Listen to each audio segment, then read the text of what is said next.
Facing Sushanbari, in comes Sagar Dakal, the man who's had such an impact towards the tail end of last season in Nepal at an outstanding Everest Premier League. Got himself into the mix. He comes into the ODI side. And big news as well, Kushal Bertel and Asif Sheikh both fit to open the batting. They'll have to wait a little while to do that because Nepal will bowl first here on what is the third consecutive use of the same wicket. We've seen scores of 220 odd and 270 odd defended. So the side batting first certainly may hold a bit of an advantage for Oman. 2 changes for them in what is their final match in the ICC Men's Cricket World Cup League 2. Remarkably, they've got through all 36 games. Testament to their organisation and administration through what's been a very difficult period for them and a difficult period for the world through the pandemic, but they've got through all 36 games and they're in pole position, top of the table. The 2 changes for them. We see Nestor Damba left out, the off spinner, and Suraj Kumar won't get a chance against the side that he's got such connections with. And in comes Sandeep Goud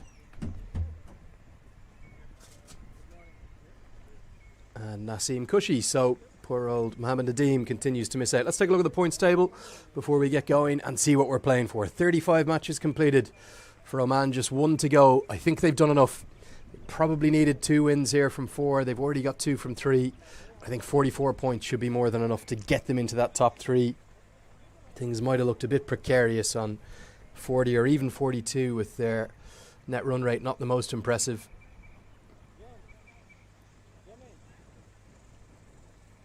But the top 3 is what it's all about, and if you can't get in the top 3, then it's the top 5.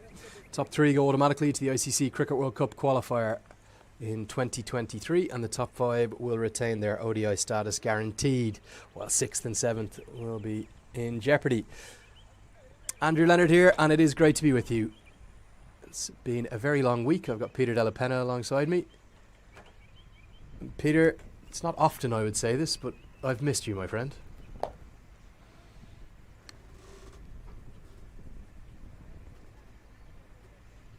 Just gonna let that hang in the air.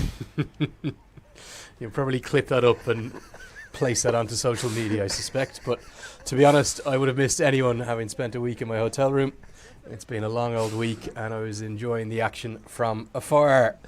2 particularly interesting games on the weekend, and as the series gets ready to round out, it's all about whether or not Nepal can kickstart their series and start to pick up some wins. They have got that 1 tie. We will talk about that at great length, I'm sure, but they're going to be looking to starting to get their charge up the table. We've got an awful lot of matches left. You saw the points table earlier there. Oman playing their last match today, and Nepal still with more than half their fixtures to go.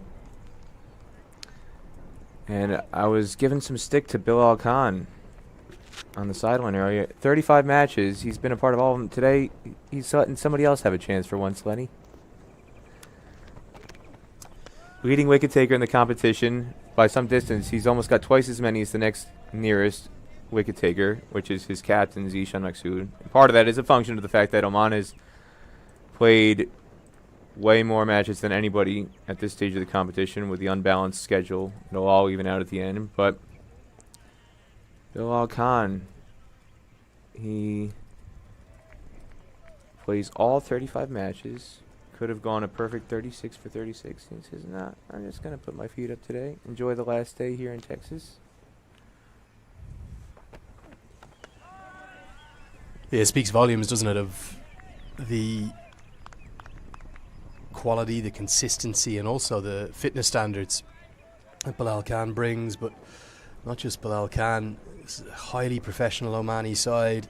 I felt coming into this week, both USA and Nepal, they needed to take all the points off Oman to put them back in the mix of not being certain of qualification. But I think their 2 wins, and they may well make it 3 today, are going to not just set them fair for the top 3. They may end up top of the table entirely. It's a pretty good effort, isn't it, from their matches to get, I think it's 44 points from 35 games so far. And if they can close out with a win, 46 points should be more than enough to see them into the top 3, despite that net run rate, which isn't the most impressive. There's the USA team. They'll be back in action tomorrow. Not sure Rusty Theron knows that he's live on global television. He's got the top off.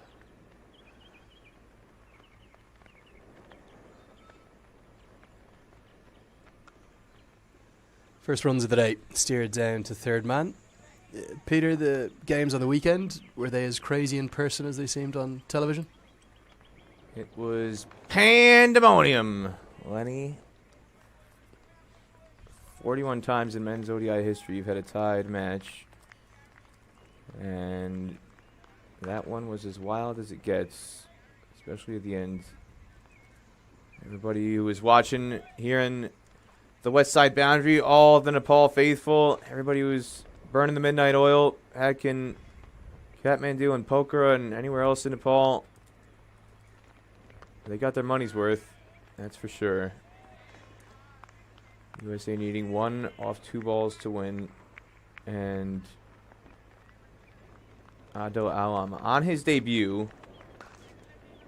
Can't speak highly enough about that kind of performance in your ODI debut to come in, and it almost obscures what a valuable role he played with the bat. Everybody's talking about his performance with the ball at the death. He had an equally important contribution with the bat, club and boundary after boundary, with a late flourish to get Nepal up to that 274.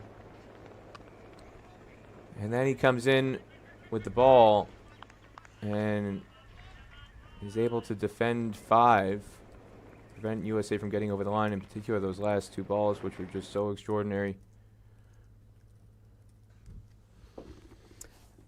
End of the first over, just a single coming from it, and nice tight start from Karen KC. Yeah, it was a game of complete madness. Let's take a look at that points table again.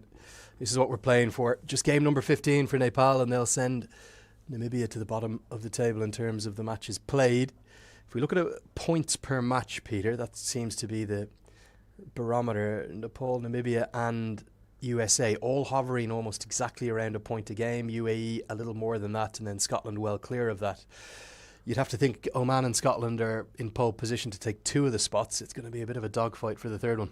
Well, I have to credit PJ Goodalls, who sent me this. He took the time to compile this. Looking further within the points table, scratch underneath the surface, you look at a couple things. 1, points per game is a key stat, and USA is behind the 8 ball there, whereas Oman and Scotland are in excellent position in points per game. But another one, PJ Goodalls did a breakdown.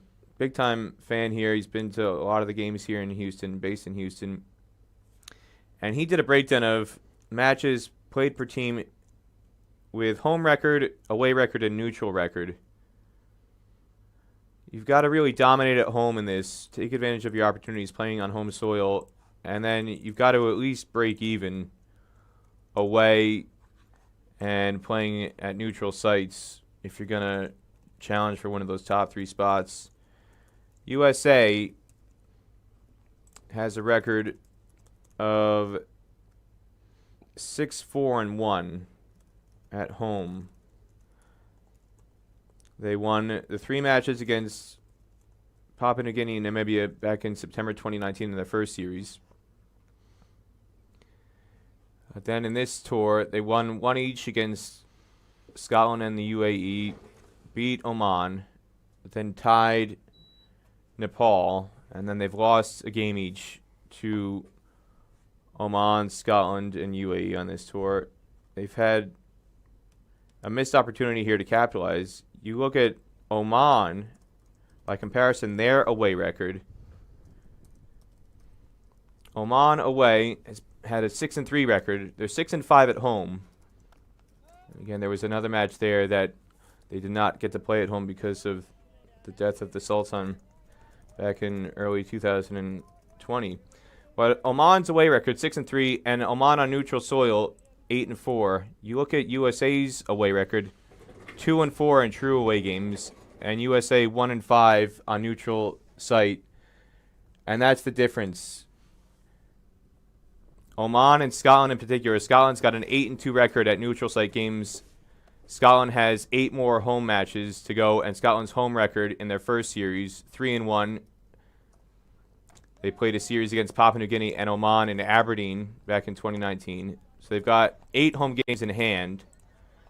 They were outstanding playing neutral site games.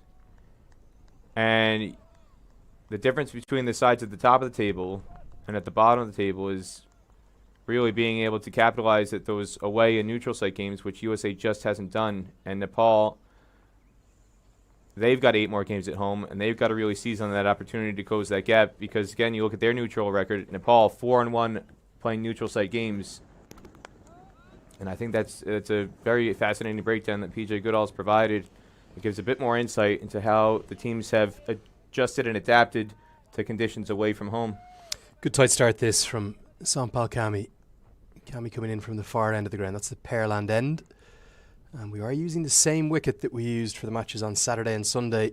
Produced 2 thrillers, so Samuel Plummer has given its bit of treatment. Got that sheen back on it. You can see the reflection of Jatinder Singh sparkling quite cleanly, almost up to halfway down the track. And a really good tight start. It's a maiden over from Kami. That's excellent. And the old duo, the great pals, Karen KC and Sampal Kami, start pretty effectively, pretty tightly. If you are wondering what Peter Della Penna is talking about, it's the series of ICC Men's Cricket World Cup League 2, supported by Dream 11, 36 one-day internationals over what was originally envisaged to be a 2.5-year period. And it has extended out to be a bit more than that, but there is a hard cut-off date. I think it's the end of February next year. And the reason for that hard cut-off date is we've got the 2023 Cricket World Cup qualifier, where the top 3 sides will join the bottom 5 from the Super League. So the top 3 from this table, one of which is looking certain to be Oman, will join the bottom 5 from the Men's Super League.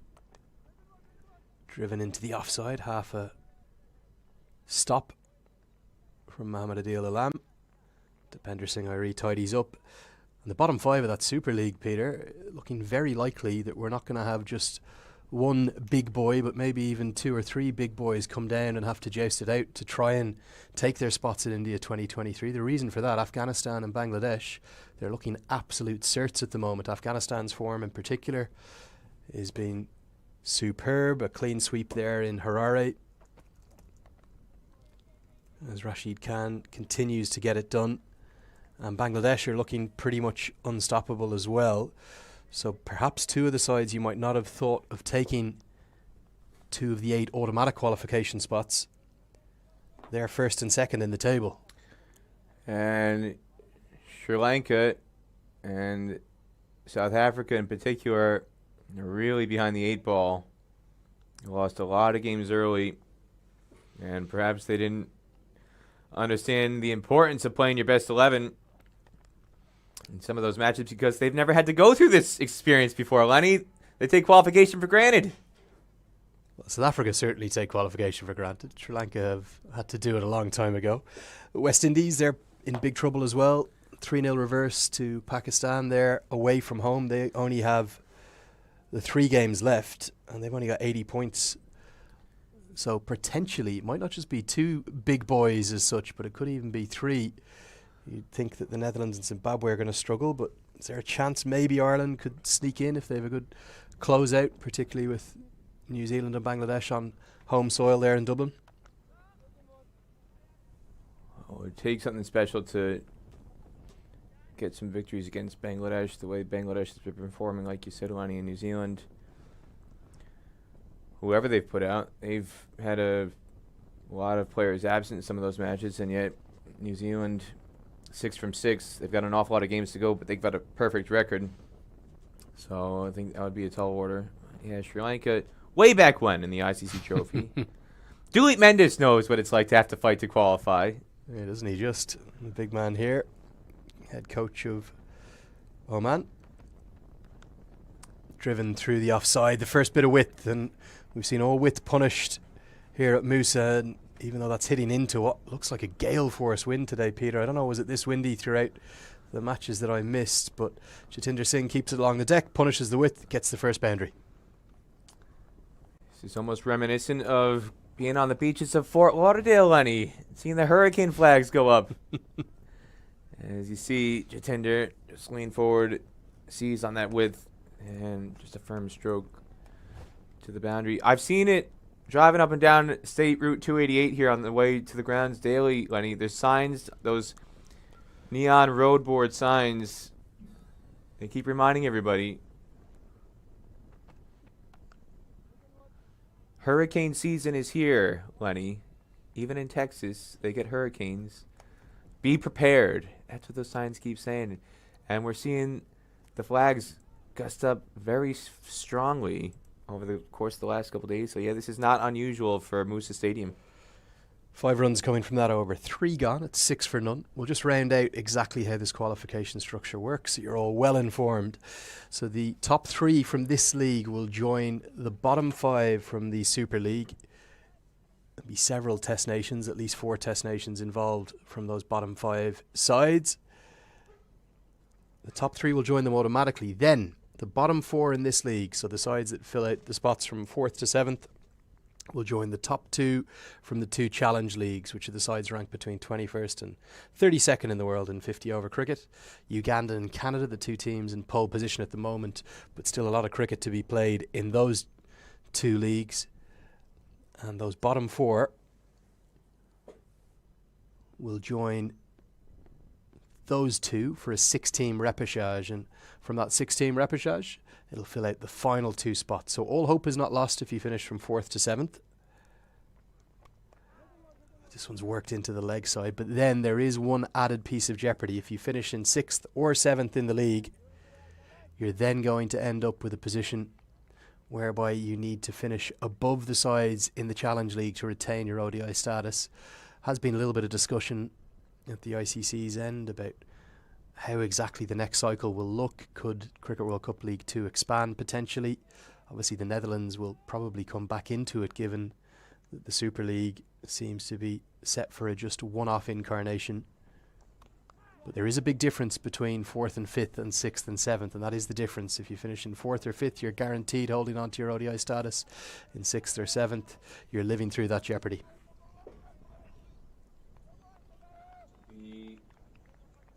Old school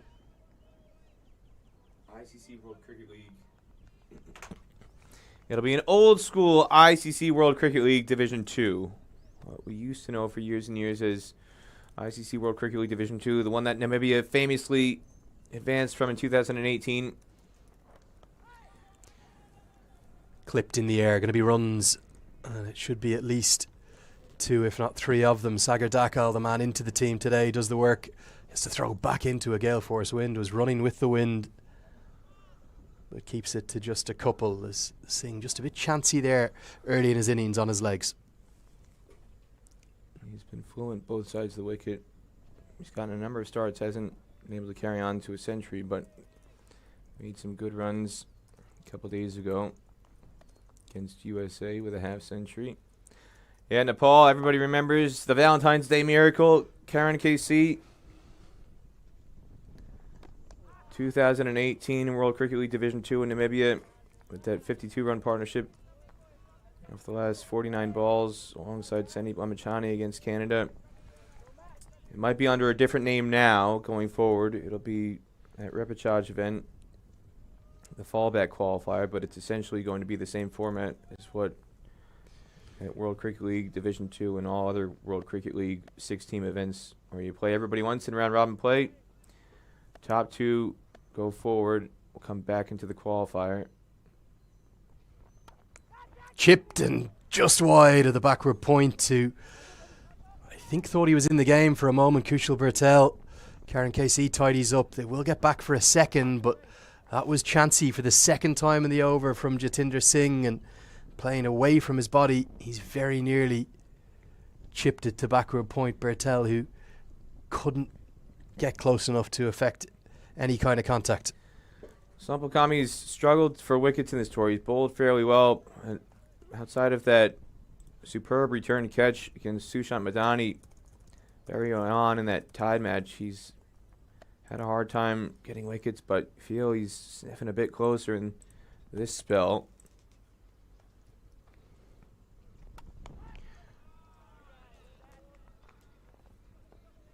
Straight to row at Powdle, who does the fielding. Gets us to the end of the 4th over. The score is 11 for none.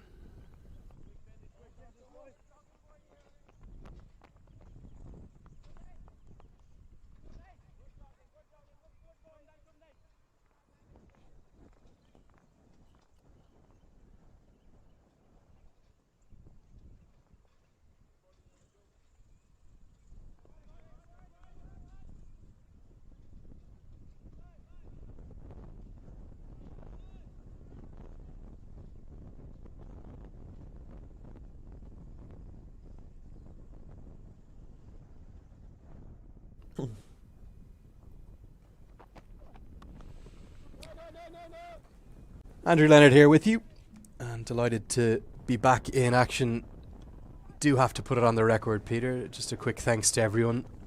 Didn't receive dozens of messages, literally received thousands and thousands of messages on Facebook, on Instagram, on Twitter. Now, were these actual profiles? Are we talking about the Twitter egg? Are we talking about just the empty, anonymous picture? Or were these actual living, breathing humans who sent these messages? No, the passion of the Nepali fans knows no bounds, and it was very, very sweet to hear from so many of you. Couldn't get back to all of you individually. And that's going to be the first wicket. Back into the commentary box with you. And calling in Nepali wickets, it's Karen Casey, the folk hero of Nepali cricket, as I call him. He strikes just back of a length, the feet went nowhere, and the Centurion from just a couple of days ago has been dismissed in the first power play. Not a shot Prajapati's going to want to see again. And Karen Casey, he strikes. Short and wide, it was there to hit. Just kind of tailed in a little bit more than I think Prajapati thought. He wanted to flay that through point, and it just kind of kept on angling in. And instead of being able to get that through the offside, just cramped through him, drags the bottom edge onto the stumps. Prajapati's gone for 2, and Nepal, they are in the wickets early. And who else would it be but Karen Casey, who finds that early breakthrough. Yesterday's hero is today's zero, quite literally, is he's gone for 2. And Oman are 11 for 1. Karen Casey, yeah. Valentine's Day hero in 2018 adds to the folklore, Lenny. He was the man at short fine leg who produced the relay to Dipender Singh Irie in that last ball run out against USA to secure the tie. Yeah, it was an excellent piece of fielding, but the most brilliant thing about that run out, something you'd picked up on Twitter, Peter, I saw Dipender Singh Irie, I reckon he's as good a fielder as there is going around in the world game. And who else would it have been but Dipender Singh Irie, who sprinted in, I think it was from short extra cover that he's come across from to effect that run out. If he just stands idly by and just watches on, I think USA get home, because the direct hit wasn't forthcoming, but Dipender Singh Irie sprinted across, great game awareness, got into position, and you're never out of the game, particularly in associate cricket. It's never over till it's over. And that was an excellent piece of work from both Karen Casey and Dipender Singh Irie to somehow pull it out of the fire after the Mohammad Adil Alam no ball. Couldn't quite believe what I was watching. Ludicrous finish. The Cardiac Kids, their name is rightly earned. Yeah, it was nothing short of extraordinary. And here it is, that last ball run out. We'll try and get the whole sequence in here. If you missed it a couple days ago, Rahul Jarwal clips it to Karen Casey, and there you see Dipender Singh Irie. That was the awareness. And I asked Pubudu Desanayake for the match today,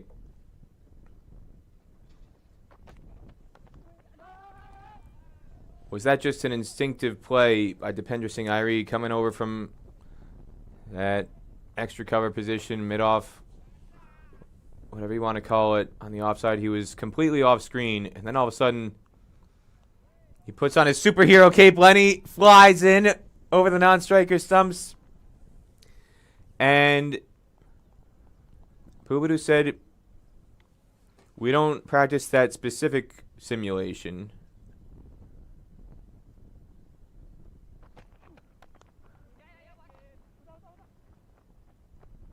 Brilliant work from Irie, but they will get through for the single to get Shoaib Khan off the mark with a single. But we do a lot of relatively similar scenarios in terms of field rotations, backup rotations, whose responsibility and assignment it is to cover the stumps, depending on where the ball goes in the field. And he said Dipender Singh Irie is the best at it. He's the one who's always alert. He's always got his antenna up. And so it was no surprise to see there that he came through in that situation, because it wasn't just something that was spur of the moment. He's got the muscle memory built up, having done that time and time again and through numerous practice sessions. And even earlier, a couple overs before, there were a couple sequences where relays coming in from the boundary. If he was in the ring, he was always the man who was charging over the top of the stumps to try and collect a relay to deny a second run. So it wasn't just in that one moment, Lenny. There were a number of times over the course of the waning overs of that match where he kept on popping over the non-striker's stumps, just like he does here. Here's that final ball again. And you'll see right here, there's nobody at the stumps, and then all of a sudden Dipender Singh Irie comes in from extra cover mid-off, and if he's not there, USA wins. Yeah, devastation for USA. They needed just one run from 2 balls and back-to-back wickets. The first one caught out at deep mid-wicket by the other world-class fielder in the team. That's Rohit Paudel. I'm not talking about quality fielders for associate cricket, Dipender Singh Irie and Rohit Paudel. These guys are world-class fielders, full stop. I was in Kathmandu last month for the Zimbabwe A series, the historic first ever visit of a Test Nations A side to Kathmandu. And from speaking to the Zimbabwean players, I think 8 if not 9 of that team who'd had international experience for Zimbabwe, they were blown away by the quality of Nepal's fielding, particularly their athleticism and how quick they are to the ball and how low they are to the ground. Both Dipender Singh Irie and Rohit Paudel, both excellent runners between the wicket as well. And it just adds a whole new quality to the game for Nepal. Something that Adrian Birrell did with the Irish side back in the mid-2000s. He said we might not be able to be the best batting side or the best bowling side going around world cricket, but no one's going to outfield us and no one's going to outrun us between the wickets. And if you can get those basics right, particularly in closely fought ODIs like we've seen throughout this Men's Cricket World Cup League 2, it makes the world of difference. All of the games have been pretty tightly fought here in Texas as well as generally throughout the league, and whilst Nepal's batting continues to struggle in terms of getting scores of 250 or more, if they can make the most of their fielding, which they certainly do, they're running between the wickets, keep things very tight and economical with their disciplined bowling attack, that can be the difference of 20, 30, 40 runs a game. In fact, if you get it right, it can be 20 runs an innings. So that might be 40 runs a game, and that can be the difference between a lot of wins and a lot of losses. And a few days ago, it was the difference for Nepal between 0 points and 1 point on the table as they picked up the most unlikely of ties.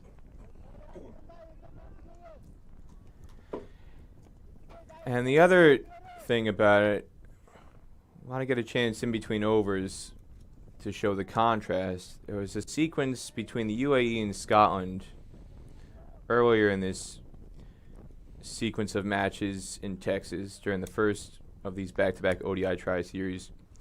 Early in the game, not the last ball, but there was a horribly botched sequence by the UAE. Chipped it, oh, so nearly back to Sampal Kami, who jumps acrobatically, and here's a test for Dipender Singh Irie. That shows his speed, shows his quality, and he saves a couple of runs, keeps it to just 2. That would have been something else from Sampal Kami. He can't get anything on it though. No matter where he is on the field, Lenny, and that was almost reminiscent of the return catch that Sampal Kami took against Sushant Madani in the early going against USA. But look at Irie. How good is he? No matter where he is on the field, he's always saving runs, doing something. above and beyond.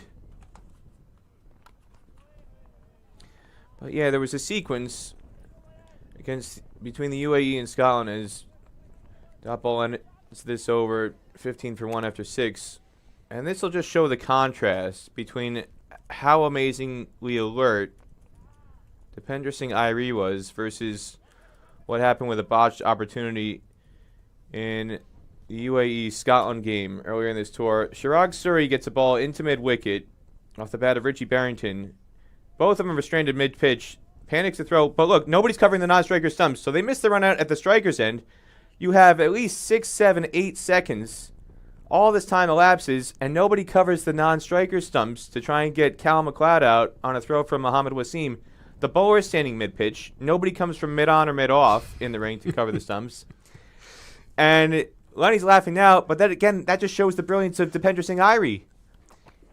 He had no time to react, and his first move was to go straight for the stumps. UAE had all the time in the world with 2 missed throws to get somebody over the non-striker stumps, and nobody lifted a finger. Don't worry, Peter. I'm not laughing at the point. It's a very good point. I'm more laughing at the Scottish batter, Callum McLeod, or whoever it was, sprawled out face down across the Musa turf. Yeah, they're the kind of basic things you expect from a professional side, particularly at this level. These are the top 20 sides in the world. Sides ranked 14th to 20th here in Men's Cricket World Cup League 2. You've got to do your basics right. And no better example of it there about why Pupadu Dasanayaka is such a sought after. And that's going to be the second wicket. Karen Casey keeps doing what he's born to do. And that's take wickets for his country. He strikes again. He's in a real hot vein of form over the last 3 or 4 months since he's come back into the side, having missed that qualifier for the T20 World Cup in Oman. He so regularly has a smile on his face. This time he's got too early. And maybe Sandeep Lamichhane was right. Maybe it was a wicket that you wanted to bowl first on. Nepal, they've lost the toss, but they've struck 2 critical early blows. You're not going to clear Dev Connell, tallest man on the field for Nepal. Mistimed pull, and just a short bunny hop from Dev Connell, number 41. Turns this into an easy catch in the ring at short mid-wicket. Shoaib Khan, who's been one of the most informed batters for Oman in this tour with a couple of half centuries.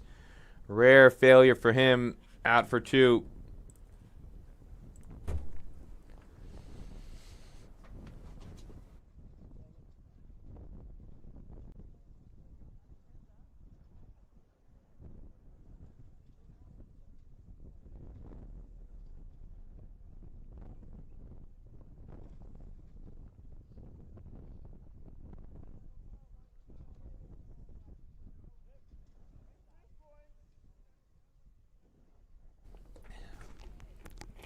Well, the dream start for Nepal is going to see the Omani captain to the crease, Zeeshan Maqsood. He's been one of the form players of this second series, not just with the bat, but also with the ball. His left arm spin has been critical. Have to remember, though, Peter, no Bilal Khan for Oman, as you rightly pointed out early in this broadcast. If you look at how heavily reliant the Omani bowling attack has been on Zeeshan Maqsood and Bilal Khan, there's real hope here across all of Nepal this evening. All the fans staying up late. It's approaching 10 o'clock there across Kathmandu, Pokhara, Biratnagar, Bhairawa, and the fans are going to be buzzing. And the reason they're buzzing is 2 early breakthroughs from Karen KC. Such a brilliant performer, isn't he? And he just continues to get better and better. 30 years of age now. Feels like he's been around for a lot longer than that. Number 33 on the back of the jersey, Lenny. Number 1 in the hearts of so many Nepal fans for what he does on the field. Always there when the pressure's on in the key moments.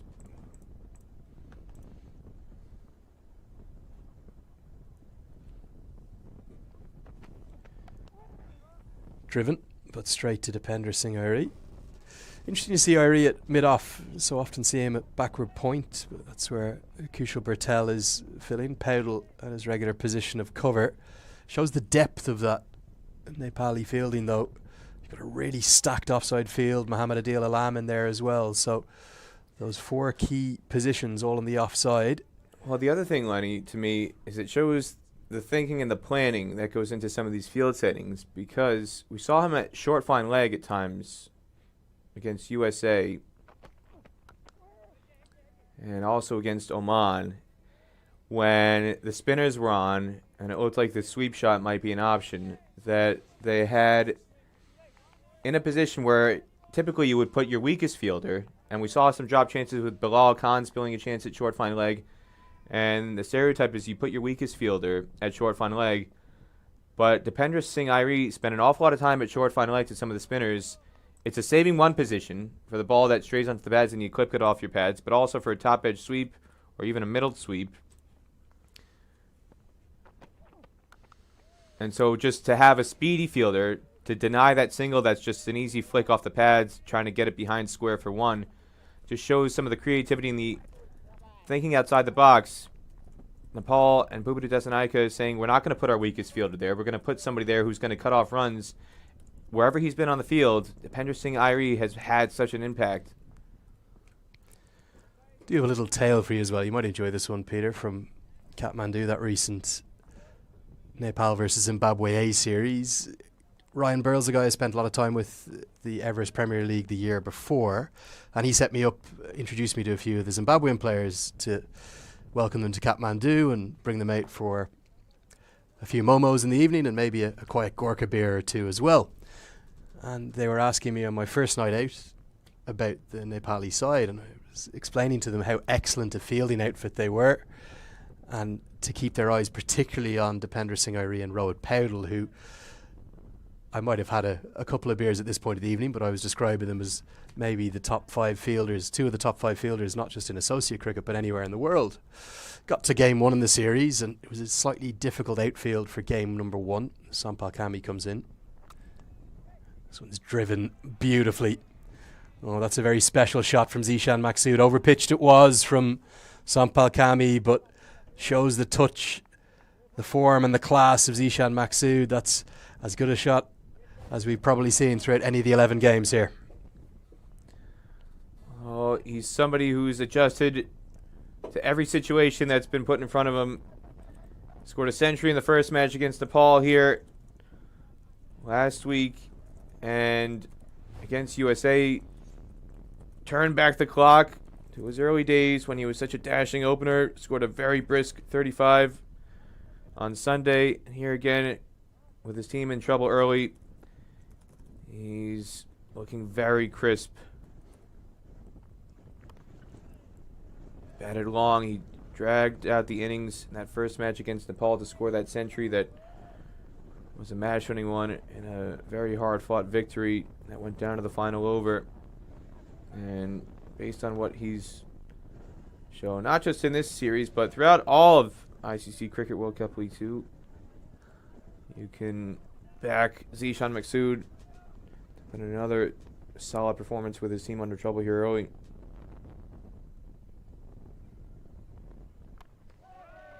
Better length that time from Kami. Just bends the back as well. Pops up into the V of Zeeshan Maqsood's back. Back to my story about these Zimbabweans. And after game 1, where Nepal had a really uncharacteristic day in the field, they just couldn't get anything going. There was a high number of misfields in the deep, lots of bobbles in the outfield. In fact, they just had a poor day all round, and Zimbabwe beat them out of sight. Tony Munyanga smashed the ball everywhere, the Zimbabwe captain. And that evening we went out for dinner, the same group of guys again. And the Zimbabweans spent the evening getting stuck into me about where are these world-class fielders you were telling us about, Lenny. Oh, that guy's terrible, and this guy's terrible, and God, I thought you said Dipendra Singh Airi was good. I said, lads, just trust me, these lads are very, very good fielders. They're not just good fielders on the associate circuit, they're good in world cricket. 3 of the next 4 games, 3 of the 4 players I was out with that evening were run out. And they were run out by Dipendra Singh Airi, Rohit Paudel and Dipendra Singh Airi again, including a direct hit from 65 yards in the deep as he was taking on what would have been a second to any other fielder in the world. So sometimes cricket's got a funny way of coming back to bite you.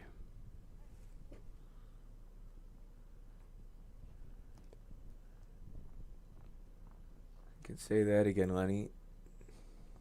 And you wonder if more opportunities like that happen where guys from Zimbabwe and other test nations get exposed to the exploits of the Nepal players, how that could open up opportunities for some of them and some of the more higher echelon for franchise leagues around the world. I think one of the biggest things that, and I won't name the Zimbabwean players, I won't embarrass them, although one of them did go on to make his international debut just a couple of weeks later, so that will narrow the field. That was against Namibia down in Harare. You see a couple of the American players watching on. Get to the end of the 8th, all the twos on the board. Very fitting indeed, 22 for 2. But yeah, one of the things they were really struck by wasn't just the atmosphere, the passion and the fanaticism for cricket there in Kathmandu, but was also the skill level. And I think the Zimbabwean players were a little bit taken aback by that. They didn't quite anticipate the scale of skill in batting, bowling and fielding from the Nepali side. I think we're seeing it more and more across both 50 over cricket, which we'll hopefully see in next year's Cricket World Cup qualifier, and general T20 cricket, that there are no easy games, particularly outside of maybe the very elite sides, the top 6 or 7 in the world. When you get to number 7 or number 8 in the rankings, this one's carved away by Jatinder Singh. Stand and deliver, too short. It'll be a boundary for pleasing shot. But certainly the sides ranked all the way from maybe 7th or 8th in the world down to 25th or even 30th. They can all beat each other. Good stroke this from Singh.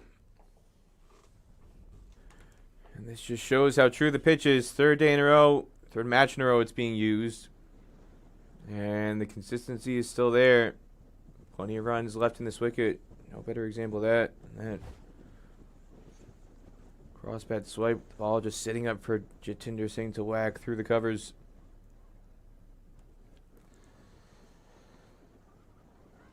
Beautifully bowled. Beats the outside edge. The feet again just didn't really go anywhere through to Asif Sheikh. There's real quality though, Peter, isn't there, in the associate world? And it's spread pretty widely. It's not just here in Cricket World Cup League 2, beneath this down in the Challenge Leagues. We've got a T20 World Cup qualifier coming up in Harare, where it's very difficult to call either of the 2 qualification spots. The form Zimbabwe are in currently, it doesn't make them bankers by any stretch. We saw Ireland really struggle to get through that T20 World Cup qualifier A in Oman, losing 2 of their 5 matches and just squeezing through. And Nepal winning 4 of their 5 and not being able to get through to Australia 2022.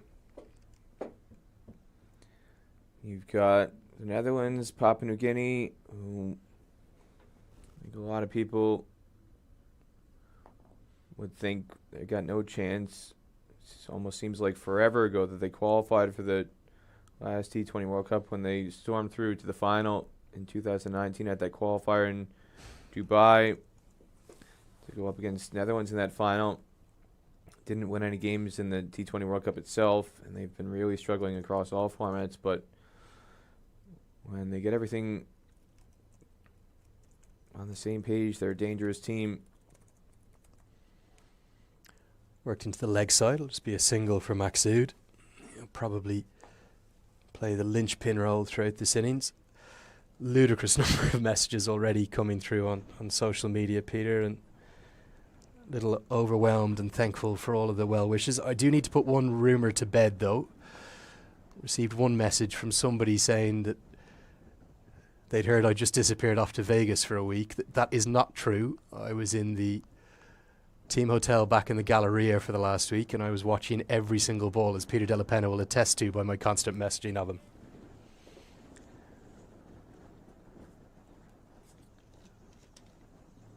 Tell us more about the Galleria, Lenny. Well, we're at a hotel, the Courtyard by Marriott, Galleria. Actually a really nice part of the city, as this one's driven straight to Dipendra Singh Airi. On the west side of Houston. Probably somewhere I've had my fill of over the course of the last week, I think it's fair to say, though, as well. How's the food, Lenny? Well, the Uber Eats was what was getting hit up constantly. difficult not to put on weight here in America as well. I think come the end of this tour, it's time to get back on the diet, Peter. Back on the bike. Now, Lenny, growing up in New Jersey and then getting married to a British woman as dot ball ends the over, 6 runs from it, 28 for 2 after 9. When I first started dating my wife, we go out to dinner, I tell her, all these portion sizes, they're so small. And I'd be ordering seconds. Every time we'd go out to some place, I'd be getting the same meal twice. I'd have to order a second portion. The portions were just so ridiculously small.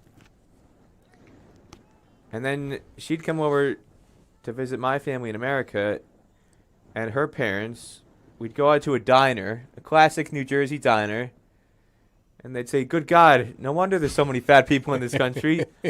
Your portions are way too big." I'd say, "No, this is a normal portion. Everything is small where you are. This is a standard portion." No, this is way too big. It's all about perspective. It's all relative, Lenny. Depends on what your frame of reference is and where you're from. Yeah, and certainly I can only imagine the portion sizes in Texas maybe being even that little bit bigger than those across in New Jersey. Everything seems to be bigger here in Texas. The roads, the infrastructure, the food, the people. An amazing place, Texas, if you've never had a chance to visit. Galveston, down south of here. You got a chance to go to Galveston. Why don't you tell us about Galveston? I did. The one day off before I sadly fell ill was enjoyed down in Galveston, and actually a much nicer part of the world than some had given it credit for, Peter. A really beautiful stretch of white sand beaches all the way up to a place called Jamaica Beach. It's what looks like a very natural sort of peninsula lagoon that cuts off Galveston from the rest of the state of Texas. But it's big sort of industrial territory as well. You can see all of the oil industry, and has had its problems with its hurricanes over the years, but we just see him play held up as the drone is directly over the pitch, and Zeeshan Maqsood not too happy with that. Has got a bit higher now. It's a bit hard not to notice. The people who are not here and people who have not heard a drone, as you see Maqsood find the gap through point, and this is still a very quick outfield. Outstanding, Rohit Paudel. Another example, Lenny singing his praises moments ago, and here he goes again. So busy, so active. Very few weak links in this Nepal fielding unit. Well, this is phenomenal. It's first class. In fact, the ball was a cast iron for. Many other fielders would have given it up, but Paudel sprinted full pace across the turf. And look at the technique as well, just inches inside the rope. World-class fielding from a superb operator, the new vice-captain of Nepal. Won't see too many more impressive young men than Rohit Paudel. And he saves a run for his team.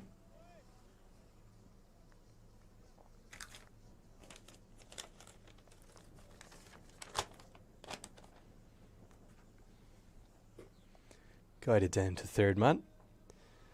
Good start this for Nepal. They'll be happy with their 2 wickets in the power play. If they could just squeeze a third one out, somehow find one more, would be the dream start. Did lose the toss this morning. They haven't had much luck with the coin. We're asked to field first in what continues to be oppressively hot conditions. Nowhere near as hot as the weekend, fortunately. It's about 90 degrees Fahrenheit.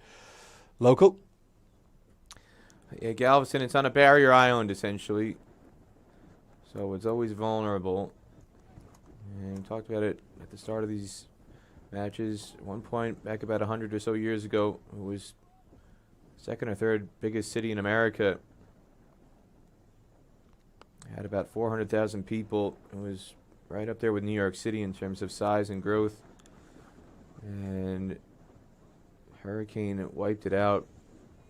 And that's why Houston is now where everybody migrated to after that happened. Houston a bit further inland off the bayou and has a little bit more protection inland. And Houston, the third biggest city in America, you've got New York and Los Angeles, and then Houston and Chicago are basically neck and neck for that number 3 position. None of those big three, though. They don't have one-day international cricket, Peter. Houston does here in Pearland, just south, as we get to the end of the first power play. 10 overs gone. Probably honours about even, although Nepal will be happy with their 2 early wickets. It's 32 for 2.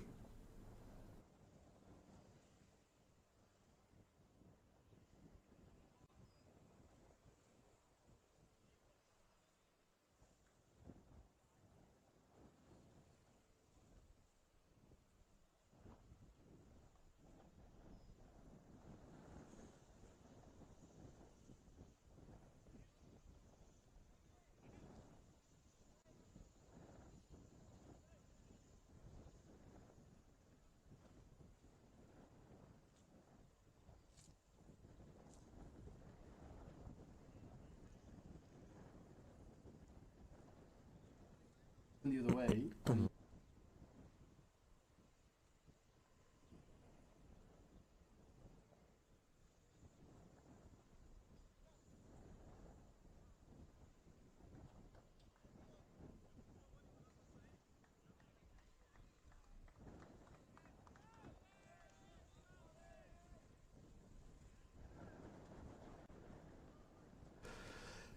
Sandeep Lamichhane into the attack. He starts a little over-pitched and is driven really pleasingly, and a good diving stop by Sagar Dakal. He's going to keep it to just a couple. Gets a pat in the back from Mohammad Adil Alam. Definitely over-pitched. Starts with a leg break. Lamichhane may not have quite had the weight of wickets he would have hoped for thus far, but it's been difficult for bowlers on these surfaces. Hasn't been a lot of turn on offer. The ones who've been most successful are the ones who are varying their pace, varying their flight, just trying to mix it up and keep batters off balance. Very rarely, if at all, have we seen a slip catch off a spin bowler throughout this tour. And just as few catches by the wicketkeeper caught behind. Most of the wickets taken by spinners have been caught in the deep or caught in the early parts of these matches between the USA, UAE, and Scotland. We saw a lot of catches prodded to short extra cover, short mid-off. When the ball was stopping a bit, this pitch, it's the westernmost. Excellent stop from Rohit Powdell. That's not just a couple of runs saved, that's probably a boundary saved. And again, the 2 key men, Rohit Powdell at backward point, Dipender Singh Airi at extra cover.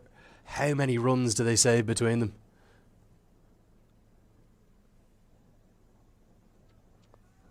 Do we need to start an IPL ticker, Lenny?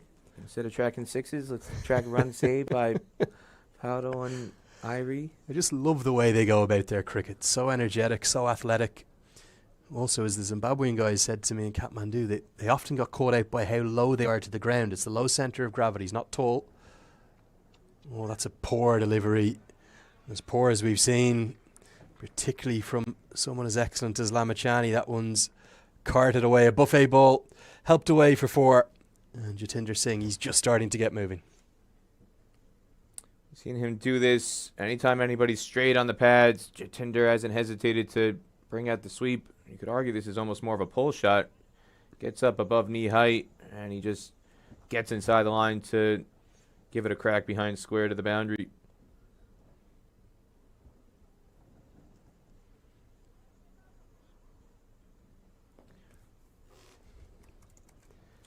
Yeah, we saw a lot of catches to short extra cover, short mid-off when the ball was sticking a bit. But this last wicket, the westernmost on the square, produced by Samuel Plummer, which has been used for the previous 2 matches on the weekend, and now third time being used. This has arguably been by far the best wicket. It's had the most consistent bounce.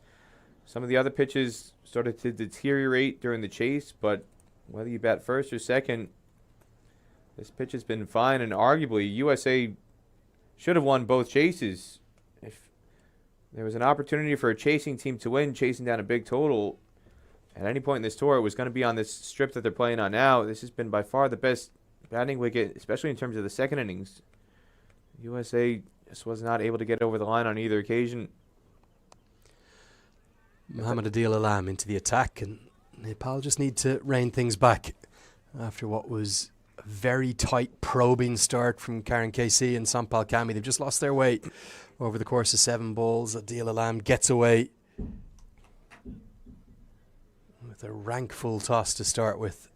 Again, straight to that man, Rohit Powdle at backward point. Ball seeming to be attracted to him like a magnet at the moment. He started excellently with the ball. His medium pace, it's probably no more than part-time. It's been his high-scoring batting that has caught the eye and attention of the fans of Nepal, particularly that initial innings in the Tri-Series a couple of months ago in Kathmandu, where he got out the helicopter shot on international debut, making 30-odd off just 11 balls. His impact, though, in the first game he's played it in this series, which was against USA on Saturday, was no less striking, but it was with bat and ball. An impressive innings, coming in very good time, and then wickets aplenty when he took 3 for 45, including holding his nerve in that final over. Remarkable to think, another one off that young Nepali production line, just 18 years of age, 36 off 24 and 3 for 45. What a debut for him, and another star of the future. One thing you'll be struck by, Peter, I'm not sure if you've got a chance to have a chat to Mohamed Adil Alam yet. He's so strong. He's not tall, but my God, his shoulders are so wide, so broad. He's incredibly strong. He's almost like a slightly shorter version of Karen KC, the way he's built. Barrel-chested. You can see where that power comes from. Generate some of those big hits. We didn't see the helicopter come out on his debut, but we saw plenty of other impressive shots, 3 4s and 2 6s, and that knock coming in late in the innings. Well, I think we did see the helicopter, correct me if I'm wrong, but he got out. Trapped LBW by Rusty Theron. He was attempting the helicopter. It wasn't the helicopter shot that got the fans salivating back in Kathmandu when he smashed it out of the ground at the TU International Cricket Ground. He tried to repeat the dose, but Rusty Theron proved a little too experienced for him. As we get to the end of the 12th over, I think this is probably an indication, Peter, we'll have those 3 drinks breaks that we had on the weekend again, and pretty common sense being shown by the umpires. Everyone's going to have a break in play, and at the end of the 12th we'll also take a break here in the commentary box. The score, it's 39 for 2.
The first drinks break is in the books.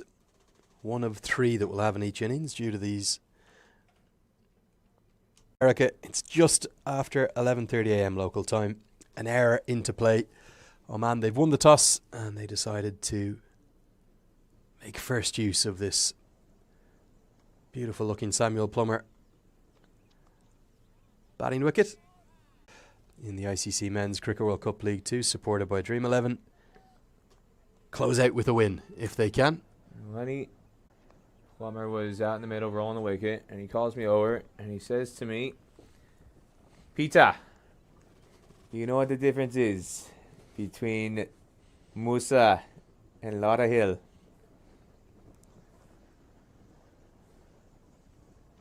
I said, "No, Plummer, tell me. I have an idea, but I'll let you tell me. I have a good idea, but you go ahead." The difference, and Musa, this ground here got the best groundsman in America. Not short on confidence, I think it's fair to say. Anyway, he has produced some very good batting wickets. And great credit to him and his team. And that's going to be the first wicket for Sandeep Lamichhane today. Could be the first of many. He's cleaned up Jatinder Singh. The lack of turn is no concern for Lamichhane. He finds a way through. And the drinks break, as it so often has throughout this series, has provided the work and delight for Sandeep Lamichhane. Kushal Bertel points at his captain and he says, that's who he is. He's the man. Sandeep Lamichhane. It's the googly. What else would it be? Straight through the gate. Mohammad Nadeem got a dose of this in the first matchup between these two sides. And watching from the Oman dugout, he'll have some sympathy for Jatinder Singh. He fell in the exact same way. Just a well-fighted googly. Prods outside the line. Opens up the gap between bat and pad. And off go the bails. Jatinder Singh out for 23. Yeah, the brilliance of this delivery, it's flight and it's dip. He's been done in the flight by Sandeep Lamichhane, an excellent googly. Can get criticised sometimes for overusing it, but it's the way it's and drawn Jatinder Singh into that drive, and that is the stuff of dreams for any leg spinner. Open up that gate, get the batter, the right-hander, playing away from his body, and although it hasn't turned that sharply, it's done enough to go on and clip the off stump and cannon into the body of Asif Sheikh. Excellent bowling from the Nepali captain. Just a wry smile from him. No big celebrations. I think he's got more and more wickets on his mind, Peter. Ayan Khan in at number 5. That was just a majestic piece of bowling from one of the great talents of the associate game. Look at this. The leg spinner's dream.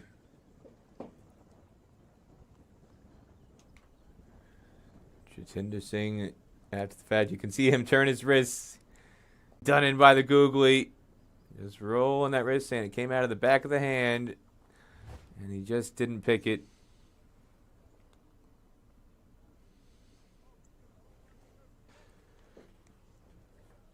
Yeah, the brilliance of Lamichhane on display there. To find a way through Jatinder Singh. He was looking really good on a wicket that's not providing much turn.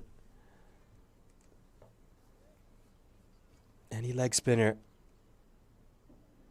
That's why they have the googly in their arsenal. The reason it was such a good googly, Peter, it's the line as well as the length. The line on and around a maybe fourth and a half stumped line. If that's a leg break, it's turning away. It's bringing the slip into place. If it's the googly, it's bringing the stumps into place. And if you're wondering if you're a leg spinner on a wicket that isn't turning very much, you might be thinking, oh, well, surely I should pitch the ball on middle and leg stump. Absolutely not. That's where you want to bowl. You want to bowl outside the off stump, bring your googly into play, and keep the uncertainty in the batter's mind. Because if you bowl the leg break on that line, then it brings the outside edge of the bat into play. If you bowl the googly on that line, it brings the inside edge of the bat and the stumps into play. Excellent skills from Sandeep Lamichhane, from probably the most prodigious talent we have in associate cricket. And it's brought Ayan Khan out to the middle, blocked out the last ball of the previous over. And I'm a bit surprised by that because we've seen Oman shuffle around their batting order to try and keep a right-hand, left-hand combo in the middle at all times beyond the opening partnership. And Ayan Khan has come in as late as 7, sometimes not at all. And other times we've seen him come in at 5, and typically it's been based on whether or not Zeeshan Maqsood is still at the crease. They've tried to get a right-hander to bat with Zeeshan Maqsood. They've got Kaur Ali, Sandeep Gow they could have brought in this situation.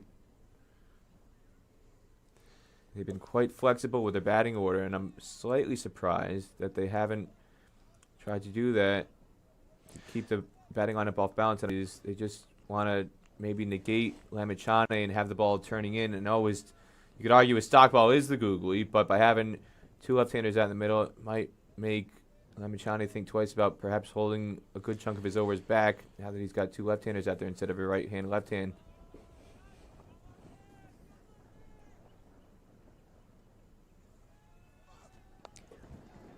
The reason I suspect Dilip Mendes has gone with the 2 left-handers is exactly that. Wants to counteract that threat of Lamichhane that he possesses to the right-handers. Striker of the ball, he takes his time in his innings, career strike rate of just in and around 70. So I think they'll allow him that additional time at the crease. We saw the ludicrous scenario, which I was happy to point out straight away to Cally Mulla this morning, of Cally Mulla up at number 6 in the previous game. The big man who's worked hard in his batting. But it's a horses for courses situation. Yeah, Ayan Khan did not come into bat at all. It was Cally Mulla.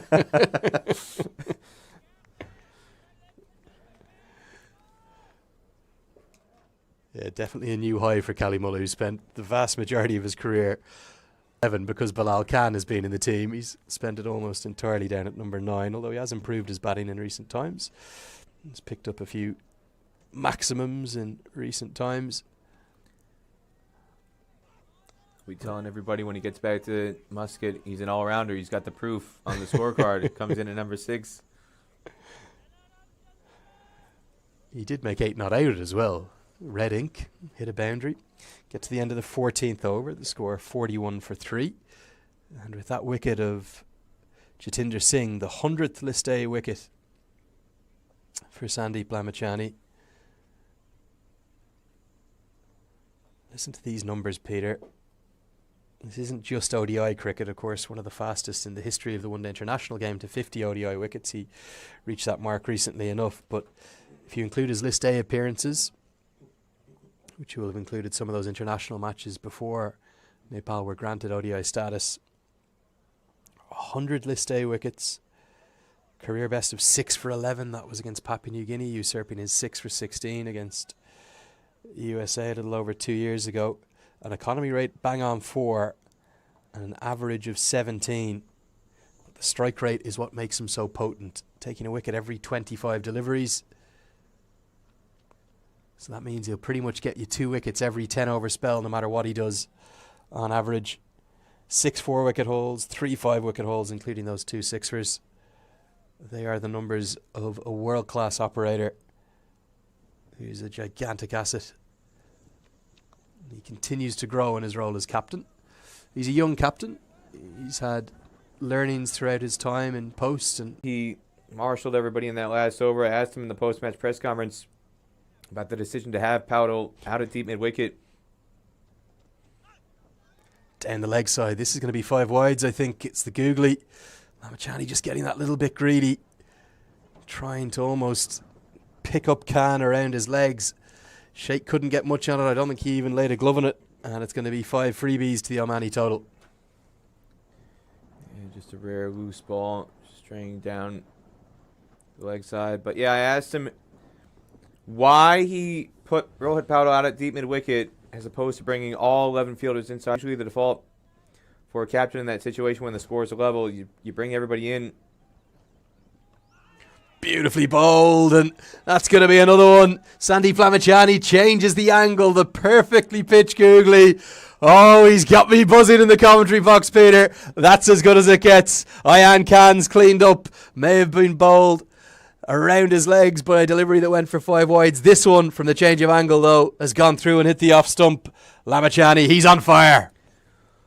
Well, so much for bringing 2 left-handers together to counter Lamichhane. Again, the stock ball for him is the googly. And Ayan Khan prods down the wrong line. He's playing for orthodox turn, and instead it just holds its line and spins straight on with the googly from around the wicket, and that is what you call flummoxed. That is genius from Lamichhane. As good as it gets for a leg spinner around the wicket. It angles back in, and then at the last minute, the googly has just turned enough. It's probably not turned much more than half a bat, but that's all it needed to do, because Khan, with that angle, has closed his bat face, looking to work it into the leg side, but instead he's being cleaned up by a bowler of serious class. Sandeep Lamichhane, he's on fire, and Oman in real trouble now. 47 for 4. I asked him about the decision to put Rohit Paldow at deep mid-wicket as opposed to having all 11 fielders in the ring for that sequence when the scores were level. And he said they had a discussion about instinctive shot if you're going to try and clear the boundary. As you see the USA players ending up the training session. Hit him outside the line of the off stump. Lamichhane was convinced, but I think this is a good decision. Kaur Ali, the new man to the crease. It was always going to be the googly first up. 3 consecutive googlies he's bowled. You can't blame him. He's picked up 2 wickets with them. But this, for me, Peter, it's hit him. He desperately wanted this one to be upheld, but Kaur is... Spinners who are watching on can't overuse it. So it can't become the expected delivery. You still have to have that element of surprise with it. At some points, Lamichhane's been criticised for overusing it.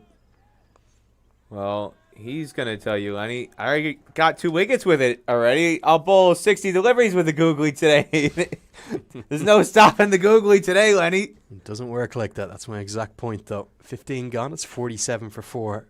You still have to possess that leg break to mean that the googly is the point of variety, even if you're bowling as much as 50-50. 3 googlies and over is a lot. You know, we see Rashid Khan bowl an awful lot of them, but in cricket, when you're trying to find the holes, pick the holes of a batter's defence, don't overuse it. Keep it up your sleeve. Probe away with your leg break, and then make that googly the surprise delivery. Certainly surprised Ayan Khan from around the wicket.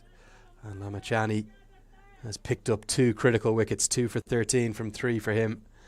And Oman, the league leaders, they're in real trouble. Well, one of the finest spells I ever saw in terms of a leg spinner, and Rashid Khan against Ireland in the Intercontinental Cup, the last year of the Intercontinental Cup. And at the neutral venue site that Afghanistan used at the time for home matches. And it didn't matter who was at the crease. Left hand, right hand, Ed Joyce, Gary Wilson, whoever. Rashid Khan, to your point, Lenny, and he teamed up with Muhammad Nabi. I think Rashid took 6 in the innings and 9 for the match, and Nabi had, I think,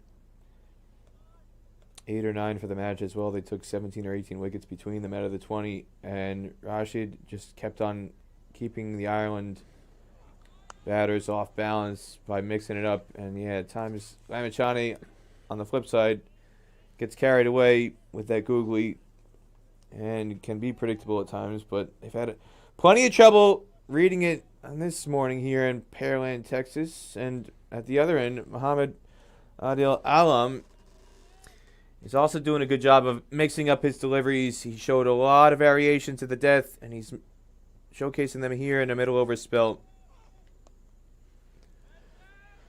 Do have some news from the test world as well. Those of you keeping half an eye on proceedings in Trent Bridge, England have scripted a pretty famous victory in front of a sold-out crowd at Trent Bridge on day 5, beating New Zealand by 5 wickets. Bairstow off just 92 balls. Looks like Brendan McCullum is going to coach the way he played.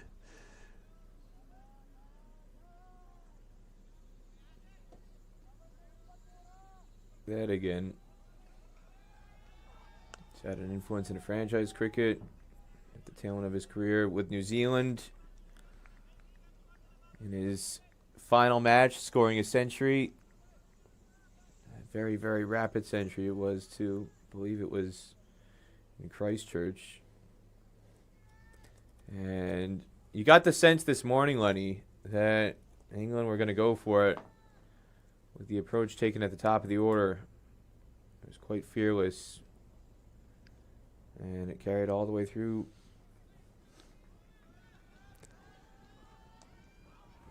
Yeah, only Brendan McCullum could go out in the way he did, couldn't he? 54-ball test match, 100 to break. Although I think Viv Richards' record had just been broken prior, but to go past that famous 56-ball 100 by IVA Richards. Misbah was there too. 55-ball, wasn't it? Misbah Yeah. broke it of all the people. It's almost like Chanapal coming out of nowhere with whatever was his 67-ball 100 against Australia. Get some weird record holders. And yeah, McCullum just outdid what Misbah had done to knock Viv Richards off. The world of cricket could do with a lot more Brendan McCullums, couldn't it? And great to see he's breathing new life into the English Test side. But here in the associate world, we've got a thrilling encounter. Oman's final appearance in the ICC Men's Cricket World Cup League 2, supported by Dream 11.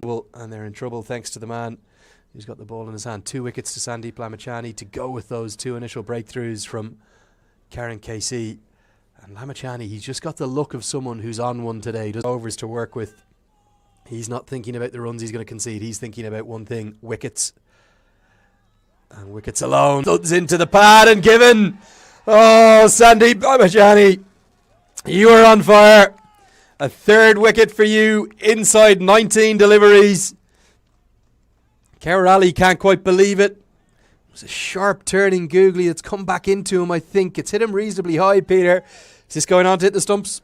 Well, I had my finger raised where I made on, but this one looked so different from the previous shouts where Calvert was moving his feet to get outside the line. It looked like he was stuck on the crease here. Yeah, right on or just below the knee roll. He clearly didn't get his feet moving to get outside the line, right in front. The only question to me was whether it was going to be spinning too far to go past leg stump, but the bounce has not been extravagant on these wickets to get it over the top of the stumps there. I think that was a very fair decision from Jermaine Lindo. If we look at the consistency of bounce of all of these pitches, we've very rarely seen the ball go over the top, so you can understand why it was given. Just a bit unsighted is the exact line of that ball, but the finger goes up, and Lamichhane, I told you, he's got those killer eyes today. He's on one today. Sandeep Gowd comes to the crease, and it looks to me like Oman are going to peter out in this Cricket World Cup League 2, going out with a whimper. Say, Lenny, so I'll get to after this ball. I'm going to tell you another thing. Sandeep Gowd right now, he's the look of a man who is a rabbit in the headlights. The crease with much less confidence than this.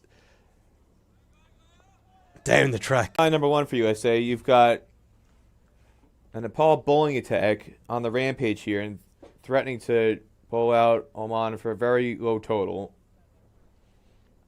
Googly down the track and driven away. Very fidgety, but he does get there to bring the 50 up. So if you're USA, you don't want to be facing a bowling unit that's operating like this with such discipline and flying under the radar at the opposite end. Why is Lamichhane being allowed to strike Adil Alam? None for 4 on 3 overs. He's tying up one end. Bowling in partnerships. This is outstanding teamwork between these two. Mix up. And we'll get back. After the previous description, Lenny, I don't know why Sandeep Gowda is trying so hard to get back on strike. But worrying sign number 2 for USA. If Nepal wipes out Oman very early here, they're playing a back-to-back. They'll save themselves 3 hours in the heat. And instead of being exhausted, spending 7-8 hours in the field for a match that extends to 100 overs, if they pull out Oman for under 150 here and chase it in quick time. Beautifully bowled again. The googly comes off the outside edge, and Sagar Dhaka will have to. Zeeshan Maqsood will canter back for a second, just wide of Kushal Bertel. First slip. Look at the smile on Lamichhane's face. He is licking his lips.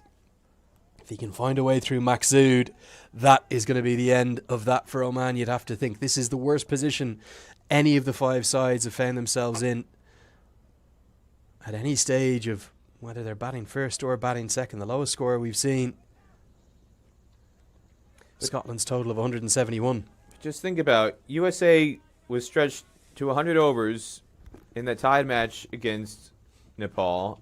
Has to come back less than 24 hours later, less than 12 hours later, really. And face up against Oman. They couldn't handle it in the 98, 99 degree Fahrenheit heat with heat index hovering towards 110 over 40 degrees Celsius. Nepal, at the current moment, is on track to get out of here very, very early today. And don't underestimate what an impact that will have going into tomorrow in the final match against USA. If they can save themselves 2 or 3 hours of not having to be in the field, the physical toll that would take for all the other teams that have had to experience that, Nepal would be really in a strong position, not just competitively skill-wise against USA tomorrow, but from a stamina standpoint, a conditioning standpoint, be a huge last game of this SkyExchange.net ICC Cricket World Cup League 2 series supported by Dream 11. And what pressure on Gowd into the side for the first time in this series. His first appearance in Texas doesn't look all at ease. In fact, he looks all at sea, to be frank. And Sandeep Lamichhane, I think this is a time to just keep going, isn't it? Keep going for the jugular. Mohamed Adil Alam, as you said, he's playing his part, keeping things very tight, so no runs are coming. And the most precarious batting position of the series, it belongs to the league leaders. Oman, they're in all sorts of trouble. 52 for 5. And a very antsy looking Sandeep Gowd at the crease. And he's certainly not going to be stealing any quick singles with the Zeeshan Maqsood at the other end.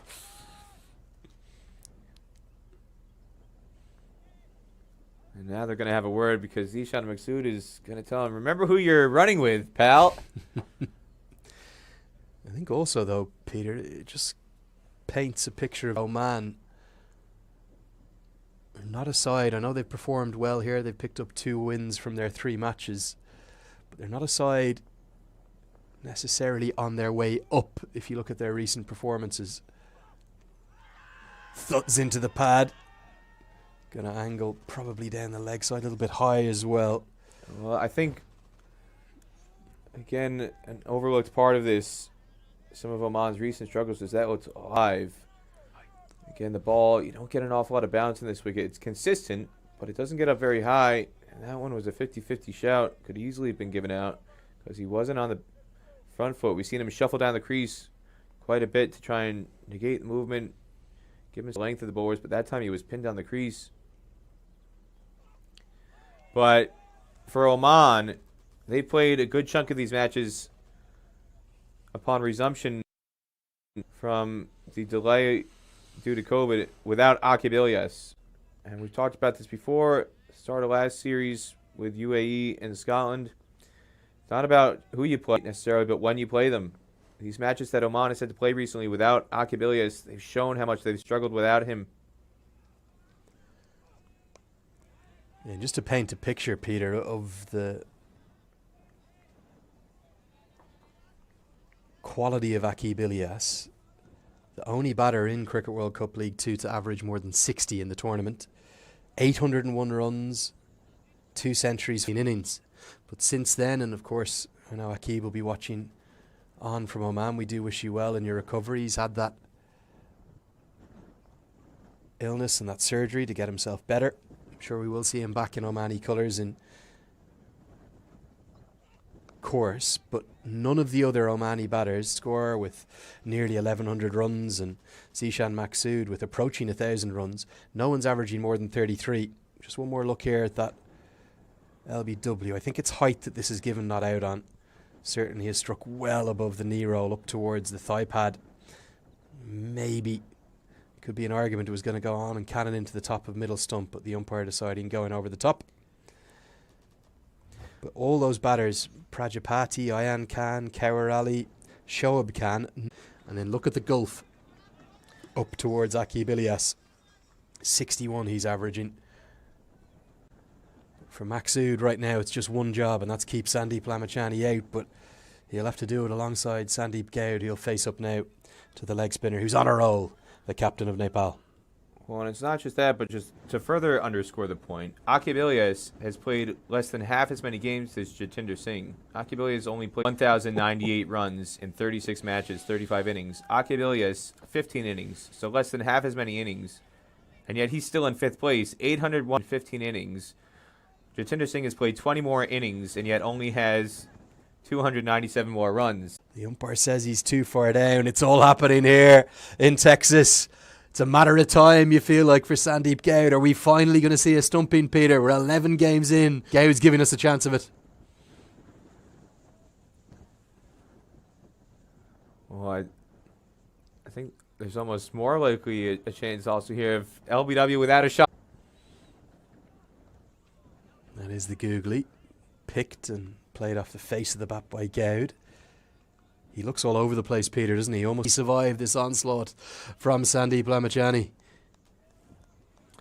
Who at the other end is looking like Raging Bull. Work down the ground. That's more like it from Goud. Will get off strike. Cut off the single. He's quite deep there at mid-on. I have no doubt, Lenny, if Jake LaMotta were around today here at Musa Stadium, he would love his cricket. The Italian boxing legend, Raging Bull. Did enjoy the Dirty Harry reference in commentary a couple of days ago, Peter. Stepped into my shoes so ably and deputised for me with my great thanks when I was a bit under the weather. We forget of age sometimes, don't we? So wise beyond his years.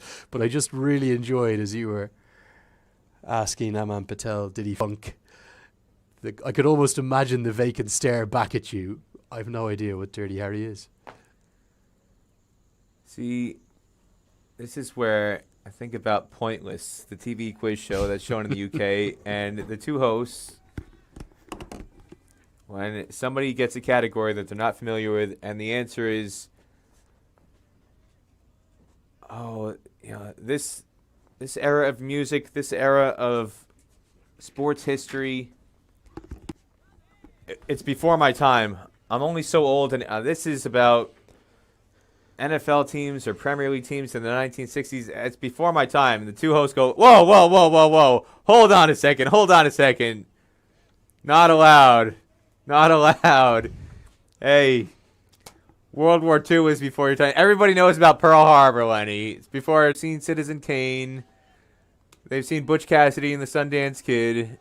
Marlon Brando and Al Pacino and Robert De Niro and The Godfather, Godfather Part 2. You can't say, before my time. I'm not aware of that. Just that doesn't fly. Driven down the ground, and it's going to be a boundary. It's more like it from Goud. The full face of the bat presented, and a sparkling drive of the highest quality from Sandeep Goud. The first time Alam is really overpitched, just a little bit. And it's the first boundary conceded by Alam. Doubles his runs conceded just in the one strike from him. It's been so magnificent. And it breaks a dot ball streak of 8 consecutive dots.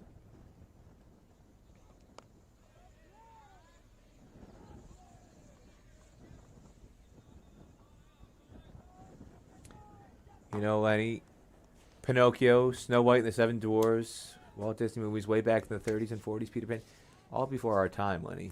But you can get on Google, you can get on Amazon, you can get these things, you can get your hands on them. You do love that Pointless show, don't you? I often see a tweet about that, and particularly the lack of general cricket knowledge from the wider British public. It's quite sad. Literally, the final round. So the Pointless, for people who are not aware of the show, the name of the show, Pointless, comes from for the fewest points possible with your answers, and you get fewer points by the more obscure answers you get. They survey 100 people when they ask a question, 100 random people, and the fewer correct answers that are given. Whenever there's a cricket category, a lot of it, you know, if it's, they'll come up with something that's top 100 countries who are orange producers. So, you know, you'll say USA, you'll say Spain, of course, right? And those will all score 70, 80 points because everybody's going to say USA is the top orange producer. When it comes to the cricket categories, Lenny, literally, it comes down to, do you know a cricketer? Can you know any cricketers? So you'll get a final round category of Test cricketers with at least 10,000 runs. And literally, if you can name anybody in Test cricket history, who has scored 10,000 runs. Sachin Tendulkar will be a pointless answer. Well, Brian Lara will be a pointless I answer. don't like quite Sachin Tendulkar. I think he'd be scoring 5 or 6. Come no, on. if he's lucky, he'll score 1. Lenny. The only people who... No love for Alan Board. A pointless answer. Alan Board, a pointless answer. So that was the googly out of the back of the hand. We're going to talk a little bit about that now in a moment up here in commentary cam. We'll guide you through what a googly is and what a leg break is. As Lamichhane poses such threat with that wrist spin. World-class operator you're watching here in Texas. Thuds into the pad, half an appeal. You can see what Goud is trying to do, Peter, can't you? He's a wicket to try and negate that turn. Try and take leg before wicket out of play. Well, at some point, I think the umpire might have a word to say. You have to use your bat. I'm not just going to let you kick the ball away constantly. Angle of attack, Peter. That's the perfect place to pitch your googly. Around that 4th and a half, 5th stump line. Just brings the leg before wicket and the bowled into play. Leg break. Not easy to pick, is he, Lamichhane, with that split grip that he uses. Causes so many problems for both right-handers and left-handers alike. The leg side to the offside, the top spinner coming over the top, and then the googly out of the back of the hand, which is often why you'll see a coach say, look for the power like that, in fact, down the seam. You'll end up with a situation of being very difficult to pick, and you'll have that deception from the leg spinner who's going to get the ball out of the back of the hand with great regularity and, crucially, great consistency as well, Peter. Who's your greatest ever wicket with a googly, Lenny? Well, there's too many, Tim. Too many that you got with a googly. In World Cup. It's my dream to meet all the West Indian players. It's getting somebody out in the nets. I'll never forget when I first played in England. I played at Hartford Cricket Club in Hertfordshire, just north of London in the home counties. And the guy who helped facilitate my experience there, when I first got introduced to cricket, I wanted to play on a turf wicket, well-maintained outfield, single to the cover sweeper. Rob Darby at Hartford Cricket Club, which that year in 2008, they were celebrating their 125th anniversary at Balls Park. That's the ground that they play at. And Rob Darby telling everybody he knew that one time he got Jacques Callis in the nets nicked off, where quite frequently over the years at Hartford Cricket Club, it's quite close to Lord's. It's just outside the London city limits in Hertfordshire. And we would use the facilities at Lord's. That was one of my initial experiences in England. I got very fortunate to access the indoor school there. And you'd get a lot of guys from Hartford Cricket Club who would be invited to be net bowlers for visiting teams when they'd come to the Lord's test. And one year, when the South Africans came, Rob Darby got invited to be a net bowler. And I think to this day, he continues to talk about the time that he nicked off Jacques. Well, Jacques Callis is a pretty good one. This one's worked into the leg side by Maqsood. It'll just be a quick single. To be specific, Lenny, Rob Darby, he referred to... I've certainly been hit for plenty of... I usually prefer recanting tales of people who've hit me for the biggest sixes you'll ever see, and there's a long and ever-growing list of those cricketers. We're going to see a change in bowling. Sandeep Lamichhane just holding himself back despite that blitz and that burst. With 22 overs gone, we'll see left-arm spin for the first time. Sagar Dakal into the attack. And this looks to be a move to hold back Lamichhane's overs for when the Omani batters are going to come at him and attack him a little more. And I just wonder if we'll see a double change, because Adil Alam was so fantastic at the death, and you might expect him to have a few overs held down to strike at the other. We're seeing a change here at the Massey Ranch end. Sagar Dakal coming on. Tour is that he's played a lot of his cricket domestically and a lot of his success in the T20 version of the game. Very different style of left-arm spin bowling that you're looking for in ODI cricket. but I can't quite work out what the issue is for the left arm spinners across Nepal. You think about the legacy and quality of the Basanta Regmi and Shakti Gauchan, who were two of the first names on the team sheet throughout the last decade or so. With them both gone now, although Regmi not officially retired, it's been almost a never-ending attempt to find a left-arm spinner since then. There's no shortage of them in terms of volume, but haven't quite found one of the quality that they'd like. Shahab Alam has been and gone. Seen Lalit Rajbanshi, who's unfortunately missing out due to injury at the moment. At times just hasn't been able to find any consistency. Now they're trying Sagar Dakal. Kushal Malla, the 15-year-old who debuted as an all-rounder, has found himself out of the squad. And now potentially it's Sagar Dakal's turn. You can't think of many times in recent memory where there isn't a left-arm spinner as an automatic pick for Nepal. Well, it's so not been the case where you've had somebody who's got the nickname to match their skills. Shakti, the power! Love it. He's instrumental in finding the next generation. He's there in Bhairawa with his own academy. Apparently lots of talent coming through. It was great to see him. I was anchoring the Pro Club Championships, my first visit to Bhairawa a couple of months ago.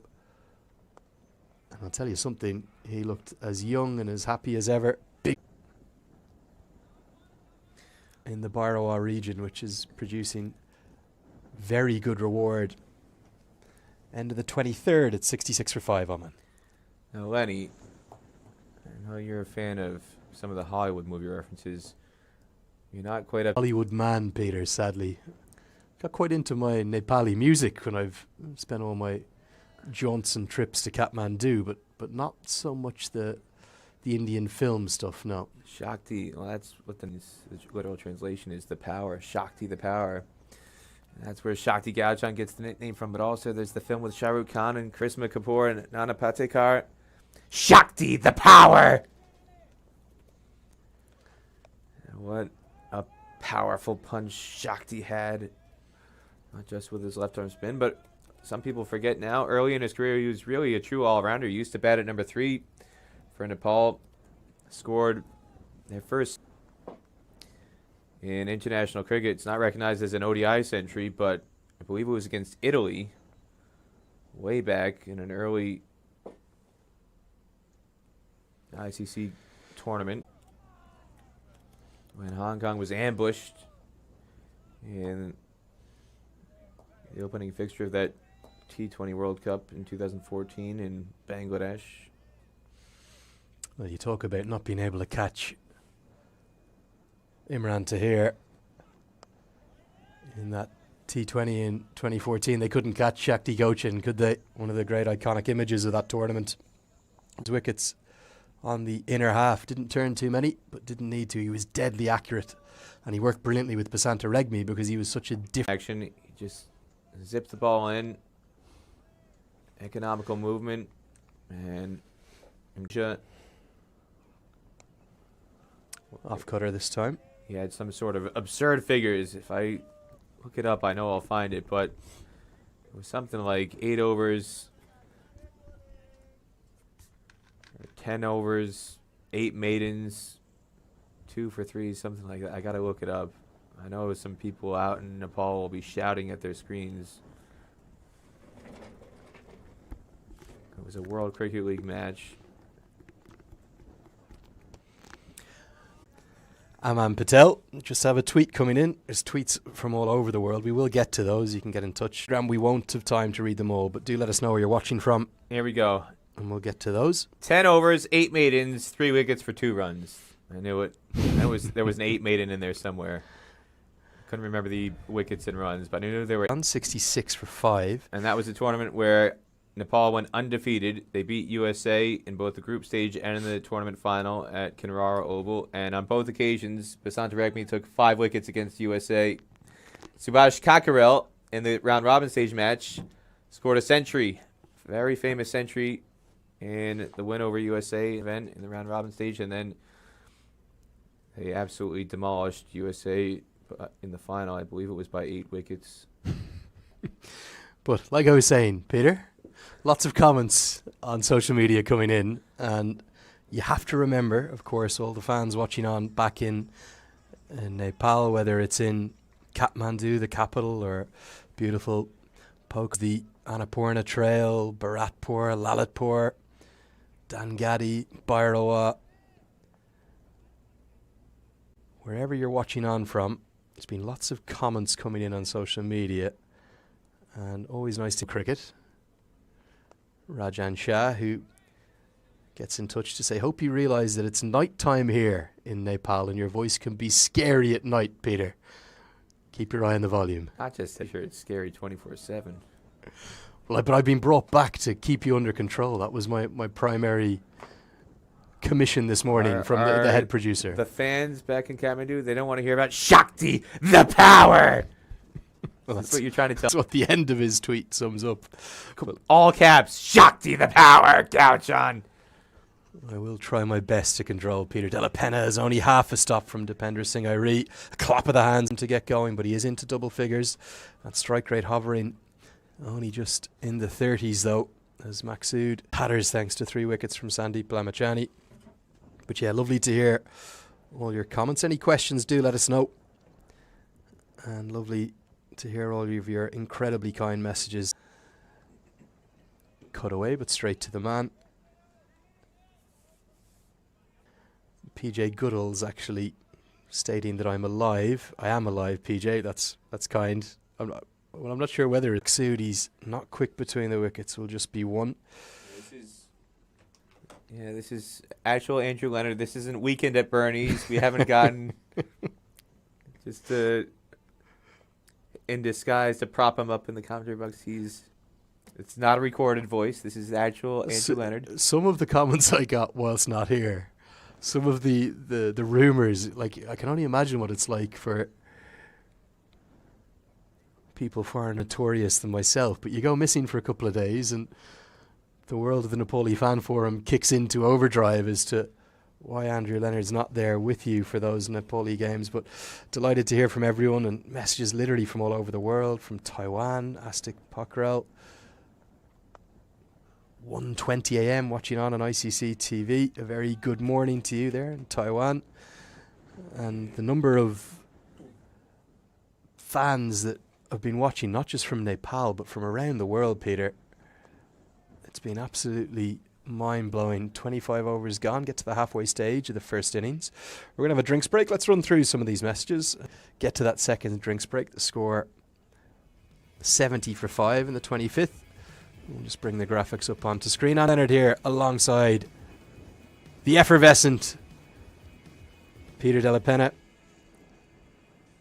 And here are some of the messages and questions coming in. A lot of people were commenting on some of these now. Bullseye! Let's get to them.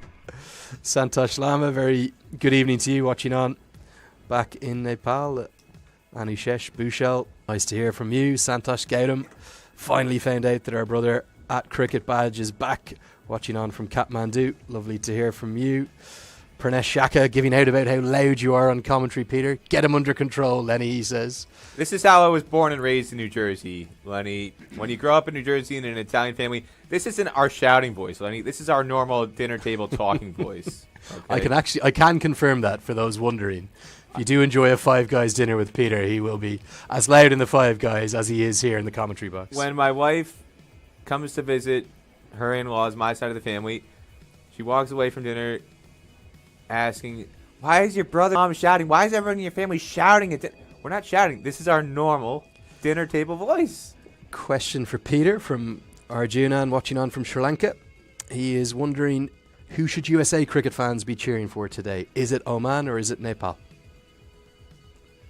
Well, at this stage, I think Oman is more or less clinched a top 3 spot. I think Oman and Scotland are really secure in their positions. So, again, you look at the points per game tally. USA just shade under a point per game.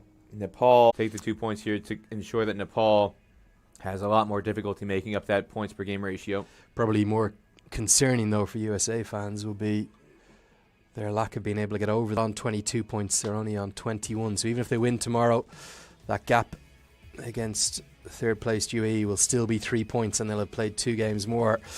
Sangam Pedal watching on from Pokhara asking us to describe the pitch. It's like a mirror on the TV in real life. And the messages flooding in. Narayan watching on from South Korea, 2 o'clock in the morning there.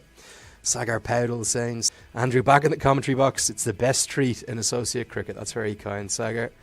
Karan Siwakoti, he says, I'm not sure I'll be walking tomorrow because I'm going to be watching all night long. Don't know where he's watching from. Nice to hear from people watching all the way around the world. Good description this from Sailesh. Welcome back, Andrew. We were missing your commentary. Without you, Nepali cricket live commentary is like pizza without cheese. I don't know what to say to that. Well, I don't think you can have pizza without cheese, so I'd agree with you. Thank you very much. I think there are lactose intolerant pizza eaters maybe out there. But it's no good, is it? Yesterday, they beat Austria in that tri-series, the T20. Power of Shakti be with you, he says. Sundarp listening on. Bati, Salty, nice to hear from you. Shaban Sarma, Narayan Devkota. Finally, Cricket Badge is back. I was only gone for 4 days, guys. I am sorry. One more time, Peter Della Penna. Bullseye. No, he wants the Shakti. He wants the Shakti, the power. Shakti, the power. Nice to hear from Roshan Dittal, watching on from Kathmandu. Dr. Benaya Subedi. He says, Peter Della Penna's voice is as scary as Shakti the Power back in his peak days. The 3 is still the second most economical spell in list A matches. Nice to hear from PhD Monarch. Look up at the sun, what it means. Have you ever made up stories about these clouds? Well, it's not too cloudy today, but certainly it's making things a bit easier. Nitesh asking me when I'm taking out Nepali citizenship. One day, I'm sure that's going to happen. And lots of messages coming in as well on Instagram too. Great to hear from everyone. Someone watching on from Tbilisi in Georgia. Hoping that Nepal don't choke today. They're certainly in a good position at the halfway stage of the first innings. 25 gone. Oman 70 for 5, and Mohammad Adil Alam is going to continue into his 8th over. Superb figures for him. Overs none for 11 at the moment. And this one just wide outside the off stump. It's been a superb start to his ODI international career, Peter. A couple days ago against the USA, but here in a different role in the middle overs, it looks like he's going to bowl 10 straight here just to keep Oman tied down. I thought they might take him off after 6 overs if they were going to keep him back for a death spell, but the rhythm he's in, Lenny, it just looks like he's going to bowl 10 straight. Messages literally coming in from all the way around the world. Prabesh Dungana messaging through on Facebook. Amrit Karala watching on from Kathmandu. Lots of fans in Kathmandu. I'll be back there soon. I've no doubt. No ball signalled. We're going to see a free hit. Is this one going to be costly? We saw a no ball in his final over. Steps again.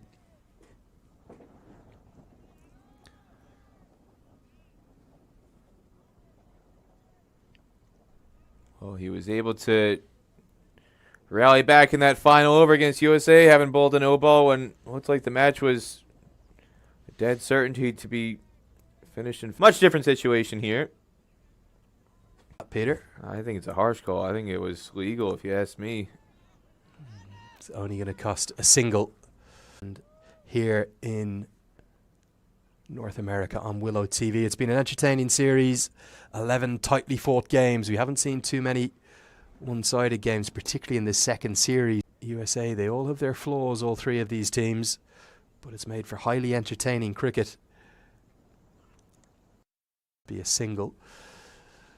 Which of the 5 sides that's come here to Texas do you think will be the happiest, Peter, as we get close to the end of that 26th over? Well, the first series, and it looks like we could be somewhat on our way to that if this result holds.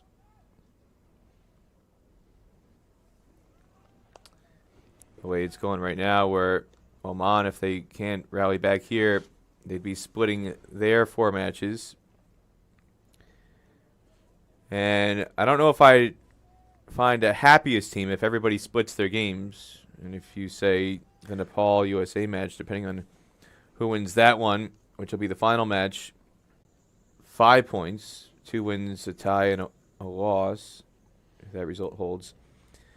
Whereas I can pick out the least happy team with conditions. Again, this facility at Musa Stadium might have only gotten ODI status designation last month as the 213th ODI cricket ground in the world. USA play that was also hosted here, where you had the Nepali Rhinos compete. It was essentially the full Nepal national team, but under the franchise banner of the Nepali Rhinos. Zeeshan Maqsood has played here. So some of the other players who've come and been a part of this tri-series are familiar with Musa Stadium. It's not their first visit, but more than anybody, it's the USA players who are most familiar with it in their home condition. Do you think in some ways, even if they went down to defeat today, Oman may be the happiest of the 5 sides? They'll feel like it's job done, picking up. They probably needed 1 win, if not 2 here out of the 4 to guarantee the top 3 from the kind of the broad indicative mathematics that we could do. If they'd lost all 4 and ended up in 40 points, they'd have been in real trouble. Well, I think more than that, Lenny, they'll be the happiest team here because they've got their 36 matches complete. Now they can put their feet up, kick back, and they can watch the other 6 teams slug it out and go through all the stress and the drama, as it looks like.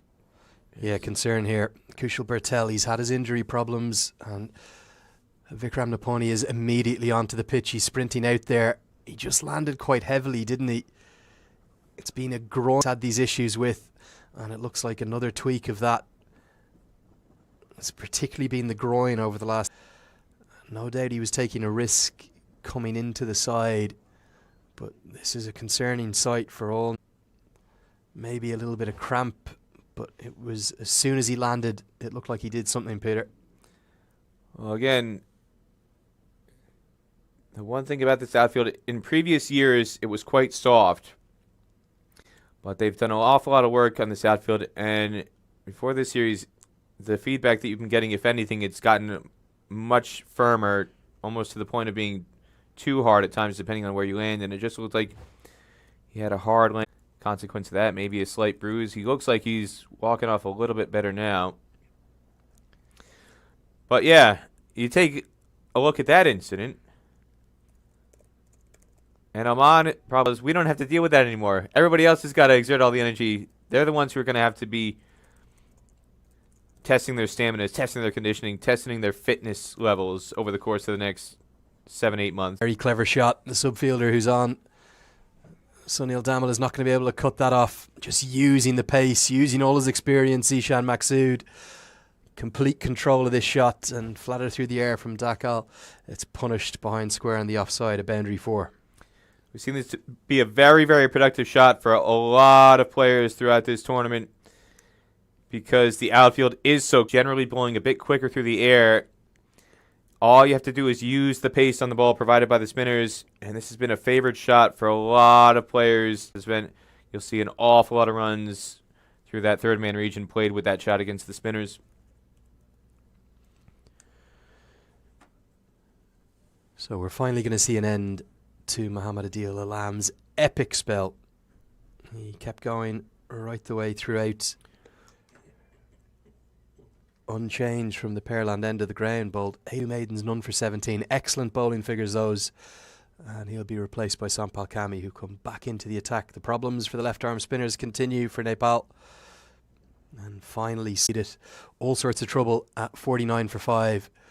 And Nepal just to this look of a side now who want a wicket, and they turn back to one of their openers to try and give it to them. Sampal Kami comes in for his 6th.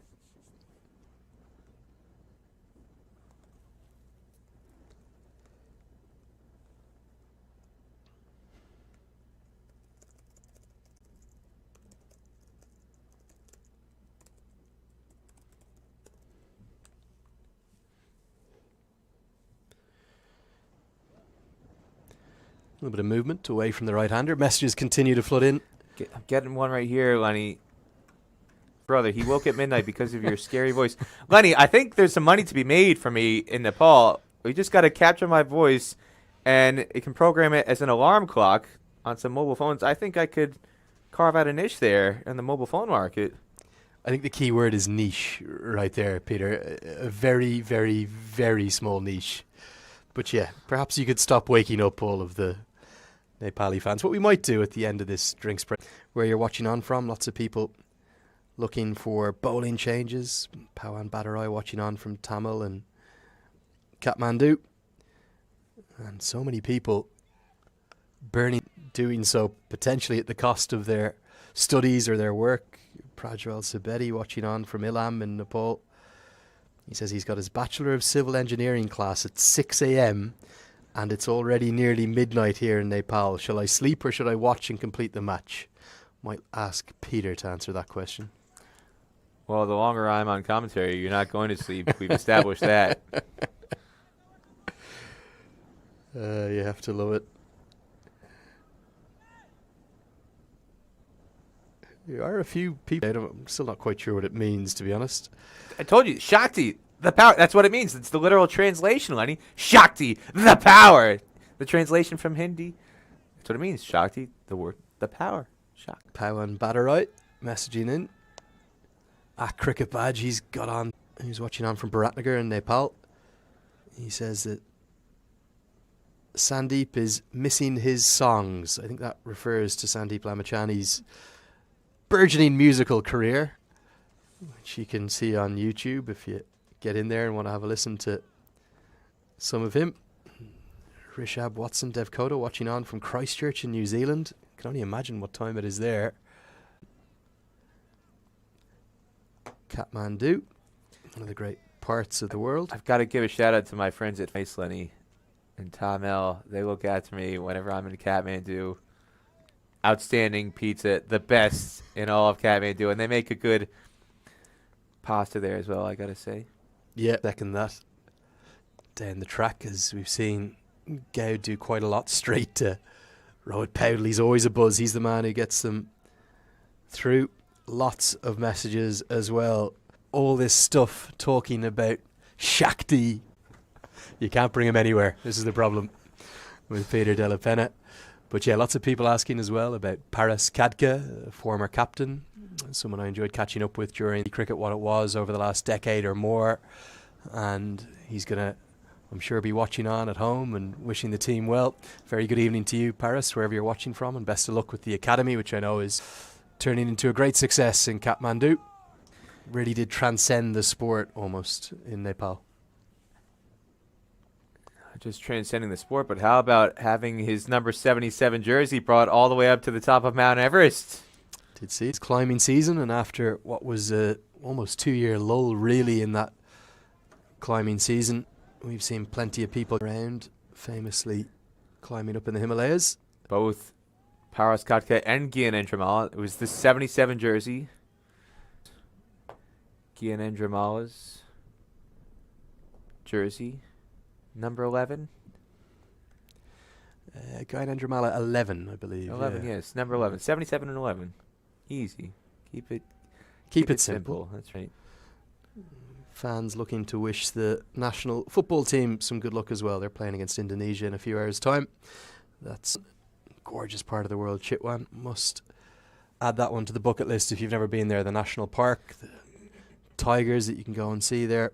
Gorgeous country. Nepal, just landlocked in between India and China. Very special place, full of spirituality, full of the Himalaya mountains, the most amazing food, and critically, Peter, as you know from your time there as well, the most wonderful people you'd ever want to meet. Nepal. It's one of my favorite touring destinations. I know I can't even call it a touring destination for you, Lenny. It's essentially home for you now. My second home is what it's become known as. Yeah, certainly enjoyed my. In terms of my tours, people ask me where I love to tour. Muscat. Get some incredible hospitality provided by Oman Cricket and the Oman Cricket Academy out there. But it's unique. It's got its own character. If you ask me, if I had the choice of Dubai or Kathmandu, I would take Kathmandu hands down 7 days a week, because you just get very authentic, very real people, are very hospitable, and they welcome you with open arms. Get to the end of the 29th over, the score 86 for 5.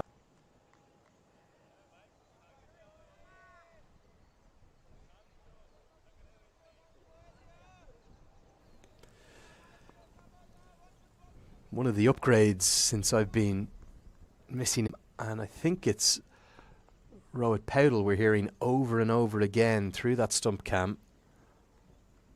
And he's constantly reminding the batters that the pressure is on them, that it's building. They're not getting even 4 runs and over, and that something's got to give.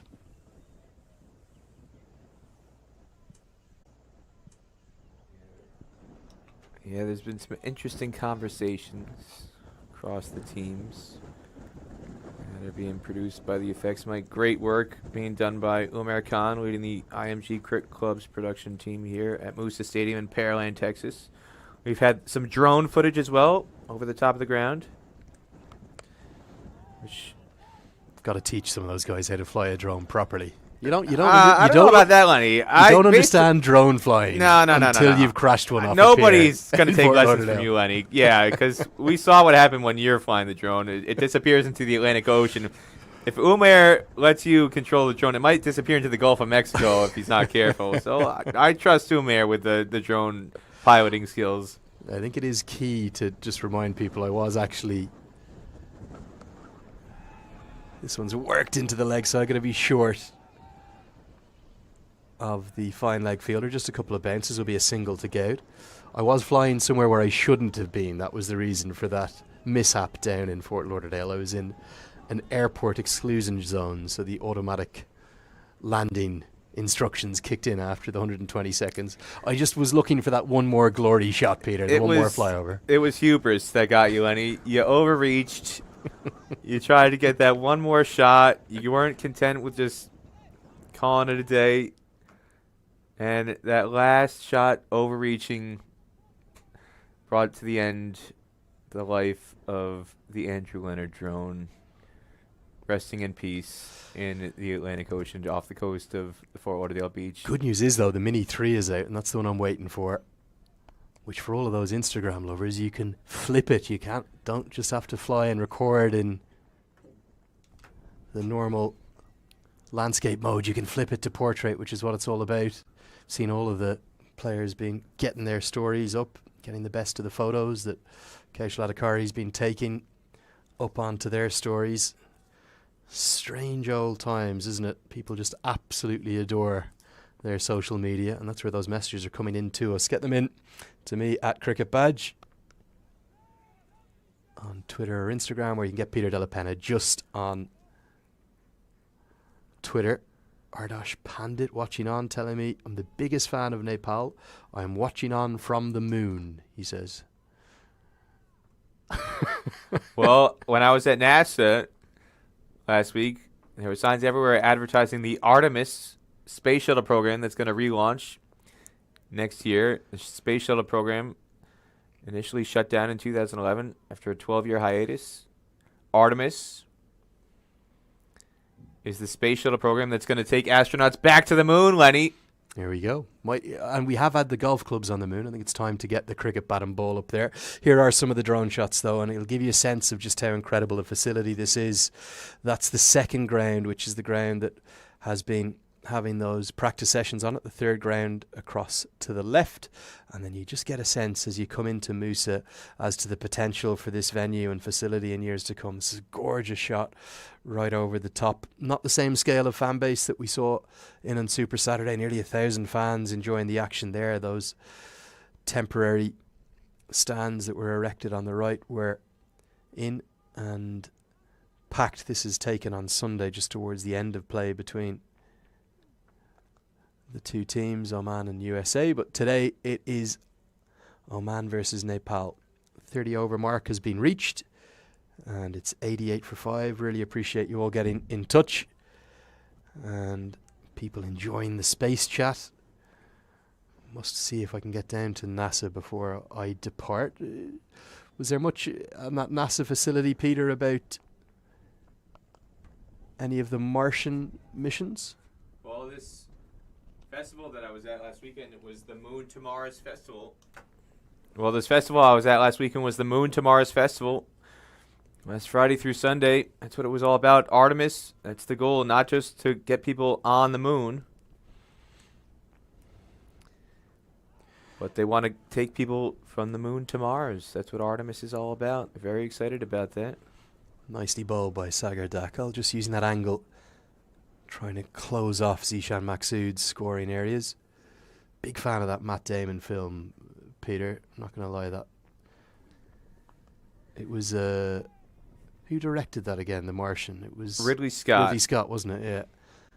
Based on a brilliant book. I'd actually read the book initially, which was even more hilarious and amusing than the film. But the film was a pretty good reference. Direct hit's going to be out, but not able to be affected by Arif Sheikh, and Gowd just gets home probably by a matter of 8-12 inches, something like that. There was some Star Wars theme music playing over the top of the background when you walk into the Johnson Space Center in Houston. And there was some other thematic music playing. I didn't hear anything that I could recognize from the Martian soundtrack. Beautiful score to that film, though, joking aside. And that's what helped add to the drama of it all. 31 overs gone, 92 for 5. Back to a few of your messages piling in from everywhere. People watching on from Qatar. Can't miss even a single match of Nepal. I've got duty tomorrow at 5 a.m, but cricket is in my blood, says Subhash Basnet. Nice to hear from you. Another Subhash Tahal, watching on from Itahari in Nepal, saying great to hear you back in the commentary box. Thanks for your kind wishes. That's very sweet. And people asking Satyaraj Awasti, what do we think that the target score for Nepal will be that they can achieve? Watching on from Dangadi. Oh, if they can get up to 200, it would give them a fighting chance. Nepal is really letting all that advantage they had earlier slip away. The hard work done by not just Lamichhane, but Adil Alam bowling in partnership as this stand for Maqsood and Gowd, who seems like forever ago he had that deer in the headlights look. Lenny, he looks a lot more comfortable now than he did at the start. 43-run partnership in progress with Karen KC coming on. Down the track and hit with a straight bat. Yeah, certainly the first sign of aggression from Gowd. Down the track, dispatches Karen KC, doesn't take a look. He's known for his big hitting, Sandeep Gowd. It's been nowhere to be seen today. 19 off 55 before that delivery. He says enough is enough. This is a good batting wicket. I'll skip down the track, hit it with a straight bat and get good reward of first maximum of the day for Oman. Well, you said it, Lenny. This is more the game we're used to seeing from Sandeep Gowd. Had a very nervy start trying to see off Sandeep Lamichhane's first spell. Looking a lot more comfortable now against the pace. And it's just his second shot clearing the boundary. 1-4 and 1-6 in this innings. Soaked up a lot of pressure and now looking to cash in the partnership at 49. Tries to repeat the dose and so nearly is castled by Karen KC, but instead it flies off an inside edge and somehow evades the leg stump. 10 runs from just 2 deliveries. A gluttony of runs have come from nowhere, given the dearth so far, and the 100 comes up. I got a message coming in here from Abhishek saying, thanks for the new alarm tone, Peter Della Penna. And this is quite alarming to see, if you're a Nepal fan, what Sandeep Gowd is doing. Everything was going Nepal's way in the first hour and a half of play, and just in the last 20 to 30 minutes, the pendulum swinging back into the direction of Oman as they cross the team 100 and the partnership goes past 50. Yeah, a little blitz from Sandeep Gowd, who is so known for this, that 50 partnerships come up. It's taken a long time to get there, but it's exactly the rebuilding effort that Oman needed. Zeeshan Maqsood, he's been integral to everything that his side have done. And he's found a little bit of support from Sandeep Goud. 11 runs in just 3 balls there. 6-4, followed up by a single. And this is a good little counter punch now from Oman. Poor Anand Tiwari is watching from Maryland, Lenny, saying, I'm watching from my office and my boss is sitting near me. I kept the volume low, but your screaming voice is making noise and attracting the attention of my boss every time you say Shakti the Power. Don't worry, guys. I'll find a way to give Peter a break. I think Peter needs to go out and take some photos pretty soon.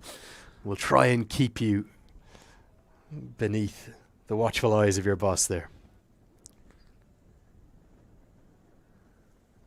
We're seeing a lot of power coming from this over off the bat of Sandeep Goud. And just a little bit of worry here.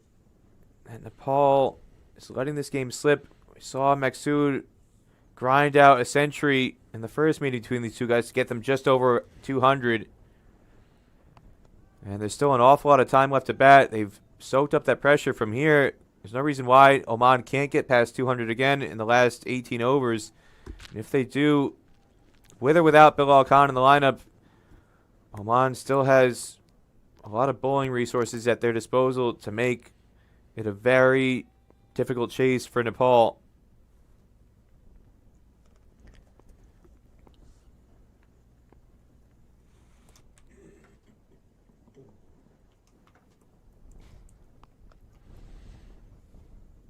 No single this time for Maqsood as KC fights back well with 3 dots to close out his comeback over. He's got 2 for 25, 32 gone. It's 103 for 5. Andrew Leonard here alongside Peter Della Penna for the moment, and getting lots of messages coming in. This one from Parshu Rampande on Twitter at Cricket Badge. He says, previously, Basanta and Shakti duo were key spinners for nearly a decade. Afterwards, Sandeep is still in search for his partner.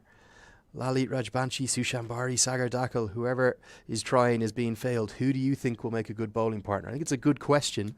I think the big surprise for me, particularly with Maqsood at the crease, I'm not sure why we haven't seen anything at all from the off-spin of Dipender Singh Airi. You took the words out of my mouth, Lenny. He's been so good with the ball and in the field. We haven't seen much of him on the batting side in this tour. He's been struggling for runs, but when it comes to his ability to keep teams off balance with the ball, we've seen more than anybody else him vary his flight, vary his pace, and it's kept a lot of teams off balance here in Texas. And you said it, with the left hand of the crease for as long as he has been, it's a bit surprising why he has not been tried. Sandeep Lamichhane will turn back to himself. He's got 4 overs left, 3 for 19. And certainly with how much Dipender Singh Airi is being used in recent times, in fact, he's bowled in basically every single game since the T20 World Cup qualifier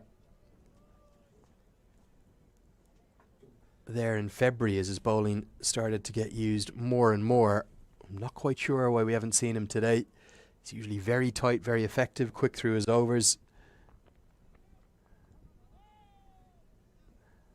And for me, he's a great foil for Lamichhane to operate at the other end. He'll obviously be more of a batter than a bowler, although a lot of Nepali fans refer to him as that 3-dimensional cricketer, being such a fine fielder too. But really strange not to see him used with the ball today. Don't think he's carrying any injuries. And Lamichhane needs, maybe now, to just find one more breakthrough for his side.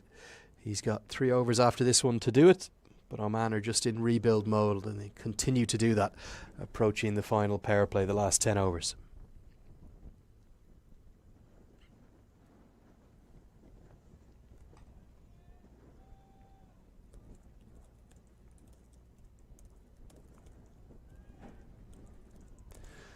The wind continues to buffer the fielders around. It really is blowing as strong as I've seen it. Leg break out of the front of the hand and a little too flat and critically too wide. Maqsood pounces on that width and cuts it away. He'll get a boundary. He's been pretty quiet and watchful, but he moves into the 40s now. And Lamichhane is bowling with the wind at his back, and we talked about this, Lenny. It can be a bit harder to control the ball as a spinner, and he tries to just dig it in short to try and get it in quick so the ball doesn't float through with the wind. The wind is blowing from the south to the north. Lamichhane bowling from the south end, the Massey Ranch end. And it's kind of swirling towards the north. It's blowing in from both directions, it looks like. A little bit more towards the northwest. But Maqsood getting a little bit of assistance from the wind to get that to the ball to the boundary. It's the googly angled down the leg side and doesn't flick anything of Zeeshan Maqsood's thigh pad, so will be signalled as a wide. And Nepal maybe just a little guilty of searching for wickets rather than continue to try and keep things tight. And again, this just strengthens the argument of where is Dipendra Singh Airi in the bowling attack.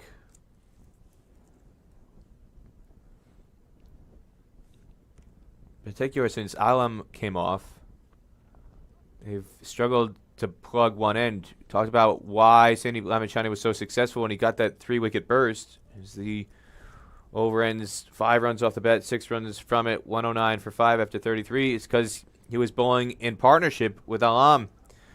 He had one bowler at the opposite end plugging up the runs, building up pressure. Alam's first 7 overs, 2 maidens, none for 11, and that allowed Lamichhane to strike. And since he's come off, we've seen an inability to tie up runs from that Pearland end. And Lamichhane has gone back to Alam to try and get that pressure built back up. He's got 2 overs left. No Airi, but he's going to, instead of saving Alam for the death, it looks like he's going to use one, perhaps both of his remaining overs here to try and reestablish that pressure.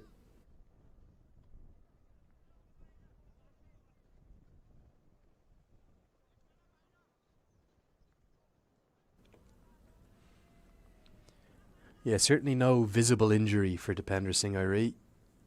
And he's gone from what was an occasional and infrequent, a part-time bowler, to a very regular one. In fact, used with great consistency.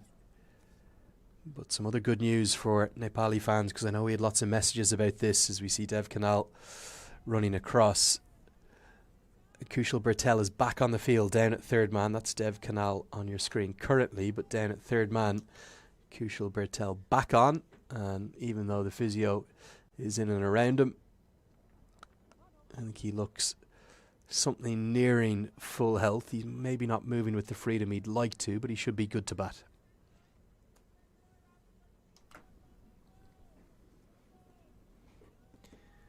There he is. Number 14 on screen. Had a little bit of a leg issue before, but he's doing his shadow batting. He's getting himself ready to go in the reply. You can see him just clutching that right leg. Something we haven't seen this series. Peter, I know how much you enjoyed the part-time leg breaks of Aaron Jones, the American vice-captain. Kushal Bertel's part-time leg breaks, which have been entertaining and actually pretty effective. Well, I think a lot of part-time leg spin is more effective than what we saw from Aaron Jones. Still no wickets since 2018 in Let's Say Cricket. I think you're very harsh on Aaron Jones's leg spin. I think it's better than you'd think. He nearly cleaned up several batters. I know he hasn't picked up the wickets that he would have hoped. Nearly, Lenny. Close only counts in horseshoes and hand grenades. Keep saying it.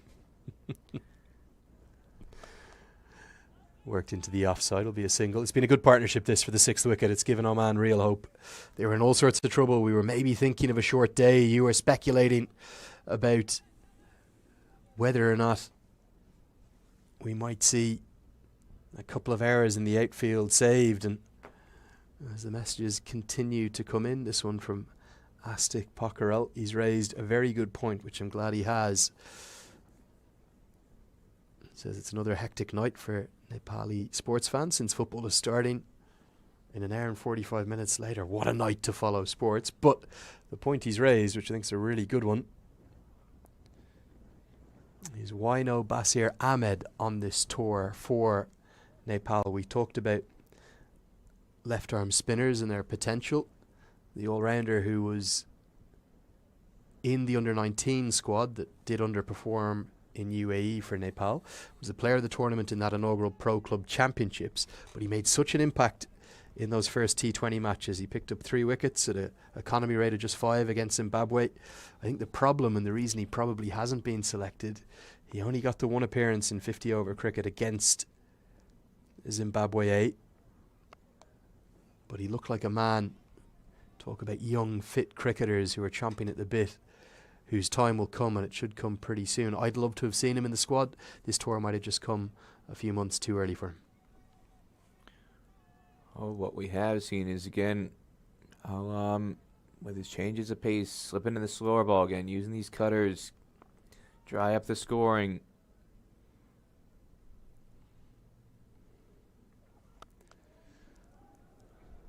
Just 3 singles in this over, and it'll be a memorable debut tour for Halam, the way things are going. Had an outstanding first match, and here again in his second match, making a tremendous impact with the ball. Lamichhane was so effective in his first spell with Alam bowling at the opposite end. He's brought himself back on from the Massey Ranch end in tandem with Alam, and you wonder if the captain is going to be able to strike in this next over. 3 runs from the 34th, 112 for 5. Yeah, big over this one, you sense. Lamichhane wants a wicket. He wants to break this partnership. Simon Powdell getting in touch, watching on from Lakehead University in Thunder Bay, Ontario. He says the Nepali team are playing good, but they can collapse at any time. Classic mindset for a Nepali fan. Always worried about the collapse. Kiran Chapagai watching on from Finland. This one's dragged down. It's a poor delivery. We've seen 2 poor ones from Lamichhane. 1 to Maqsood, now this time to Gao. That was too easy. Just an old-fashioned drag down and helped away for 4. Well, before it was Gao who looked like the deer in the headlights, and now it looks like he's behind the wheel. And he's got Lamichhane in the crosshairs. Much more confident an hour later after he first came to the crease. Shots like that.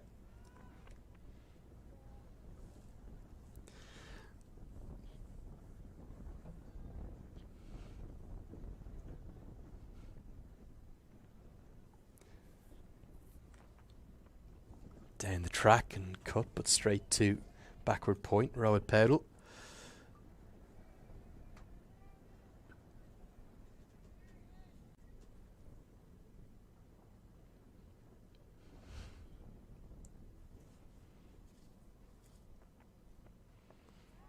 Tossed up, that's more like it from Lamichhane, but get through for a single despite the direct hit. Maqsood to sprint. I'll tell you one thing, Peter, your Shakti the Power shout is, I think it's fair to say, polarising Twitter. Please tell PDP to stop shouting in his scarifying voice. It's after midnight in Kathmandu. Here's the direct hit from Adil Alam, but safely home. Well, what we do know is fan code up and running, no issues, is what I'm taking from this, Lenny. The broadcast is no audio issues yet. Perfectly produced out of Texas, going all the way back to Kathmandu on fan code. That's the positive. Yeah, not just towards Nepal, but also Benaya watching on from Adelaide, 3 o'clock in the morning there. Doff of the cap to you, sir, for staying up, for such support. People watching on from Romania, that's Saraj getting in touch. Really is a global game these days. And the fanaticism, particularly from Nepal, as Pravakar Bartula gets in touch asking us to comment on the YouTube comments. We can't do that because that's geo-blocked to the Fan Code YouTube channel where you're probably watching on. Good question here from Bimal Thapa, which we'll pass over to Peter. As Maqsood just happy to dead bat out the over. Bimal's asking, Peter, what is the roadmap for an associate nation to become a test nation?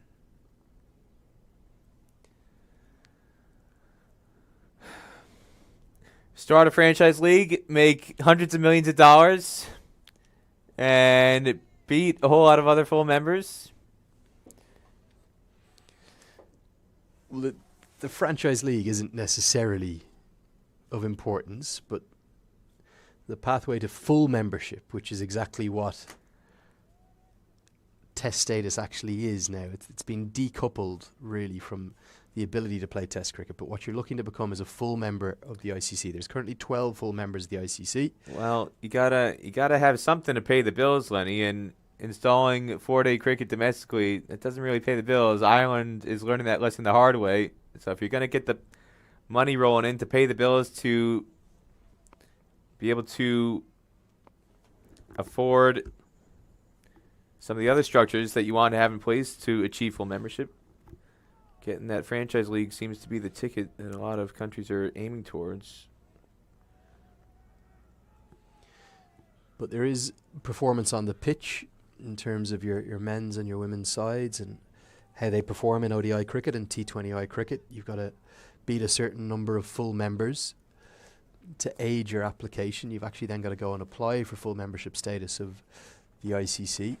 We saw the last two members that were granted it at the same time, Ireland and Afghanistan. And part of how they achieved that was through the Intercontinental Cup. Performances in that event, it wasn't just the performances in ODIs and at World Cups and the T20 World Cups, but they had the pathway through the Intercontinental Cup, which was the Associate Cricket 4-day competition. And Ireland and Afghanistan consistently finished at the top of that event, both countries winning it when it was in existence. And sadly, after both Afghanistan and Ireland secured full member status, the ICC scrapped the competition. The initial dangling carrot was if you finished at the top of the Intercontinental Cup, you were guaranteed a challenge series. It was going to be the Test Challenge Series. It was supposed to be a 4-match series against the lowest ranked full member.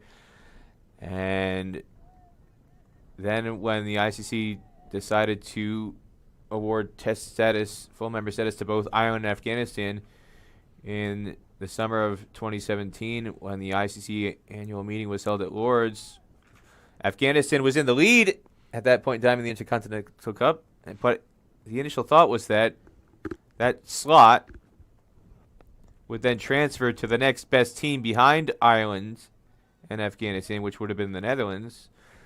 But instead, they just said, no, we're just going to do away with the test challenge because the first place team is got test status now. And it's unfortunate that the I Cup has not continued to allow players in countries like Nepal, USA, UAE, a chance to develop their skills. Carved away. It's hit into the sky, into the wind. Will just be a single as Mohamed Adil Alam continues to close out his economical spell. I think if you look at the reasons, though, there's obviously political aspects to all things in the cricketing world, and the ICC only has so many funds to redistribute back out to its members. But I think one of the primary reasons that the two sides ascended at the same time, they really had been the two sides that had dominated associate cricket for the best part of nearly a decade since Afghanistan's rise. This one's punched but straight to the ever excellent Rohit Paudel, who really has been majestic with his fielding today, saves another run. And it was their domination, not just of the 4-day cricket that the associates were playing in the ICC Intercontinental Cup, but also white ball cricket. If you look at Ireland winning that unprecedented treble of the 50 over, T20 over on the 4-day competition back in 2013. And then Afghanistan's continued rise in white ball cricket, as well as Ireland dominating those T20 World Cup qualifiers in 12 and 13. That really is the route. You've got to show excellence on the pitch and consistently be the best and the very best of the associates. But then there's also your infrastructure, your interest levels in the game in the country, and the scale of your fan base and the scale of your crowds are looked at by the ICC.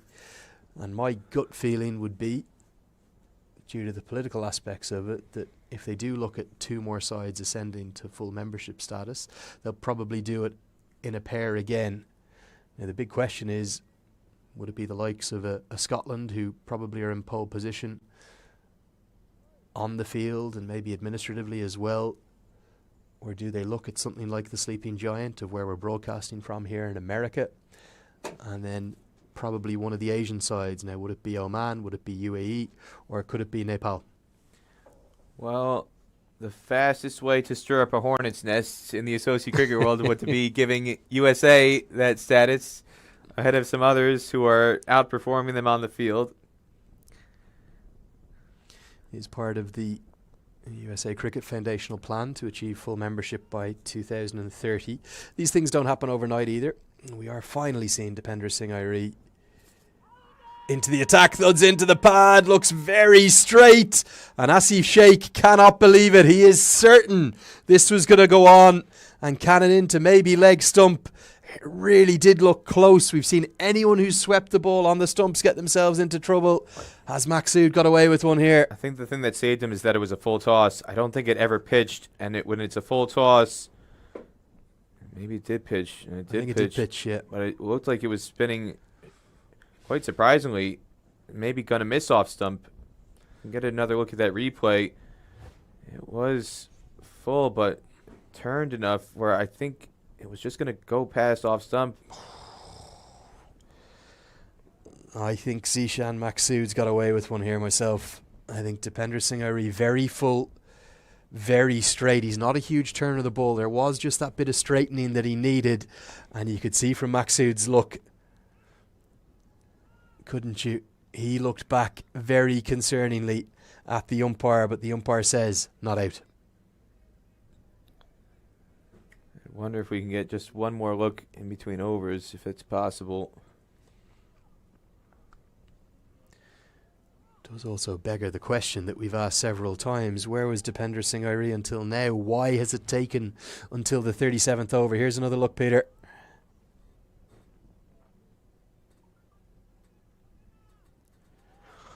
Oh, no, my trick photography in play there is I thought it was turning past off stump because it was after the deflection where the ball looked like it was popping up past off stump, but on that angle, it was missing off stump, Lenny, missing leg stump. That one was going straight into middle. You always talk about the visual clues you get as an umpire. And if you look at where that ball's deflected, it hasn't gone out towards point, or it hasn't gone away towards square leg. It's hit him very full, very straight. The keeper was bang in line with middle stump where he would have been anticipating the ball going past. And when you saw Asif Sheikh's reaction, who's as good-spirited as an impressive a young man as you'll meet anywhere in the world of cricket, he was certain that it was going to go on and cannon into middle stump. There was no bat involved, that is for certain. It can't be going over the top. And Zeeshan Maqsood, he is a real life and a big moment in the game.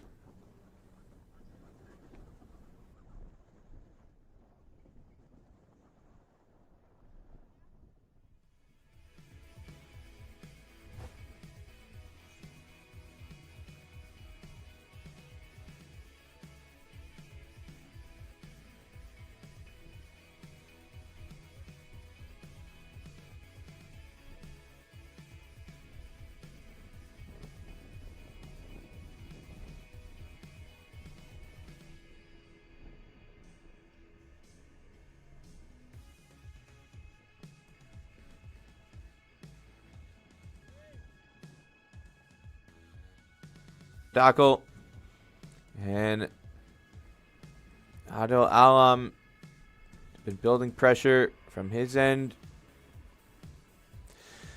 What you're seeing plays is no surprise that it's Rohit Paudel leading up where the ball is going to come from. And we see a bit of a wild card pulled here. Arif Sheikh's part-time medium pace is turn 2 after a highly effective 10 overs from Mohammad Adil Alam. Maybe Sandeep Lamichhane just trying to burgle 2 quick overs here. And I wonder, I'd love to have a chat with some of these guys, and I'd be curious, Lenny, if any of them have any sort of athletics, track and field background, because the way they get so low, that explosion on that first step, jumpers, high jumpers. Brilliant. So nearly the run out. Sorry to cut you off, Peter, but just as you were talking about it, it's Dipender Singh Airi, a backward point so quick to the ball. I think a direct hit would have been gone. But Asif Sheikh whipped the bails off in a flash, and Gowd somehow got home. In some of the previous broadcasts, fielding and throwing and catching, it's not just with your hands or your arms. You got to body. And one of the things I like about Irie and Podell, they put their whole body into it.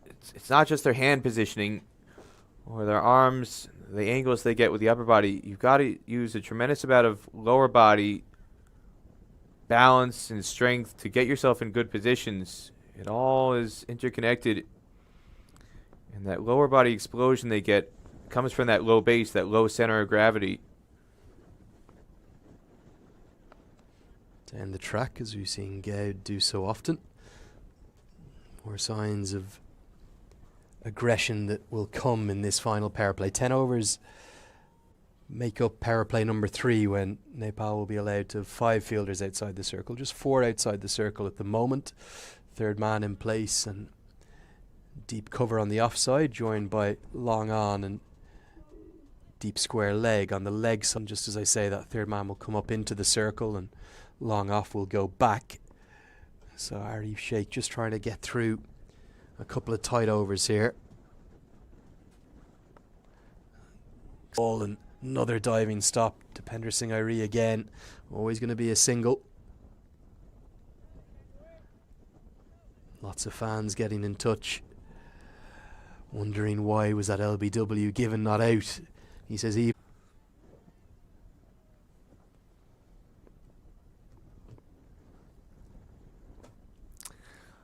Well, Vijay Millella thought otherwise. Been a very watchful innings from Zeeshan Maqsood. Sight of their 50s. It's been telling. It's kept Oman in this game. Nepal's strength is not in their batting, and Oman will know that.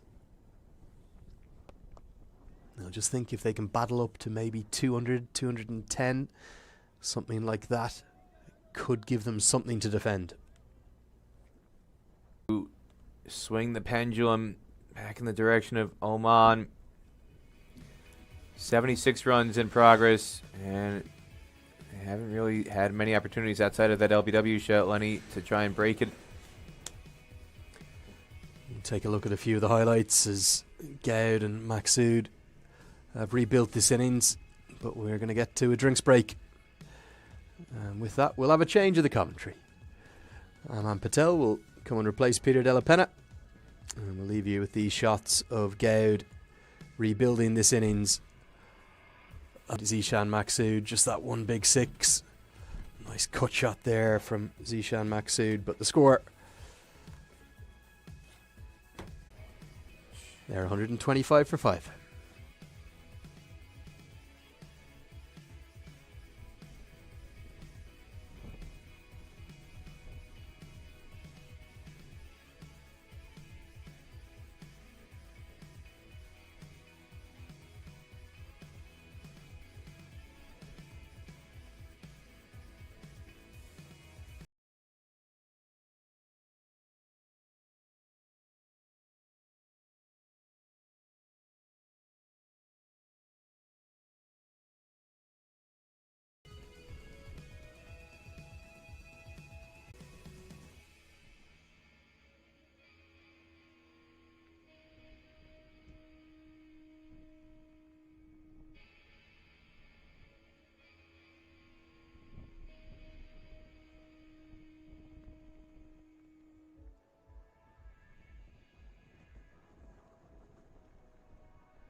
So, changing commentary for the last 12 overs of the first innings. Well, a bit of very fond farewell to Peter, the Power Della Penna. And welcome back. For the first time today, Aman Patel, who stepped so ably into my shoes for the few days when I was missing in action. Aman, good to see you, mate. With how well you've been doing in the commentary, you've been enjoying it. It's been a lot of fun. You know, no one can replace the great Andrew Leonard, but just trying to step in, and we had some great matches, so it made it real easy. Yeah, some unbelievable games, particularly that tied match on the Saturday. Have you been able to process and compute what exactly happened on Saturday? Well, it was definitely a wild situation that went on Saturday. Everything that could go wrong, and then somehow Nepal, when they needed it the most, they were the Second over brought into the attack as late as the 37th over, which really was a bit perplexing. Where's this game at, Oman? Oman were in huge trouble, 49 for 5. We thought we might have been in for a very 50, but it's been a very watchful innings. Yet another 50 for him. This one coming off built the Omani captain. Has he brought his side back into the game? He's given them a puncher's chance now. Again, it's been a brilliant 50. Came in at a really bad point for the Omani innings, 49 for 5, as you mentioned. And he was just watchful, stuck in there, didn't throw his... Oh, very good from Dipender Singh off his own bowling. Just 3 singles from that over. Nepal won't mind that. 39 gone. 128 for 5.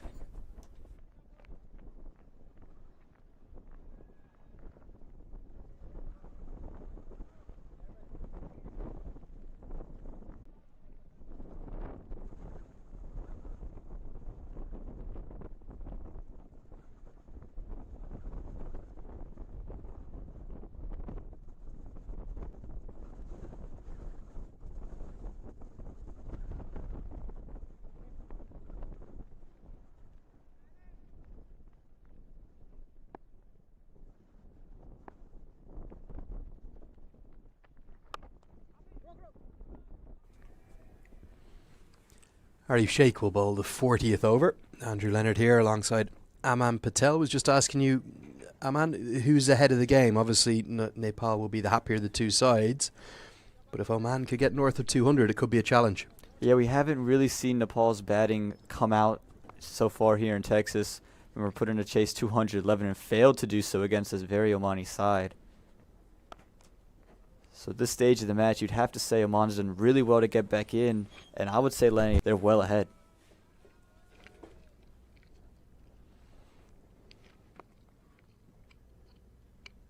At the off stump, and Asif Sheikh can't collect cleanly off his brother. Sheikh being attacked there by Gade, wasn't he? He's walking at the bowler. And you'd have to think maybe this might be the last over of Asif Sheikh, just the 2 overs of the part-time medium pace. Plenty of options remain. Karen KC and Sampal Kami, and also critically still some Sandeep Lamichhane left. And don't forget about the Dipender Singh who just gets brought into the attack. Has a tendency of tightening things down and is very smart with the deliveries, able to speed things up, slow things down, watches the batsman to the very end. Doesn't really give them a lot of room, and so when you look at these two batsmen who are going to probably look to push now in the later stage of the match, he might not be a bad option to have.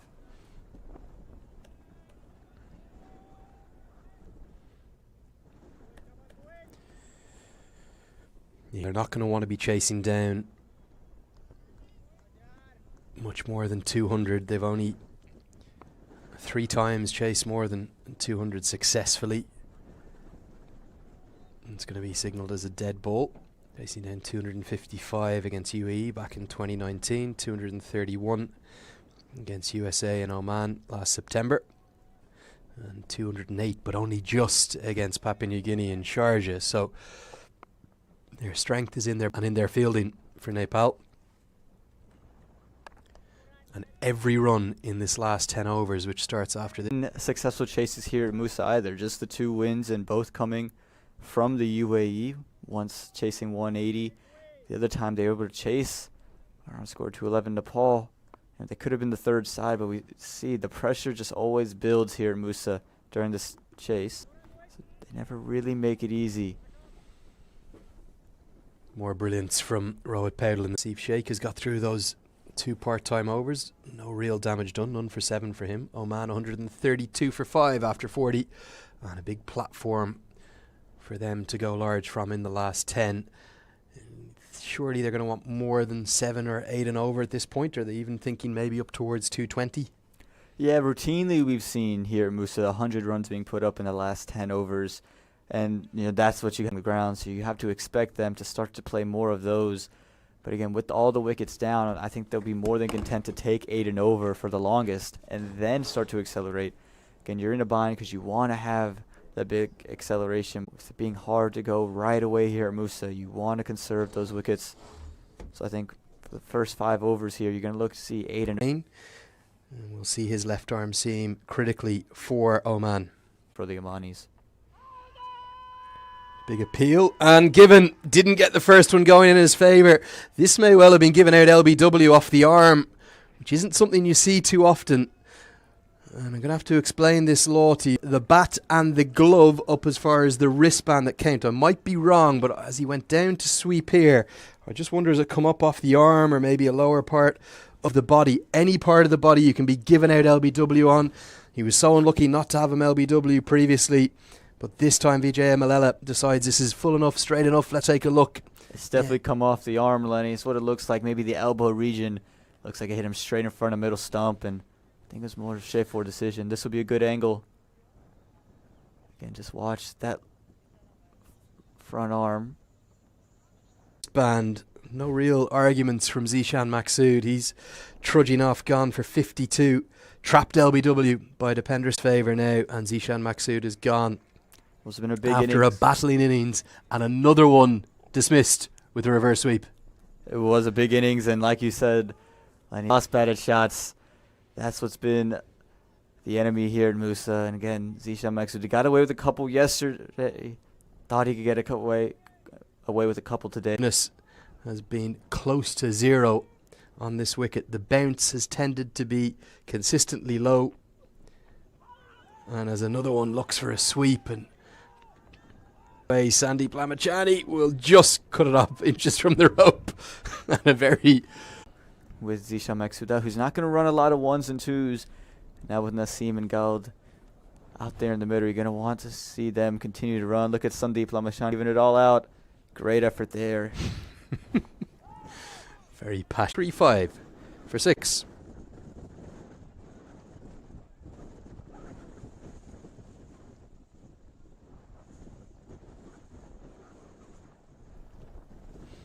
Nice to see fans in, not just in the plain top, but the floppy hat as well. And we are seeing Saturday. Must have been some atmosphere to be a part of in person. It was an incredible atmosphere. Again, you can see the fans in there today, and the Nepal faithful were definitely riding out on Saturday. They were riding the fence that wraps all around the ground. Topi. It's the traditional headwear there back in Nepal. Got as large as a head as I do. They look a little bit special, but seem to get a few compliments on the topi wearing. I think you'd look a You bit... could pull it off. We got to get you in one of these and post it to social.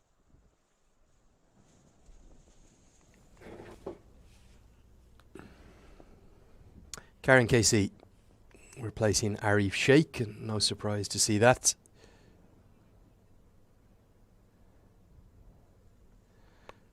And the reason why used in 2 spells. We haven't seen bowlers tend to bowl 4 or 5 overs off the underside of the elbow, and I think that's why it's a good decision. It's not going to go over the top, and the finger correctly goes up. Yeah, it was right impact on middle stump. And again, as you said from Vijay. If you are confused, how can he be out if it's hit his arm? It's band of the glove that you can see there, the white wristband of the glove of Zeeshan Maqsood, that the umpire needs to consider as part of the bat. If the ball comes off either the bat or whether that be from your toe right the way up to the shoulder, as we very occasionally see batters dismissed ducking into slower balls. It's any part of your body. I think this has come off the underside of his elbow, and he's been adjudged LBW. Yeah, I think you hit it on the mark there, Lenny. Right there, you can see there's definitely arm before wicket. So more time, more history here at Musa. ABW. There it is. No LBW. ABW. But I think the remark, any cross-batted strokes put away the sweep, whether it be conventional or reverse. And he's just ended up losing his patience of it. The reverse sweep has been a disaster here in Texas. And against the USA, he got away with a couple of them. So I think in his mind, he felt, okay, I know what the wicket's going to be like, and I can play those. It's a disaster here in Texas, and that time a disaster for... The next 100 or 150 overs are going to be interesting because With 58 overs left in the series, we are using the same wicket again that was used. Naseem Khushi's a big hitter, but that slower ball, the off-cutter from Karen KC, just died in the pitch. And that's something to watch for all the bowlers. Not going to see a lot of cross-batted shots work. Those are going to become more and more useful because they're going to be forced to play straight. Oftentimes we see Nepal push at deliveries. That's where you can get these short cover fielders into the attack. So something to watch for as we head into the second innings and day 2 tomorrow. Sandeep Lamichhane brings himself back into the attack. 8 overs, 3 for 30. You sense these are 2 very critical overs. Probably the 2 biggest hitters in this Omani side. Sandeep Goud and Naseem Khushi, who's known for crushing this. This Omani innings could be held short of anything north of 175. If Goud and Khushi can get going, they'll be thinking north of 200. And what's given as runs. And again, we see that time he mix it up. Just pull the length back a little bit. Again, if you're one boundary from the over, now don't try to do too much. We know how good of a bowler Sandeep Lamichhane is. Just look to punch now. 1s and 2s are all you need. Comes off a leading edge. No time for a single there. Look at the fielding again. You won't see many quicker in the world of cricket than him and Rohit Paudel. And the 2 of them, they've been an inspired form in the field. They've been unreal. No matter what the situation is, it feels like when they're out there, they've really rallied the troops just with the way they're attacking the ball and how aggressive they are out there in the field. Steered to the man at short third man.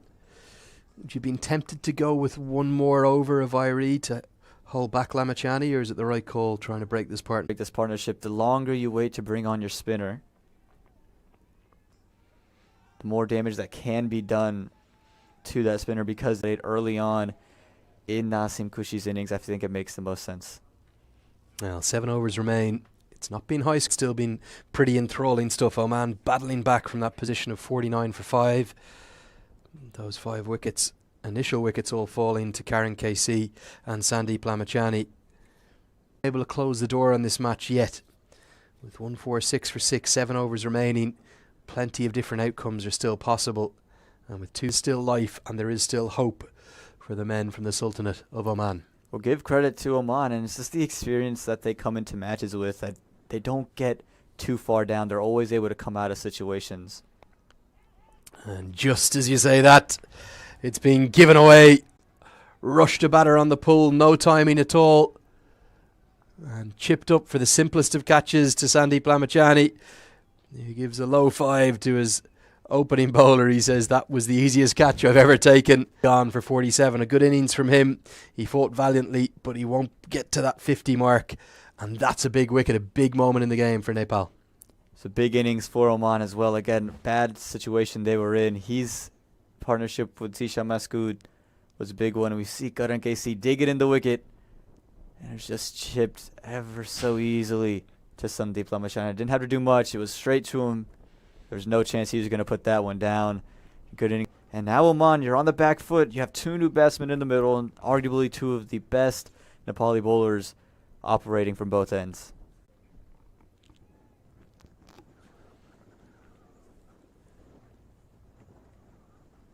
Three wickets apiece for Karen KC and Sandeep Lamichhane. Much fabled bowling duo. Just keep producing the goods for Nepal, don't they?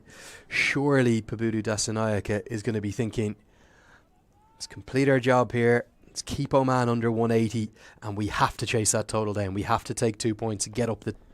That's absolutely got to be the mindset. You get him out under 180, you're in a really good spot chasing that down. Fayez Butt, no mug with the bat at all. In at number 9, just the 2 big Mullah. He'll be in at number 10, Bilal Khan at number 11. Kali Mullah, he must have been getting altitude sickness up at number 6 in the last game. Very well at number 6, hit a couple of big shots throughout the day, so while he might have been out of position, definitely didn't look out of sorts when he was out there, number 6. Lovely to hear from everyone around the world. We'll get back to those questions and comments in the second innings, but just a quick note for Bharat Shrestha. 4:45 a.m. in Sydney. Hasn't missed a ball, wouldn't miss a ball. And surely right now, the Nepali fans are going to be the happier of the two groups. Remember, it's leaders they're playing against, and led by Dipender Singh Ari and Rohit Paudel in the field, then by Karan KC and Sandeep Lamichhane with the ball. This has been an excellent performance, particularly given they lost the toss and were asked to bowl first. Yeah, a lot of questions about the toss. Only 2 wins chasing, so you had to be spot on with the ball and in the field. And they're doing just that. They've made their life so much easier from the very get-go. Just time for one more comment off social media, just because it's having a dig at Peter Della Penna. Anytime someone has a dig at Peter Della Penna, I'll join in on that count. Pau and Goali saying, Peter gone from the commentary box. Now we'll see some wickets. That cricket badge, he was spot on, wasn't he? He was. We saw 2 fall just as Peter leaves the box. So maybe Peter Della Penna, a bad omen for the Nepali bowlers. Well, I've no idea what he was on about for the vast majority of his 4 days with you. Tried to keep him under control for his 38 overs with me. But he's ubiquitous, he's unique, he's one of a kind. Here's Peter Della Penna. And he's highly entertaining to boot. Out getting some photos now. And he's somehow brought the Nepali fans to life. They're all out there on the fence. And this is a little bit reminiscent of what we saw at the tail end of that innings. They bring a great flavour, a great energy. Like the most unique flag in the world. It imitates the beautiful peaks of the Himalayas that surround the country. I think it's something like 11 of the 14 peaks in Nepal. And quite literally the land at 9 of the 14. There's 14 peaks over 8,000 metres in the world. And outside of a couple in Pakistan and I think 1 or 2 in China. They're all there in the land of the gods in Nepal. So bowl his final over in his spell. And he'll be licking his lips because he's got Fayaz Butt to bowl to. Sandeep Lamichhane, we know the googly is very, very lethal. We saw ICC. Oh, beautifully bowled. The leg break and a massive appeal. I think it's done too much. And I can see why Vijay Malay this one not out. It's a beautiful delivery. Lamichhane can't believe it, but I think it's turned away. And I might be wrong, but is this one going to just miss off stump? Let's just take another look at it again. He did a lot with it. It spun a lot more than everything we've seen. He was convinced, wasn't he? Haven't seen many turn too much to miss the stumps. This one thuds into the pad. It's going to go over the top. This one not close at all. Lamichhane just needs to be careful with his appealing. Can't get too over enthusiastic. I think the previous one was very close. This one, though, easy decision. Going to go on and miss both leg stump on height and also line. Yeah, absolutely. But again, we've seen Lamichhane cut away, and it's going to be runs, and 4 of them right onto the back foot, but taking some risk there. A kick of the turf in frustration from Lamichhane. He felt he should have actually from the first ball, but watches this one onto the bat, and he gets good reward. And just take a look at this. He's trying to replicate the balls previous to this one. Just a touch of room. Fayaz Butt able to get it and guide it down to third man. A touch of an outside edge, but pretty intentional shot. And the frustration for Lamichhane. He felt he had him twice. And it's going to be more runs here and 4 more of them.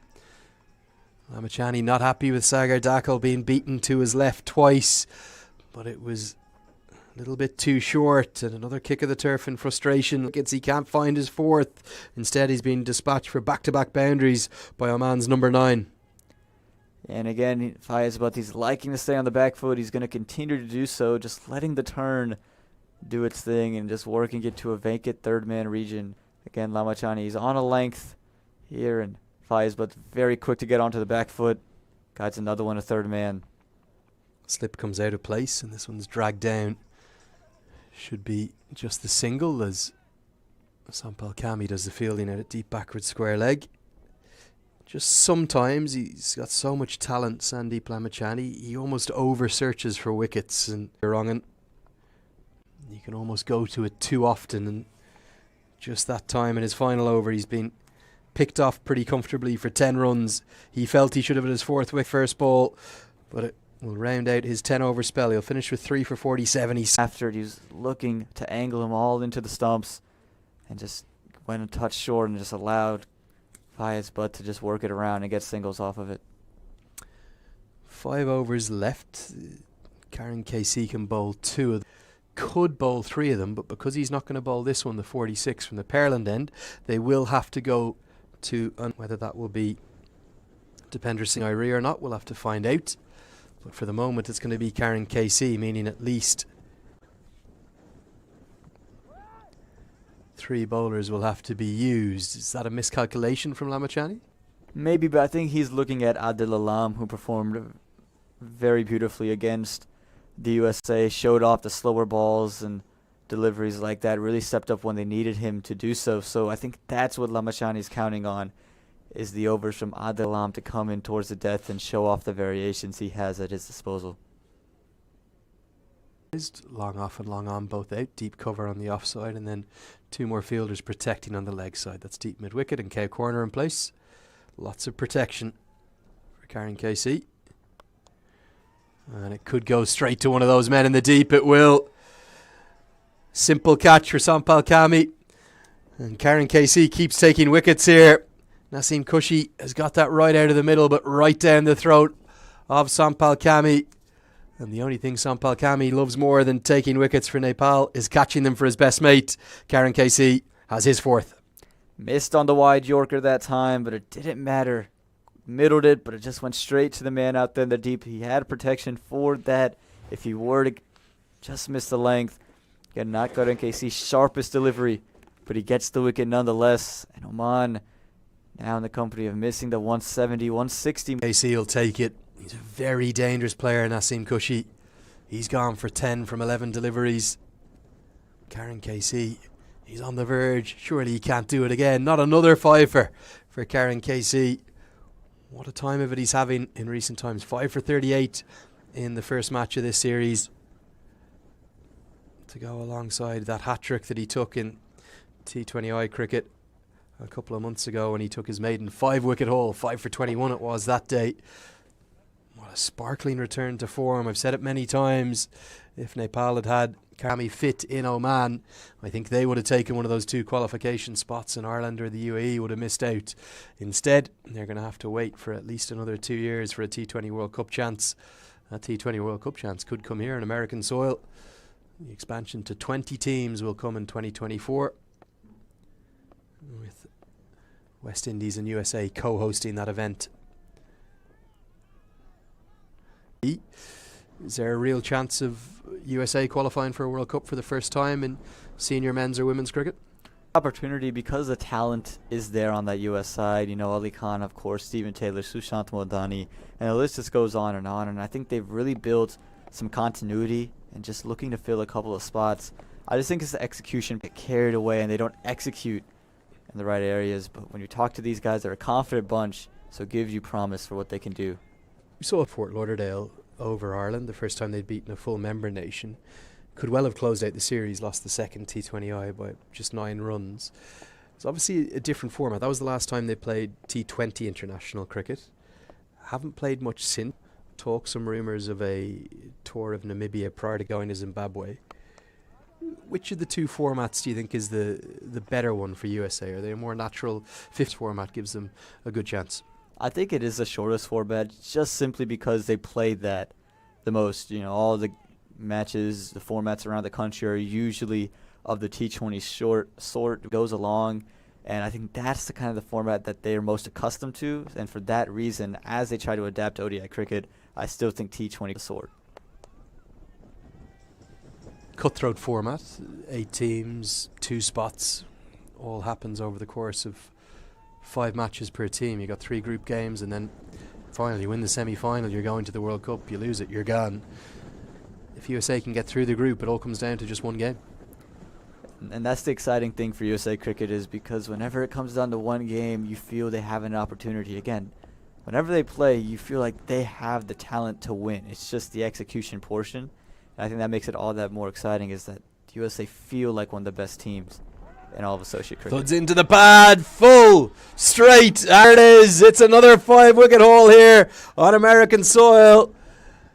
But you haven't been able to get the smile off his face here in Texas. 9 overs, 5 for 33. It was full, it was straight, it was going to go on and cannon into middle and leg. An easy decision for the umpire. Karen Casey on flat batting wickets. You found a way to get it done, and you have thoroughly deserved a second 5-wicket haul of the tour.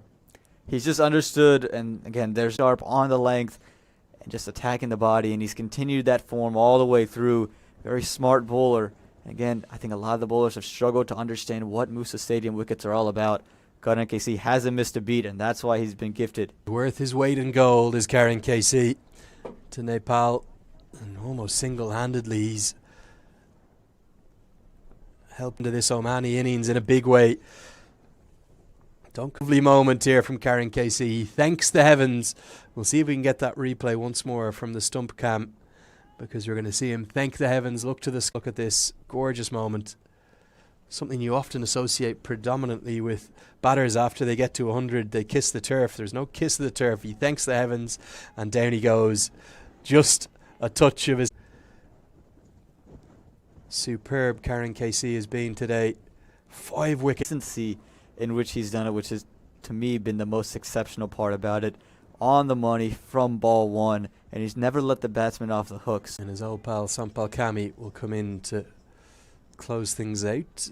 Casey pick up this 10th and final wicket in the 47th, 48th or 49th over. Otherwise he'll be left one shy. Yeah, well, it'd be a safe bet at the moment that one of these two are going to take the wicket again. They've both bowled very, very well. Sampal Kami's really come back after match 1, where I thought he kind of wavered, and now he's starting to understand the wicket. And Karen Casey, like we said, just been exceptional all the way through the entire time here at Musa Stadium. Thuds into the thigh pad, and Bilal Khan, I don't think he'll get off the mark, but he will get off strike. Leg byes will be signalled by the umpire. It's all gone wrong here for Oman. They look like a side not out of that maturity, out of the innings, and then Goud follows up quickly after, and are just all downhill from there. Steered down to third man for a single. If we look at the over by over chart here, really just has been no momentum of any kind, just that 10-run over off Lamichhane and that little burst in the middle overs. But outside of that, it's been pretty turgid going. 3 overs with more than 6 runs coming off them. Yeah, and you were hoping, if you're Oman, just that momentum after the 50 for Maqsood would take place, and it just never happened. Nepal never let it happen. Nicely driven by Bilal Khan, straight to critically for Nepal is on the field. He doesn't look in his most fluent movement. The way he plays, I suspect we might see stuff, lots of boundaries and not much quick running between the wickets, but himself and Asif Sheikh so critical at the top of the order for Nepal. Yeah, and we saw it against the USA, what they were able to do at the top of the order versus what they did at Oman the match before, so they're going to need him big time. And that's going to be that full and straight, and real frustration from Fayaz Butt at the non-striker's end. He can't believe Bilal Khan's left him short from the final ball of the 47th over. That is going to be that, and it's been a superb, majestic in the field, magnificent with the ball, and surely they're going to be taking 2 points here. On the middle stump, Bilal Khan just undone there, far too good for number 11. And we saw Fayaz, but the frustration on his face. That's what every Omani fan's doing behind their television screen at the moment. Just don't know where it all went wrong. And Nepal heavy favourites, as you mentioned, here at the halfway point. 163 all out, and Karen KC says to the umpires, please guys, please, I want another one for the medal piece. You don't mind, do you? And the umpires are happy to oblige. They're saying, which one? Okay, I'll take this one. I'm happy. I think I got more of my wickets with that one, he says. The 2 new balls confusing people, but it's a very, very happy Nepali side and a very happy head coach, Babudu Dasanayaka, who you're seeing in the bottom left of your screen there. We'll take a look at them coming off, led by Karen KC. What delight for him. A second 5-wicket haul in what has been described. Bowling with all the will and all the heart of a lion. Here's his 5 wickets. The first one, chopped on, no real foot movement. The Centurion Prajapati never really got anything going today and chopped on. But it's just been excellent use of the conditions. The second wicket again, rushing someone on the pull. He's just a bit quicker than he looks, Karen Casey. Yeah, he gets a lot of bounce off of the wicket as well. As we see Lamichhane go through the gate, as he oftentimes does. It was those two who really turned things around. The Googly's just so... And the bowling figures, it was all about Karen KC. We didn't see the Pushpa celebration today, which is that famous local film with the end of your life being indicated, but there was no need. Just a bow and a thanks to the turf. KC, they'll need to make sure the ice bath works for him tonight, because they'll need him back in action tomorrow. 3 wickets to and a wicket apiece for Sampal Kami and Dipender Singh Airi. Special note too for Mohammad Adil Alam's excellent economical spell. It means at the halfway stage of game number 11 in the SkyExchange.net ICC Men's Cricket World Cup League 2 series, supported by Dream 11 here in Tech. And they are looking very good to turn over the league leaders. They'll need 164 to win. Do come back and join us for all the action in about 30 minutes time.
and said that Bilal Khan was missing out. Why was that? Well, because I got it straight from the horse's mouth.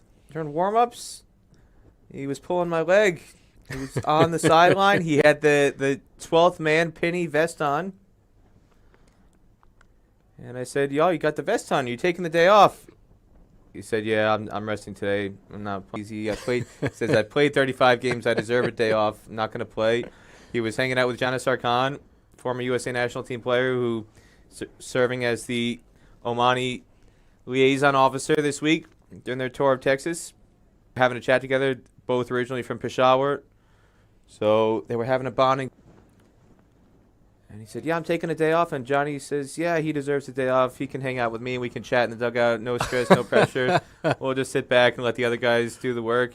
They were pulling your leg, and then all of a sudden, Bilal Khan walks out at number 11. I never got a team sheet, so I just took Bilal Khan at his word. I had the scorecard. The live score was flashed on screen, and Bilal Khan was clearly in it. But I was so engrossed in other matters at the time, I didn't examine it as closely as I probably should have, Lenny. And I took Bilal and I took Janisar at their word. You never should. What choking streak? Well, Bilal Khan is going to make his 36th appearance in this tournament. What a record. I know you spoke about it at great length the other day. 76 wickets for the charts. He is miles clear in first place. Just Zeeshan Maqsood, even close to 50 with 47 wickets behind him. He is as good as they come in associate cricket. Spearheads the attack for Oman. Huge part of their success, really. You'd hasten to think where Oman would be without Bilal Khan and without Zeeshan Maqsood. I don't play a two-man team. They're a lot more than that. But certainly the two prime performers.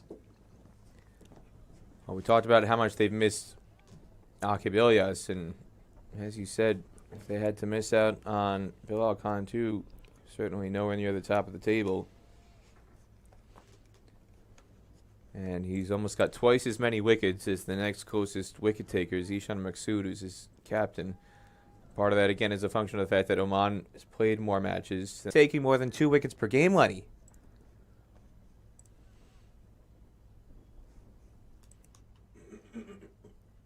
Yeah, phenomenal numbers. Just one run. Nepal 1 for none.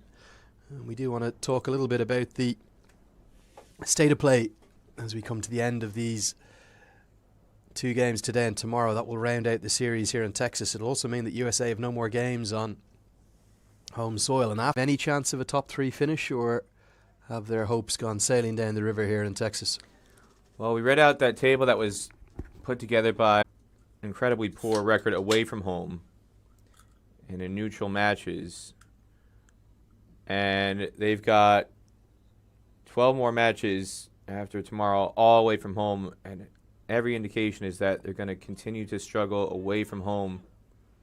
So my money is on Namibia to take that 3rd spot. I think Scotland and Oman are locked up for the top 2.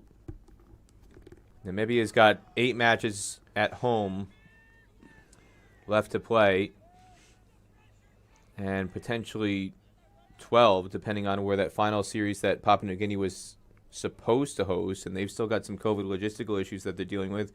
There's a rumor going around that it'll actually be played in Namibia, that 3rd of the 3 tri-series where it's USA, Papua New Guinea, and Namibia. And if that's the case, squad, again, go back to the point about it's not who you play, but when you play them. When the tournament started, they did not have David Visa. And they did not have Ruben Trumpelman. And the current composition of the squad is much stronger, and that's what propelled them to the main draw of the T20 World Cup, having Visa and having Trumpelman. But they can play spoil sports by picking up wins here and there. They have only picked up 1 out of 20. But it's going to turn into a real dogfight, not just for the top 3, Peter, but also for the top 5. Well, that one, if Nepal misses out on the top 3, they'll be kicking themselves forever, having... I think it was UAE that went down to defeat by Papua New Guinea, wasn't it? Check on Peter, just double checking that. I'm pretty sure this one's clipped and dropped. Oh, it's been put down.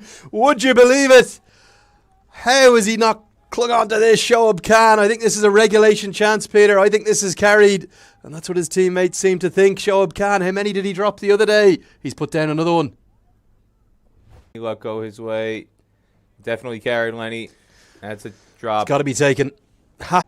And that should have been the first wicket instead. Bertel is alive. Yeah, he dropped both Stephen Taylor and Aaron Jones. Both went on, gotten a second life off of Shoaib Khan here. Lovely drive. So pleasing on the eye, Asif Sheikh. Gorgeous cricketer to watch. Getting better. Nepal international colours, and that's just a punch down the ground. The first boundary. The boundary quite easily. Yes, Lenny, you are correct. 6-wicket win for PNG over UAE. Peter, what's going on? 2 in a day. The Bilal Khan fear, as we have to Bilal Khan gate, really, as we're called. Oh, they're going to be giving you dogs abuse.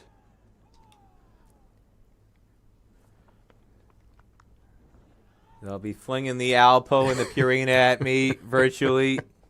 Cricket, but it wasn't part of Cricket World Cup League 2. That's what I'm conflating. That was back in March. I'm conflating the two instances. Those two totals.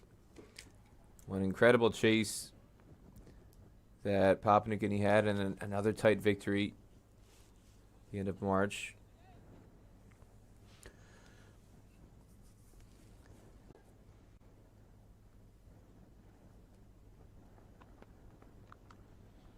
Spanked into the offside, and drop of Kusha Bertel. He's a dashing stroke maker at the top of the order. He's at a flying start to his T20 international career. Hasn't quite shown. Well, for Shoaib Khan, he's not going to be on any crit, I don't think, for some of these players, or Eid gift-giving time lists at the end of this tour, the way he's spilled the number of chances that he has and each run that's added. Yeah, you also think of the way he was since redemption. I think he took a catch later in the innings, didn't he? Shoaib Khan down at long on or long off it was, but it was long off. It was the least enthusiastic celebration after a catch I've ever seen, because he knew he was in the doghouse. This one is carved straight to Prajapati, who makes a good diving stop and saves 4 runs, overpitched by Bilal Khan. 80 on the board. They only have 163 on the board today, so whatever kind of redemption he may achieve, it could come too late. Bilal Khan getting a stern talking to from the umpire for running down the wicket. Yeah, Shoaib Khan in this tour got out cheaply today, but he's got a couple half centuries. He was out for 2 today, and he made 59 in the first match against USA, 27 and 51. Basically, he gave every single one of those runs back, Lenny, through the course of the drops that he's had in this series. And that is why fielding is so important, Lenny. I'm after him in a one-overs game. Not really if you look at some of the other performances USA's had in this series. It's not a foregone conclusion that whoever's coming behind Stephen Taylor is going to make up the runs. They were bowled out cheaply by the UAE. Here was the first chance. Had a deep mid-wicket, the slog sweep. That was during the power play. There were only 2 men outside the ring, straight through his hands and over the rope. And then Aaron Jones sucked into the pull shot. The trap was set with a deep square leg out. Same boundary, the west boundary. And that was an even worse drop. And it was only after that happened that they put Ayan Khan out in their open. And then finally, Stephen Taylor falls. Look at this celebration or lack thereof, Lenny. Everybody else has got their arms up, and he's thinking, get me off this pitch. I've had enough. I don't want any more. Why is the ball following me? Always seems to do that. Back live with you now. Brilliant work from our team packaging up those drops. But ultimately, they still got over the line by 13 runs in that match. oh, you never know, Lenny. Net run rate in another 7 months' time, those runs could be costly. I think the ship has sailed for Oman. I think 44 is going to be enough we look at the kind of points per game tallies of where all the sides are at as we get to the end of the third over, the score is 11 for none. I just think Oman will have enough with 44. I had a strong feeling, Peter, if they got stuck on 40 here, if they couldn't pick up points here in Texas, I don't think 40 would have been enough. And I'll tell you why. I think in all the mathematics around these games, it's obviously a very lopsided league table because Oman have played so many more games than particularly Namibia and Nepal, for example. Be more than enough. 40 may well not have been. And who knows, there could be a couple more. Closely fought this league series is. It does give a great indication of how competitive associate cricket, the elite of associate cricket, are, and how good an innovation this Cricket World Cup League 2 has been. Just take one more look here, Peter. Are Nepal looking at a position whereby if they could win to 7 wins and 7 losses to go alongside that tie, and then if they could win tomorrow, they'd move their points per game up north of a point per match. That would start to put them into the reckoning for the top 3, you'd think. And it would really put USA even further behind. He does get back for a second. You think that they have the talent and the ability, certainly in their bowling and fielding, you'd imagine. It's just the consistency of their batting that will give Pabudu Dasanaya. It's a story. It feels like it's been the same since the dawn of time, Lenny. Nepal searching and searching and searching all these years for some shots like that. That's what they're looking for out of their batters. Just consistency, just able to rotate the strike. And the story for 10, if Paras Katka and Guyana and Jamala don't score runs, you got a very low percentage chance of winning a game. We've seen some guys step up on this tour, the likes of Asif Sheikh, Dev Connell with the bat. Show some promise. And if they can keep those scores consistent, it might go a long way to solving some of those problems. As again, Sheikh is looking so fluent early on. Paucity and the lack of high scores. They actually haven't had anyone in ICC Men's Cricket World Cup League 2 score 100 yet.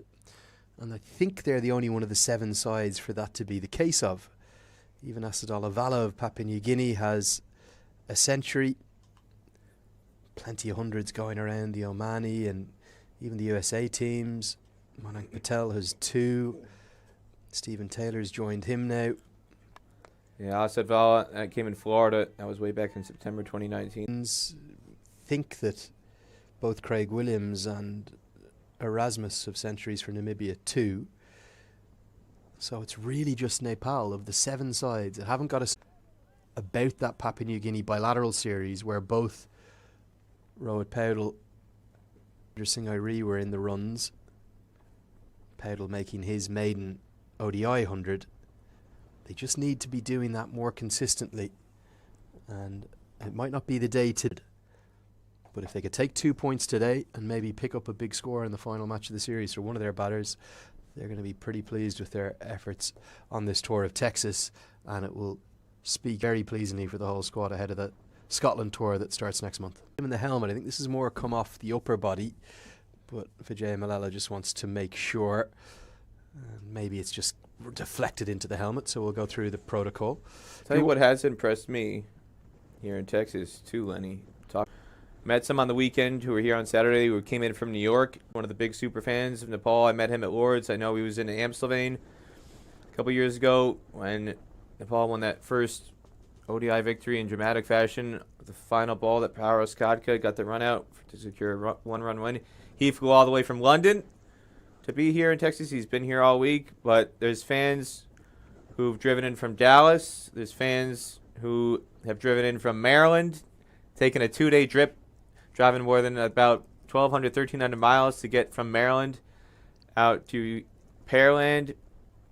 I met some fans today from Lexington, Kentucky, who made the trip out here. Met a couple fans over the weekend who drove out from Monroe, Louisiana, which was a 5.5-hour drive to get to Texas to Musa Stadium. Met some fans who I know, Anurag Acharya, who was also there in Amstelveen a couple years ago. He came out from Miami to be here, Miami, Florida.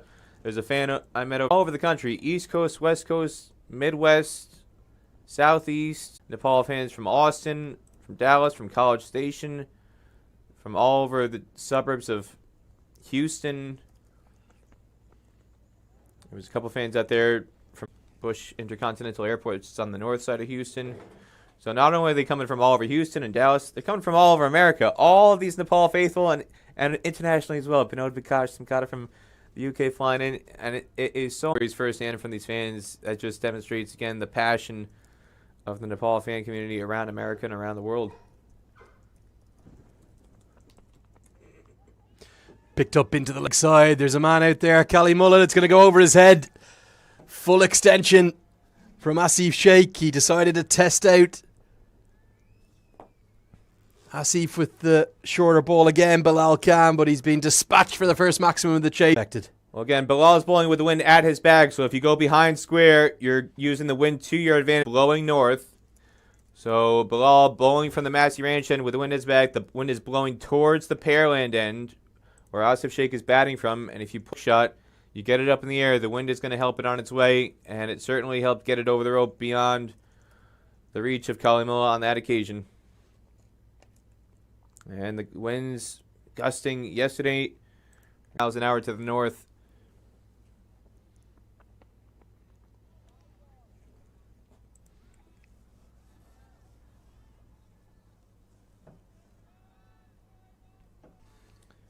I was getting my yellow notepad shredded, Lenny.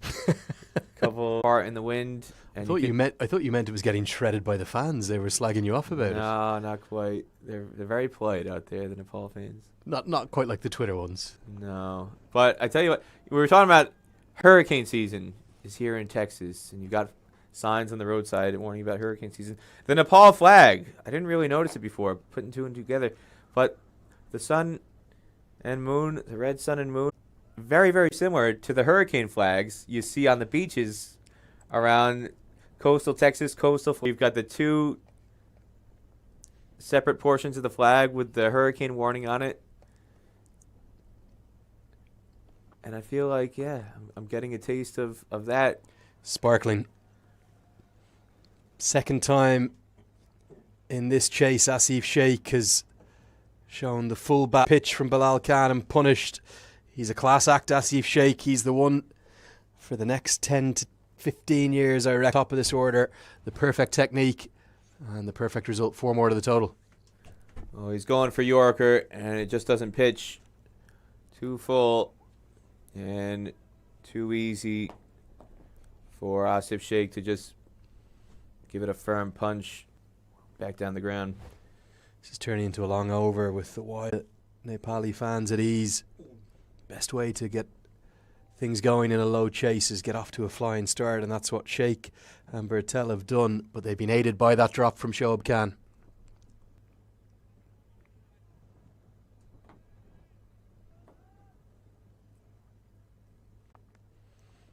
Really good over for Nepal. End of the 5th, halfway through the first power play. The score, 29 for none.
Nepal don't usually do simple. They don't usually do easy.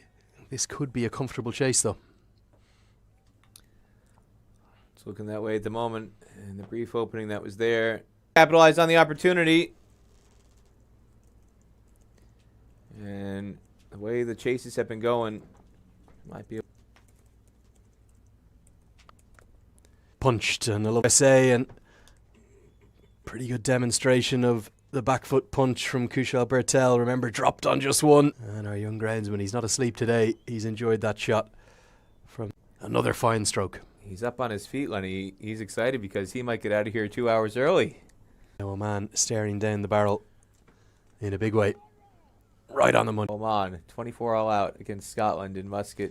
Joke is the key word here, Peter. You didn't actually enjoy that day. I You had were devastated. I had 6 more hours of free time than I had that I didn't anticipate having at the start of the day, Lenny. Got to go to the Grand Muscat Mall. I got to take in another gorgeous Muscat sunset. I know you love those, Lenny. Certainly do. And a calamitous misfield. Oman, they may be the league leaders. They may well finish in the top 3 finishing spots in this league. They are all over the... Dealing with this Texas heat, their 4th match before they go home. Also the sign of an aging side in my view. This one's worked into the leg side. A sparkling shot again from Mohamed Asif Sheikh. So pleasing on the come back for a third, but 7 runs coming from that over. End of the 6th. It's all Nepal in the chase. It's 36 for none.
Zeeshan Maqsood is going to try and drag his side back into the game. It's been a left-arm spinner for UAE. These 2 left-arm spinning captains must be wondering what their teammates have been up to. Yeah, they've enjoyed their time, I think, both countries in the USA. Ahmed Raza was speaking glowingly about it, in particular, how much he's enjoyed his time here. And I think for cricket fans on the whole, they generally love to have USA added as a regular. Ton guys were chomping at the bit for the last years. Again, the Scotland UAE tour was the first one postponed at the start of the pandemic. They were supposed to tour here in April of 2020. It was actually supposed to be in... Tossed up and driven straight to the man at mid-off. Bilal Khan, not the sharpest fielder, gets it through for the single. Some of the photos you saw them going into shops looking for cowboy hats and cowboy boots. And some of the other experiences that you can only get in different parts of the U.S. I don't want to say in the U.S. collectively, because, again, if you haven't been here, you don't realize how big it is. Northeast is very different from the South. And the West Coast, the Southeast, every part of it. Did that with their cowboy store escapades. Comfortably worked. Single of the over. 7 gone, 39 for none.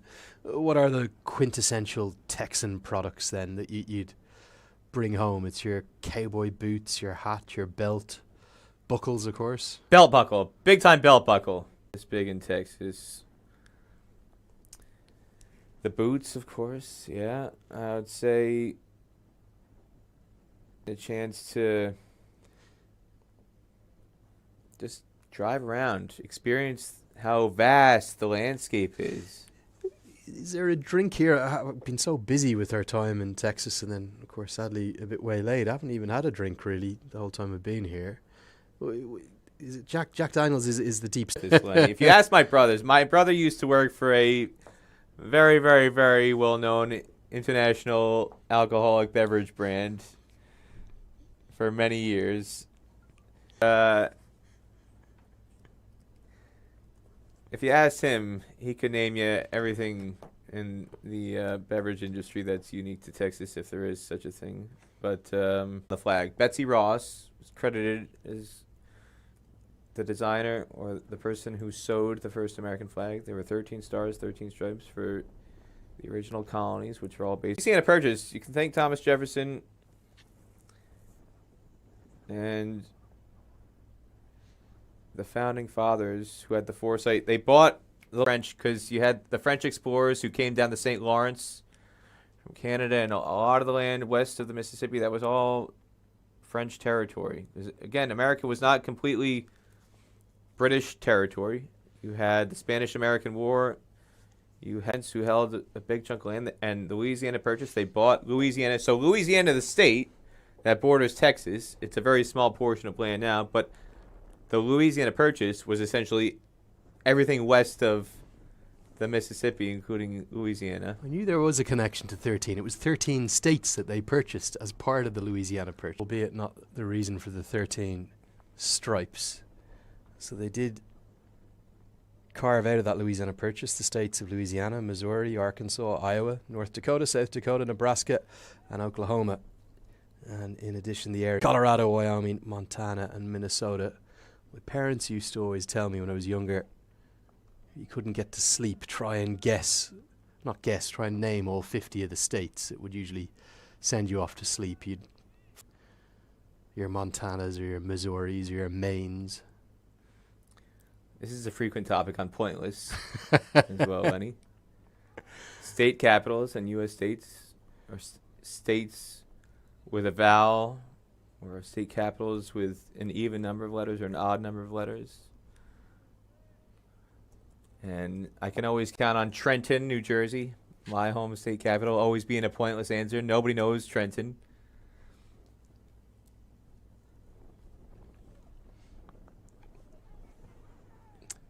Good running again. As soon as he says yes, quickly, he's always going to get home pretty comfortably.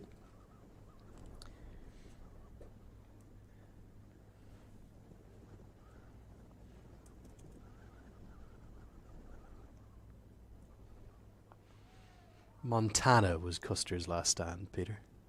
Yeah, it was definitely northwest. I knew that much. Definitely was not Texas. And no, I got my Alamo and my last stands mixed up. But that was all the way back in the 1830s. The country's really been shaped by revolution and a huge number of cultures coming together. You took a trip over to the West Coast in the few days, the break between the two series. Country's constantly at shift, isn't it? You can say that again. Such a big part of the country is, west of the Mississippi. And you talk about never being a tourist in your own country. I know large parts of America than I have as an American. You meet people from England or Australia who talk about going to the Grand Canyon. I didn't go to the Grand Canyon until took a trip with my wife on our honeymoon. We did for those who don't know, Pacific Coast Highway essentially runs from north of San Francisco all the way down to San Diego. So we did the whole Pacific Coast Highway. We went from San Francisco, started up there, spent a few days up there. Went to Alcatraz, Lenny. We went to the Rock. We went to Muir Woods, which is a gorgeous national park. Everybody knows about the giant sequoias in Sequoia National Park and Muir Woods. It's a gorgeous national park that has had some movies filmed there. The scenery there, you get these giant redwood trees and giant sequoia trees in Muir Woods. It's on the north side of San Francisco before you get to Napa Valley. So we did that, and we Pacific Coast Highway. Talked about Carmel by the Sea yesterday on air. The 17-mile drive, Pebble Beach. Some incredible scenic views all along the Pebble Beach golf course. It's now been turned into a National Historic Site. Good diving stop. This time it's Prajapati who ricochets it over to Jatinder Singh to save a certain boundary. Been critical of Oman thus far, but that was much more like it. It was darted in by Ayan Khan. Bertel picked up the length quickly, chasing the sun away from Chicago, where we were caddying at Medina Country Club for a couple of years. And my God, the most beautiful national park you could ever imagine in your entire life. Incredibly vast. Very famous for people who are into nature and scenery. Big Bend is a very, very famous park in that regard. But I've been to the Grand Canyon. I'd put it right up. Scale of how big it is. And if you can believe it, when I went, so me and my wife, we went in February on this trip. And yeah, we went down to San Diego, did the rest of the Pacific Coast Highway through Los Angeles, San Diego. And then we drove east to the Grand Canyon. That's how we got to the Grand Canyon. And when we got there, Lenny, there was snow on the ground. Some of the most incredible pictures, Lenny. Well, funnily enough, on that same trip I was just telling you about, when we did come through Texas, the 50 states on this amazing trip, and when we got to the Grand Canyon, it was, I think, mid-December, just approaching Christmas. A couple of young, naive Irish kids. You're thinking desert, you're thinking sunshine, you're thinking just approaching sunset, about 4:30 or 5 o'clock. And the tenant on the gate of the park, as back-to-back maidens are completed here, 11.7 for none. The tenant on the park said, "Oh, you're very welcome. It's $7 or whatever we had to pay." And they said, "Where are you boys going to sleep tonight?" We said, "Oh, we're going to sleep in the car. We'll be okay. You know, plenty warm." And they said, "Oh, have you got some thermos flasks and some extra heavy sleeping bags?" We said, "Oh, no, we're okay. We got a couple of hoodies in the boot, and we've got a little sleeping bag. We'll be okay." They said, "Okay, it's going to be a bit cold tonight." We woke up freezing at about 1:30 in the morning, and we had to turn the car on, which luckily started and gave us enough heat to get through the night. The two most popular things to do, aside from the general hikes around the Grand Canyon, sunrise and sunset. You get some amazing changing of the colors when the sun bounces off the different layers of the canyons out in the Grand Canyon. And because it can be dangerous with the ice and the snow, it's not meant to be navigated in those sunrise. And she almost got frostbite because, again, in first day, we weren't expecting it to be that cold. Down the track, and has got enough of it. Maybe not in full control. The pressure was building from all those dot balls, 40 consecutive dots. And it's been broken by Kushal Bertel, who'll bring the 50 up. Down the track, we've seen most batters have good success with this. So I don't think right out of the meat of the bat, but gets enough of it to get it away for one bounce and 4. And again, because to the north, so if you're batting from the Massey Ranch end, which is the south end, and you're hitting to the north end towards the Pearland end, the wind is always going to take that over the infield. And with just that one stroke, on goes back, so it'll be a sin from Bertel. The pressure had built. He needed to play a big stroke. He did, got reward, and now punches it down the ground for a single. Yeah, my wife, we didn't bring gloves. We were expecting it to be cold, but not that cold. She didn't have gloves. And here I am wanting to capture these photos of this amazing sunrise. And she's poking and prodding me, saying, "We've got enough photos. Let's get out of here. My hands are about to fall off. Look, my hands are changing colors. My hands are starting to go purple. I'm losing the blood flow. I need to get back into some warmth. Please, just go back to our hotel room. Peter, come on." Beauty and wonder of America and how varied it is. It gives you a sense just to the scale of the country. 6 runs coming from that over. The score 53 for none after 12. Excellent start this for Nepal. They're in full control. But I suppose the thing you don't understand till you travel here is just the scale of the country. And there's some statistic where quite a high proportion of Americans don't actually even own a passport. I've never been to most parts of the country. A lot of people don't even leave their own state their entire lives. But it's something crazy. Like 60% of Americans don't have a passport. Well, my brother, my oldest, which I've thoroughly enjoyed and learned about cricket when I spent a semester abroad in Australia in 2005. That's how I got into cricket. But since 2005 through cricket, before then, the first time I was out of the country was in Canada in 2002. And I've been everywhere. I got a whole flood of passport stamps. But my oldest brother the first time he got a passport was when it was time to come to my wedding. So again, I married a British woman, and he'd lived his entire life. By the time I got married, I was 27. He was in his 30s. Didn't get a passport until he was in his 30s because he never left America before.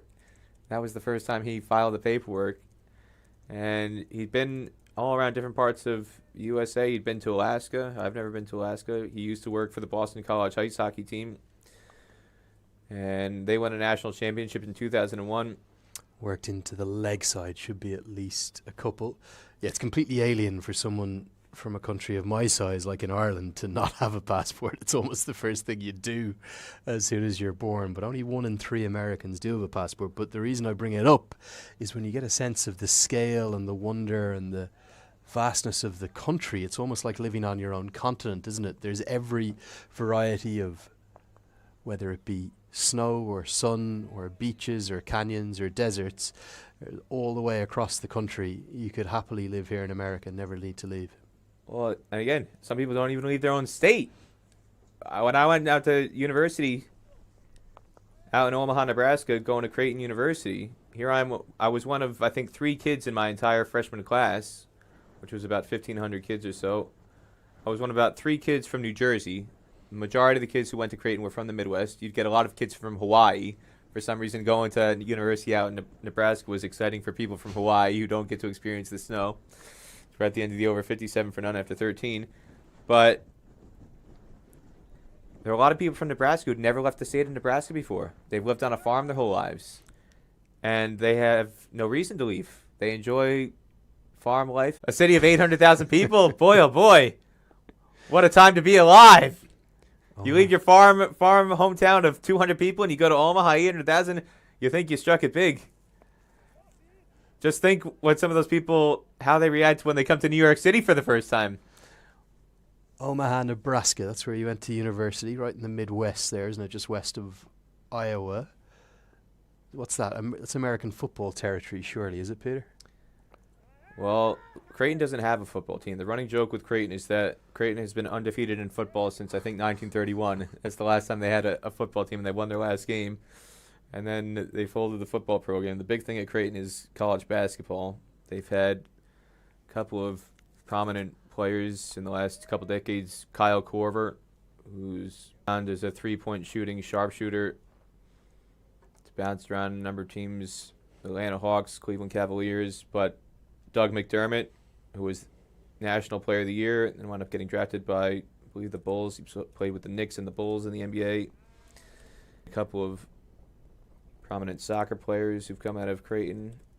But there's no football team at Creighton. But just an hour and a half west of Creighton, in Lincoln, the state capital, that's Husker territory. Memorial Stadium becomes the 3rd largest city in Nebraska when there's a college football game going on, because you get 100,000 people to cram into Memorial Stadium. And this is college American football, which obviously at the senior professional level known as the NFL, but college ball itself is just massive, isn't it? Michigan, there, over 110,000 go to their games. I was lucky enough to get to a Iowa Hawkeyes, a homecoming game there. It must have been 60, 70, 80,000. And it's not just about the football on the pitch. Break here in the commentary box with Nepal in complete control. They are looking dominant. It's 58 for none after 14.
So the first drinks break is in the books for the chase, and Nepal are looking very comfortable indeed. They're well over a third of the way there. And these two young openers, Kushal Bertel and Asif Sheikh, they look a class apart. The rest of the Nepali batters at the moment, making things look very easy. And again, in case you're just joining us, Bertel dropped on one in the second over. Fairly straightforward chance. He had to dive forward. Shoaib Khan did it short mid-wicket. But it was not coming very hard. Just kind of floated up, got his hands underneath it, and it bobbled in and out. And since then, another 30 runs added. Punched down the ground with real authority from Asif Sheikh. Felt to me, Peter, that it's been a matter of time before this young 21-year-old started to stamp his real class on the international stage. Yet to make an international century, but there was an innings he played about 5 or 6 weeks ago in the T20 format. That was against Zimbabwe A in that series where he made 87 not out off 54 balls, 13 fours and 1 6. And it was not just the fact he made 87, but it was the way in which he got them. Almost every shot out of the conventional book. This time he loses his shape a bit, nearly teases Fayaz Butt into a chance. Well, that one hung up in the air for a long time because the wind is blowing in. Again, if you try and hit from the north end to the south towards the Massey Ranch and that Kawarali is blowing from, the ball is just going to hang up in the wind. It's blowing so strongly. And Fayaz Butt just got tangled up in knots there. Was spinning himself around in circles. If he had judged it properly, he would have got hands to it. But he started running back towards the west side of the ground initially, going back to the south, and then he had to change directions, come back east. And if he had just stayed east the entire time, would have got there in plenty of time and at least had a catching opportunity. And instead, it's another run to Asif Sheikh. Yeah, probably a shot that wasn't needed either, as this one's carved away into the offside. Much more conventional from Kushal Bertel, who shows Asif Sheikh, his younger opening partner, how to do it. And that's going to be 4 more to the total. These two are looking very comfortable. 15 gone, 66 for none. And it's one-way traffic for Nepal. It's not the way they're accustomed to doing things. Usually, they're known as the cardiac kids for a reason. Are they going to chase this down doing handstands, Peter? Ever since that drop in the second over, Oman hasn't had much fight. And here is that chance. Just a simple chip. Shoaib Khan, it's his third drop in the space of 2 matches. All of them have been extremely costly. And here you can see the runs just keep going again and again and again. This was the hook shot that he got away for 6. Just the wrong line from Bilal Khan. But some beautiful looking strokes in there, and even though Ayan Khan has kept things tight with his left arm spin, there hasn't been any threat. And when you've only got 163 on the board, you need everything to go right. The lowest total of the 21 completed innings so far belongs to the league leaders, Oman, and all of a sudden Nepal are cantering towards 2 points. And like you said, Peter, if they could close out a win tomorrow over the hosts, they'd somehow end up, of the 5 teams that came here to Texas, with the highest return, as they'd end up with 5 points from a possible 8. Yeah, they started off slowly on day 1 against Oman at century by Zeeshan Maqsood, but since then they've rallied back very strongly. Oh, lovely shot and a good diving stop. Prajapati has palmed it around the corner for 4. Such was the strength of that drive from Asif Sheikh. Prajapati's got a good piece of this, Peter. I thought surely it was going to be 2-run save, but such was the ferocity with which it was driven. Mohammad Asif Sheikh will still get the boundary. Well, if this was a boxing match, the officials would be asking what was in the drink. If you're in the corner in a boxing match, you're only allowed to have water. There was some plenty of energy in the sports drink that was in the drinks at the interval just now, and now it's back-to-back boundaries. Punch off Prajapati rocketed off the carom all the way to the rope at mid-off, and now a sweep behind square, and Zeeshan Maqsood is showing his age and is asking for the fans to throw it back in. The energy that's been sucked out of Oman in this state of Texas. I'll tell you another thing, Peter. If this was a boxing match, the crowd would be pleading with the referee to intervene, because they do still need 90 more runs to win, but I can only see this going one way. And Nepal, who are so accustomed to heartbreaking and heart-stopping finishes, whatever the match, they so rarely get it done simply. They're looking a class apart. This could well be, of the 11 matches we've seen so far, the best performance of the lot of them. Well, certainly the most dominant one. 5-wicket haul in the first innings from Karan KC.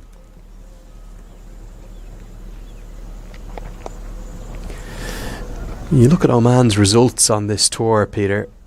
I think you've got to pay a huge tribute to Zeeshan Maqsood. We get to the end of the 16th, 76 for none. They were smashed out of sight in game one, beaten by 114 runs by USA. And they're going to be hammered in this final game, it looks like, as well. But somehow, in between that, they've found a way, only just in both of those games, winning by a narrow margin of the same amount, just 13 runs. But somehow, Zeeshan Maqsood almost single-handedly with a century, 104 not out, and then 4 for 39 in the fourth of the 6 matches in this second series, has managed to drag his side, almost kicking and screaming like a petulant child. He's dragged them across the line. He's somehow found a way for his side to pick up 4 points from this trip. They could well be going back to Muscat with none. That's the value of experience. You got a guy who's been around the scene for more than a decade, and he's using all that experience in that class, whether with the bat or with the ball, to do just enough. They've won the important moments. Oh, lovely stroke. Kushal Bertel starting to prosper now, really is. Remember, he was dropped when he was on just 1. And the young batter, who in his ODI career so far, outside of that 84 8 or 9 months ago in the Middle East, hasn't really shown much, just 250s in 14 innings. He's moving rapidly towards his third 50-plus score, and he's looking to grow in confidence. That's a gorgeous shot. Played with a straight bat again, albeit square the wicket. Poor Shoaib Khan. Now, the chat I had with Aman Patel a couple of days ago was, who wants to sit on the team bus on the way back to the hotel next to Shoaib Khan? I think the chat might be, who wants to sit next to him on the plane back to Muscat at this rate, Lenny? As that drop is looking more and more devastating the way Kushal Bertel is batting. Got a tweet that came in, Lenny. Sujan Adhikari, loving the conversation about the U.S., reliving all my days traveling around the country. Moved to the U.S. in 2017, and by 2021, I had traveled to 32 states. Sweep shot, and no one's at the 45-degree angle, and oh dear, Cali Mullah, I think it's time. He just says, right, enough's enough. We are officially knocked out. We're hammered out of sight. Let's get that plane back to Muscat, because this game is done. And Zeeshan Maqsood, he's not happy. Oh, it's just going from bad to worse today in the field for Oman. This looks like a team that's on their 36th match, Lenny. They're running out of gas. In fact, they might be just totally on empty. Here we go. Get the music out. It was a sweep shot. You've always got to watch the spin. It's always going to spin away from you. Here you go, Cali Mullah. Down you get. No! And 4 to the total. There's another part of this story, this honeymoon trip. So, we went from the Grand Canyon to Las Vegas. That's where we wrapped up the trip. We went to Hoover Dam, and then we spent another few days going around Vegas. The end of the over at 9 from it, 85 for none. After 17. We were supposed to fly home. Going back to the UK, we were supposed to fly Vegas to Charlotte, to Newark, to back to the UK. And On the flight from Vegas to Charlotte, there was a medical emergency. We get the call over the intercom, is there a doctor on the plane? And my wife is a doctor, and she looks at me. She was so looking forward to sleeping on the plane, Lenny.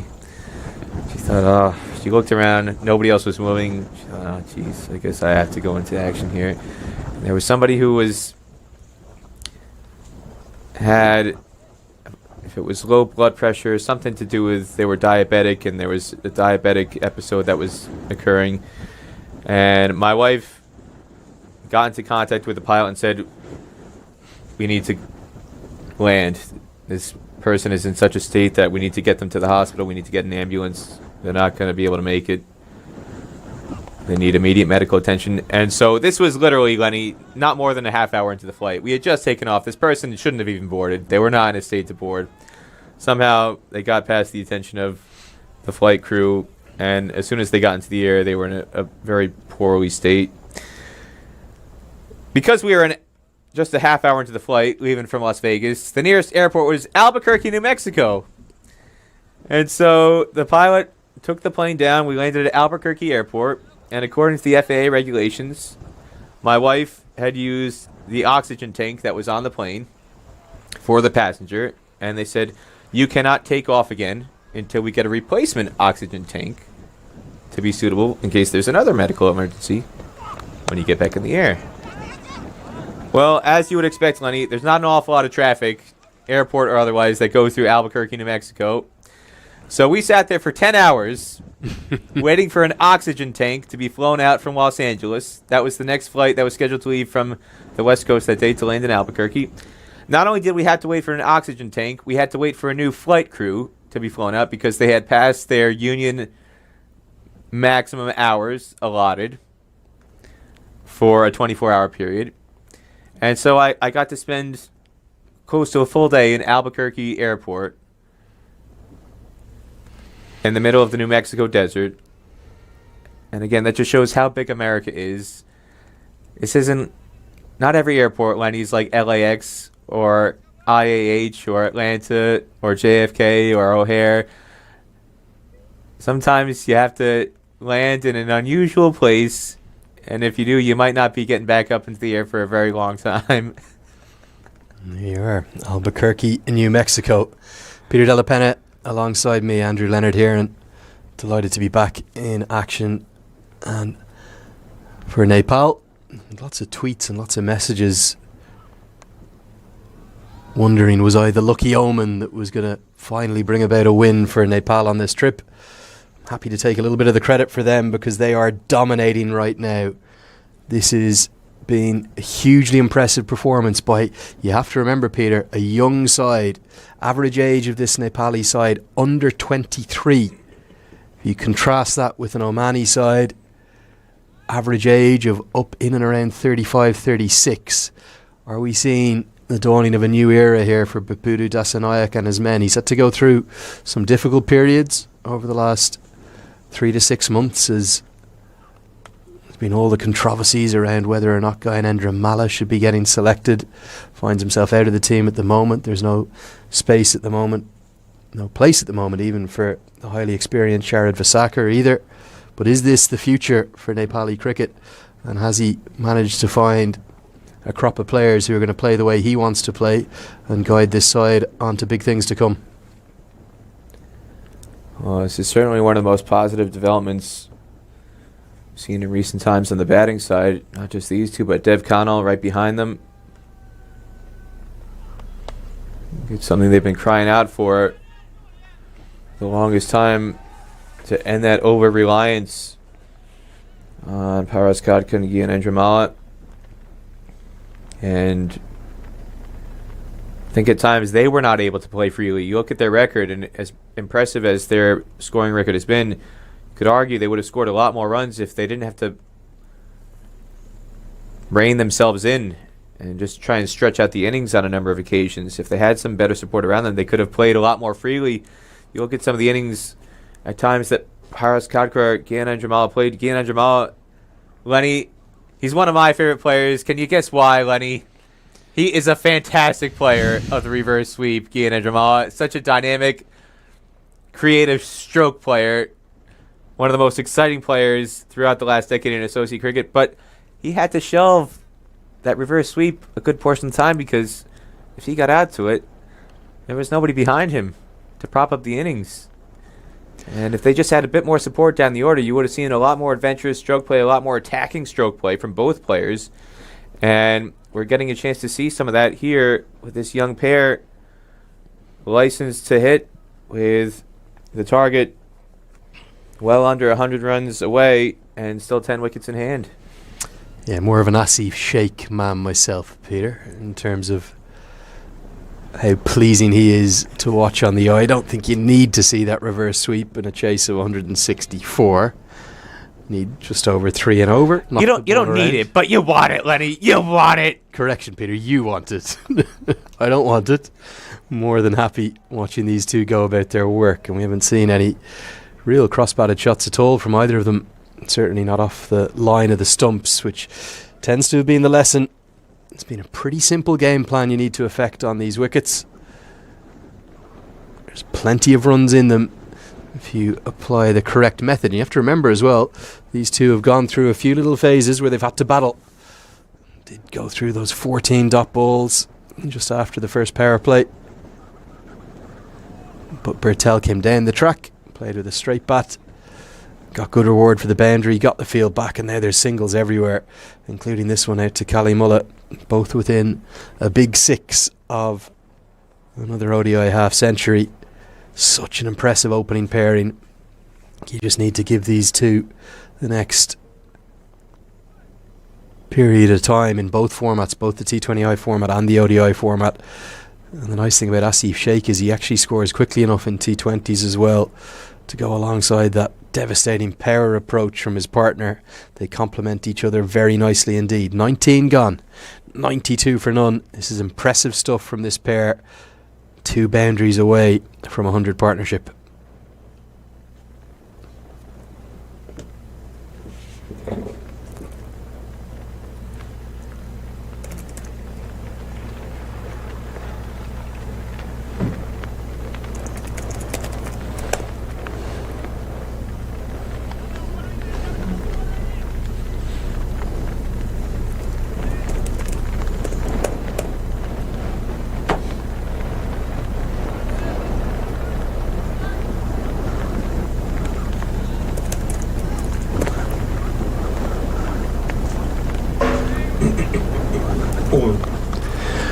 Cutaway, going to be runs and 4 of them into the offside. That'll be 50.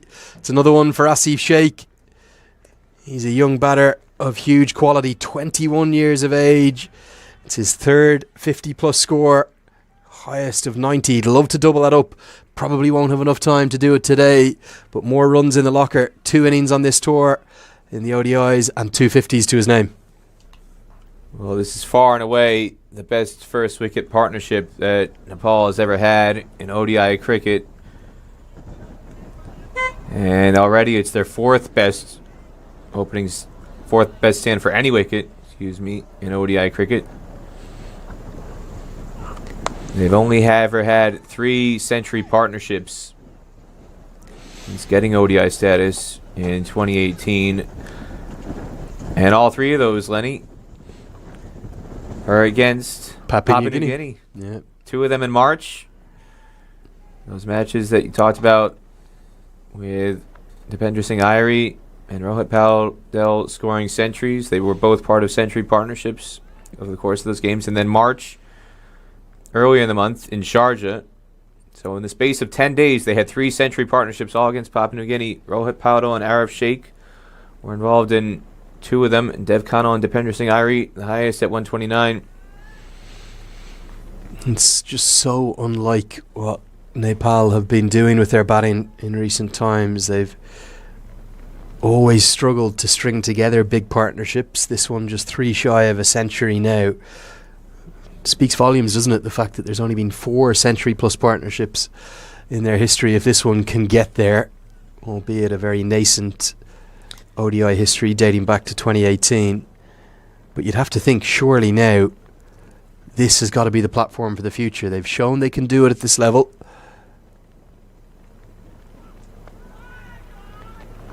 this one so nearly bowls. Kushal Bertel definitely kept low. Just got the toe end of the bat down on that. But they have the talent within their batting. And with 24 ODIs over the course of 9 months, what a time to break some records and get your name up in lights. Yeah, especially if you're batting on a wicket like this. We've seen how good it is the last couple of matches it's been played on here. Unlike the wickets that were used for the Scotland and UAE matches, second innings batting, the pitches remain very consistent. Plenty of runs on offer. Mid-off and mid-on are up in the ring, so if he goes too full, you can drive easily over the top with the wind. Lovely drive, and the Omani fielding effort is going from bad to worse, really. Tries a sliding stop there, Ian Khan, but rather than put his body on the line in terms of diving head first, he slides almost like a rugby player or a footballer. Cannon's off his knee. 2 more runs to the total. In fact, they've got back for 3, so Bertel is going to bring up his 50, and the 100 comes up, and there's big cheers across to our left from the Nepali fans. Kushal Bertel now also has an ODI 50. Not yet. Okay, there we go. So the 100 partnership is what they're cheering, Peter. Sorry. We'll get that right. 47 not out now. Just got waylaid by the graphics. Cricket Club's graphics are too quick for you, Lenny. The scoring team is as well. Still coming out of my malaise from my week off, Peter. Not used to weeks off. I don't do them. The 100 partnership is in the books, though. It's the 4th in ODI history for Nepal. Bertel 3 shy of an ODI 50. We will get him there if we can. This has been comfortable, confident, and you have to give great credit to the 2 young men. Some stroke playing of the highest quality. And they've been too full at times with the lengths, and then when they've given width, the Omani bowlers, this pair is seized on that as well. And then there's that hook shot with the wind over Kali Mullet, deep backward square. And Asif Sheikh, arguably the shot of the innings. And then again, trying to search for the Yorker. Overcompensating too full. And Asif back down the ground for one of his boundaries.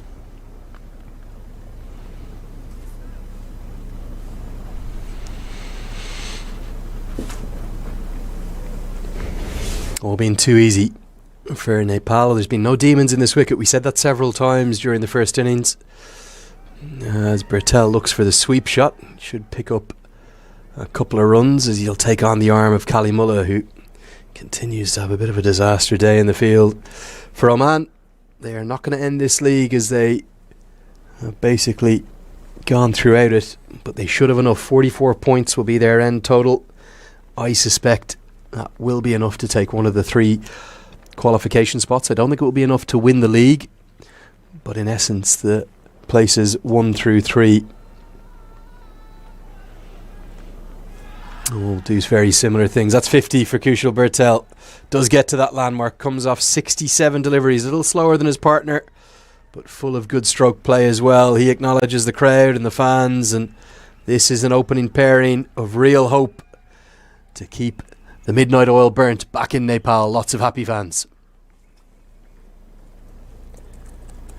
5-4 is in it, and there's lots of happy fans here in Pearland, Texas at Moosa Stadium too, Lenny. Saying before, some of those fans who come down from Kentucky, from Florida, from California, from Maryland, all over different parts of the U.S. It's not just from Texas. It's people who have made the trip from London and the U.K., and the ones who have made the trip are getting full enjoyment out of this historic partnership. Again, the highest first wicket stand in Nepal's ODI history.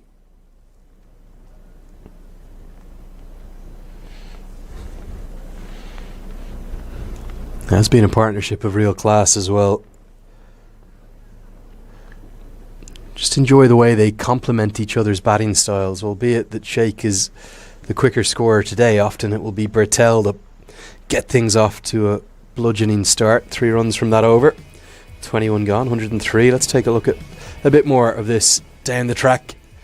That was 1 bounce for 4. The shots have really been played all the way around the ground, Peter. It's hard to set a field when you're bowling both sides of the wicket. And again, Ian Khan straying on the pads there. Howard getting punished purely offside, back-to-back occasions. And there's been a touch of fortune here. And also... Here we go. Oh, Kelly Mullet. Doesn't want to see that one again, big Kelly Mullet. That one is not going on the Instagram story, Lenny. Not on the Kelly Mullet's Instagram story, anyway. It might go on Coach Alberto's Instagram story. You never know. Asif Sheikh and Bertel, they both have 50. And they're also showing that, whilst I presume we'll be on this wicket for the final match of the series tomorrow, making it 4 games in 5 days on this wicket, there's still plenty of runs. Here comes Fayez, but he's going to come around the wicket. We might see a bit of the short ball tactic. I thought we might. Going to be a bit of frustration worked out here from a big, angry fast bowler who looks less than pleased with the majority of his teammates right now. Well, he's not pleased. What about poor Kalimullah? He's the one who had Kushal Bertel dropped off of him in the second over. Fayez Butt doesn't have much to complain about compared to some of his other teammates.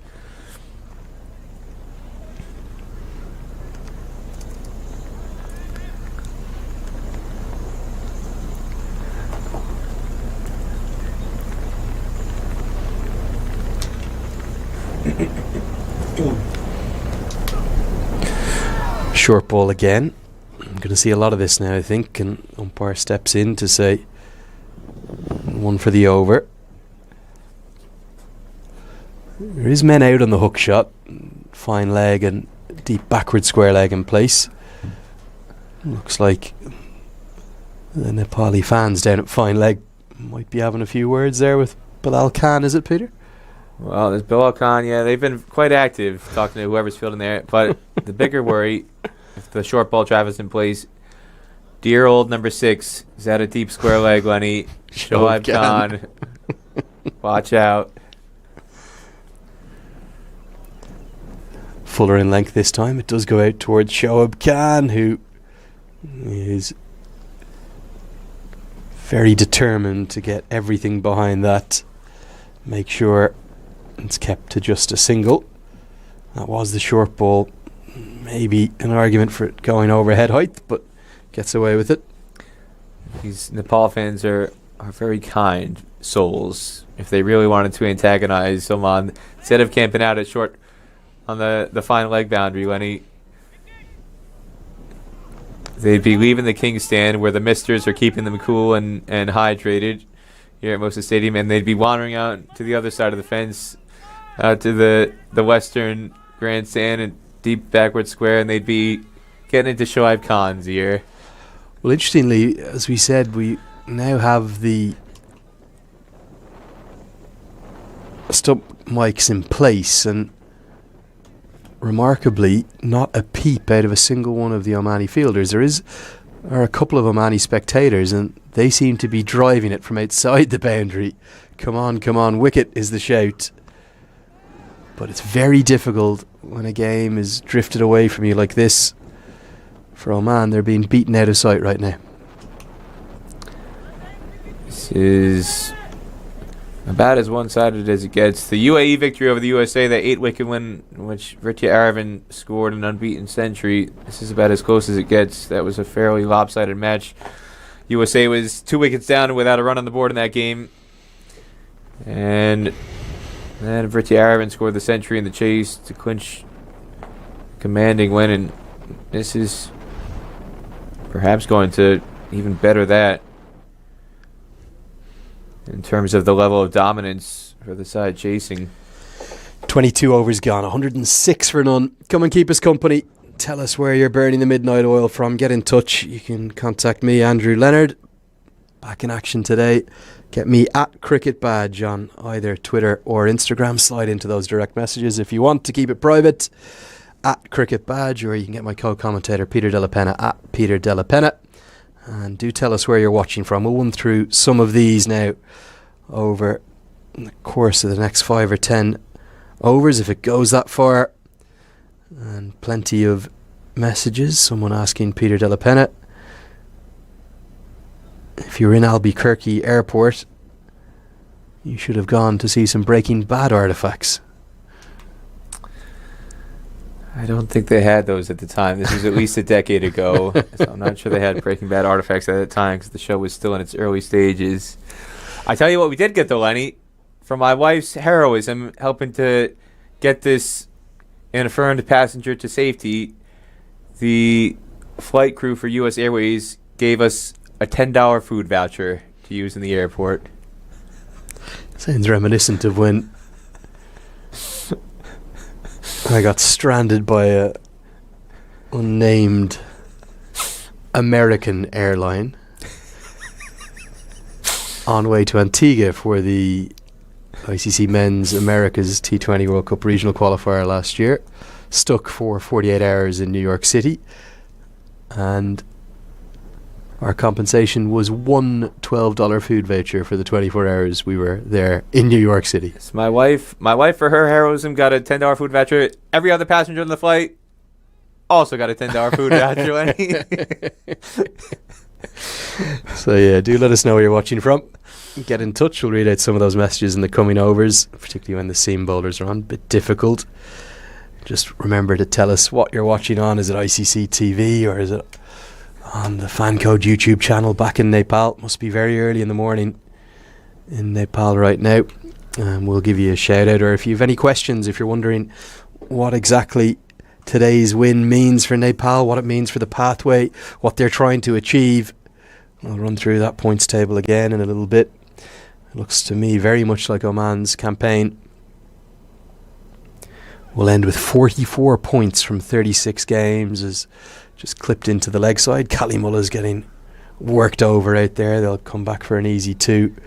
Oman right now, Peter, I don't want to write their obituary, but they're looking a bit like an old, tired side.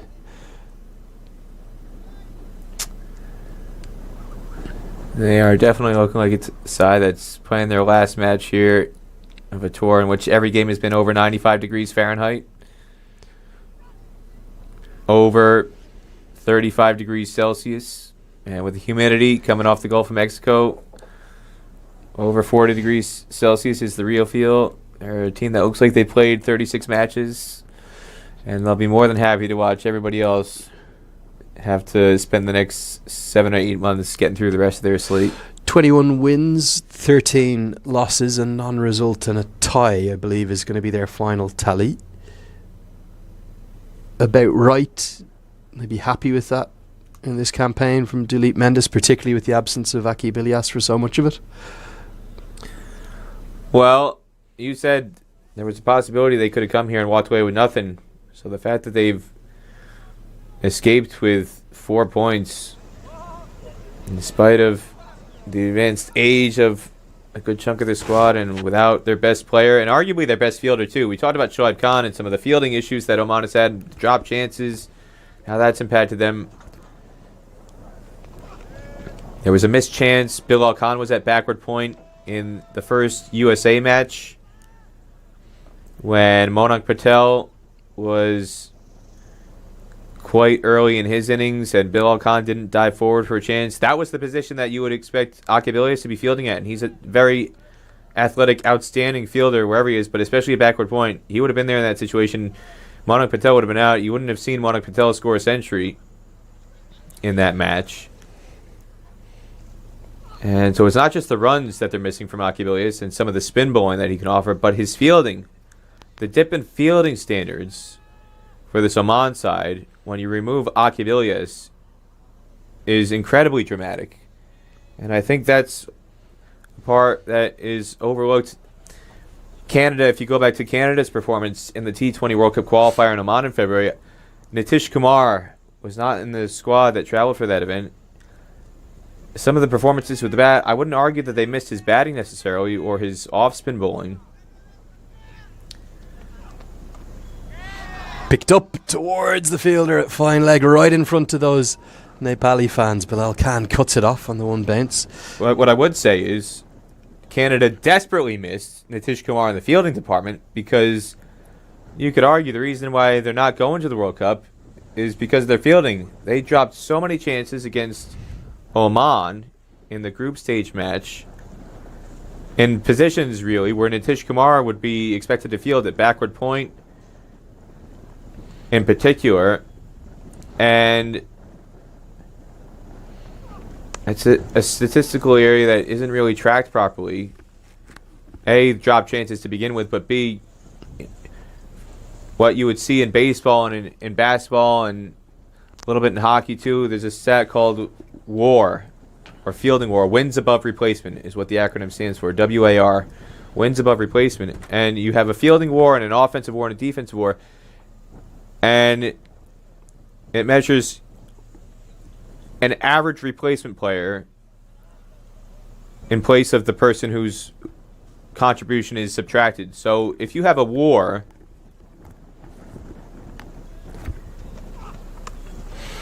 if you have a WAR rating of 8, let's say, as this is relayed in by Shoaib Khan, what that means is you take that player out of the lineup over the course of a season and you replace them with an average player, you will have 8 fewer wins. That player's WAR accounts for 8 wins for the entire team. So if a team is going to win 90 games with that player in the lineup, you take him out of the lineup, and that team goes from a 90-win team to an 82-win team. And in cricket, it can be very subtle, but a significant impact.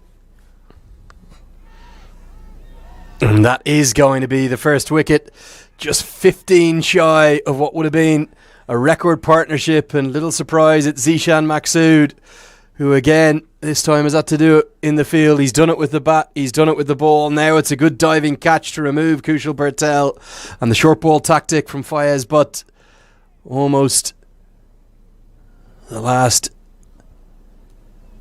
death throes of a man waiting to be put out of his misery. But they have found a wicket and they've broken this opening partnership as Bertel is gone thanks to a very impressive diving catch from the Omani skipper. He's caught for 56. And we saw him take a spectacular catch at basically a short point against USA, and here we go again. Omani captain turning back the clock, letting shades of Dharamsala with that one-handed catch. Doesn't quite look like he did after he caught Paul Sterling at Dharamsala as he flew through the air. Good angle here. You're going to get Zeeshan Maqsood. Picked it up quickly, just those couple of bunny steps before diving full length like Superman. And Bertel looks down at the bat.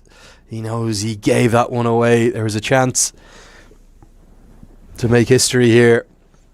Go past 129 that no one's got past before. But as we approach that second drinks break in the 24th over, we'll see Dev Canal come to the crease. We'll have a break here in the commentary box with the score. Nepal still in full control. It's 114 for 1.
Back live with you. May not have had the formal drinks break we thought we were going to, even though the subfielders came on, and Dev Canal picks up a couple into the onside to get his account underway.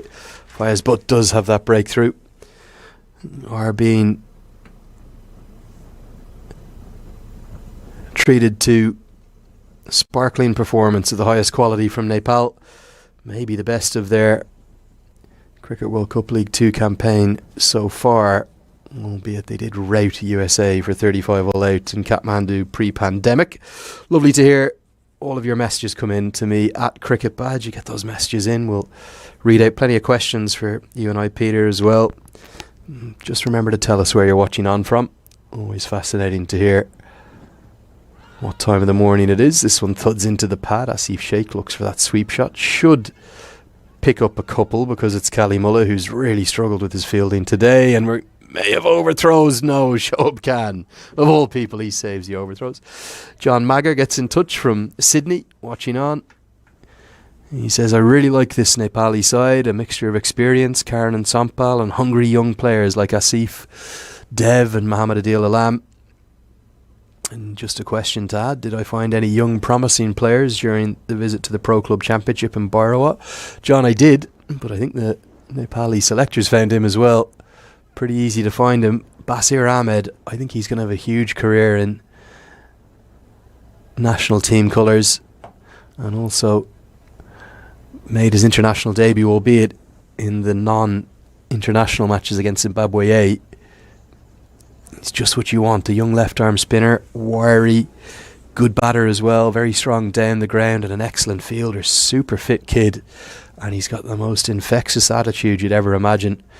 Gave me these brilliant post-match interviews too, Peter. You'd have liked them. Everything was a one-word answer. Are you happy with how you played today? He'd take the mic out of your hands and say yes, and then hand it back to you. Yes or no question, Lenny. Gave you yes or no answer. Can't think about that.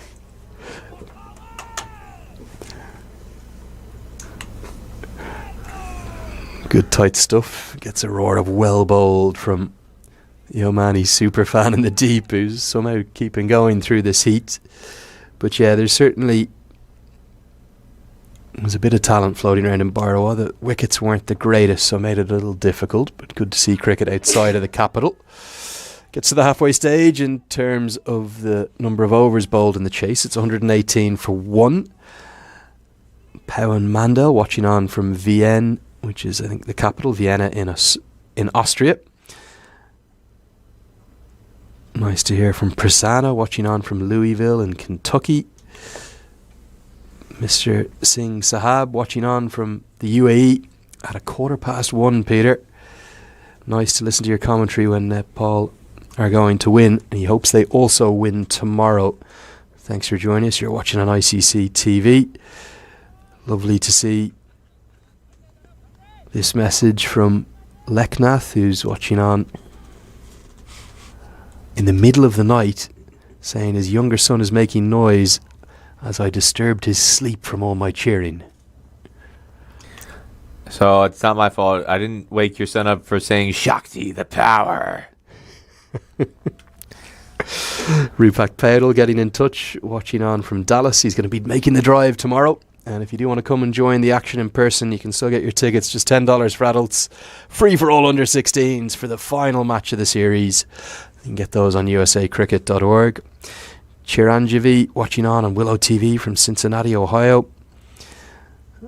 Bappel watching on, asking what's the highest ever partnership between Nepali batters. Unfortunately, you might have jinxed them a bit, mate, watching on from San Francisco. It's 129. They didn't get past that. Sudan Lamichhane watching on from the hometown of our dear friend Peter De La Pena, watching on from New Jersey.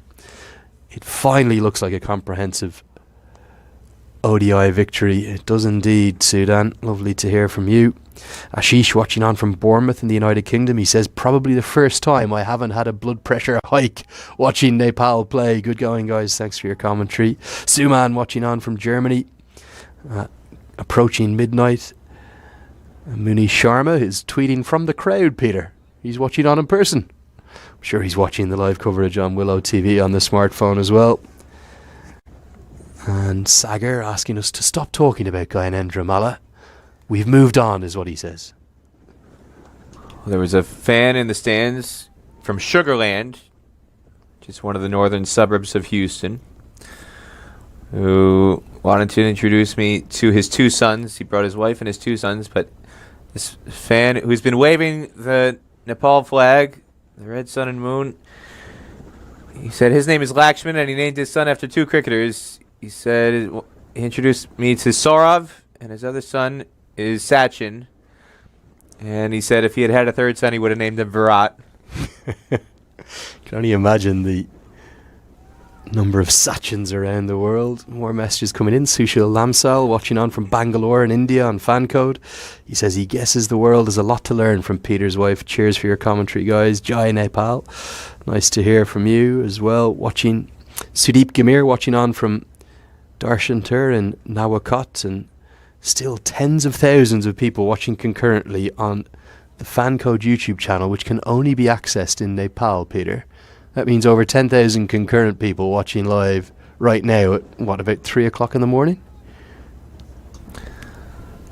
Hey, there's cricket on 24 hours a day, Lenny. It's the great thing about this sport. No matter what time of day it is, there's always a match on to be enjoyed.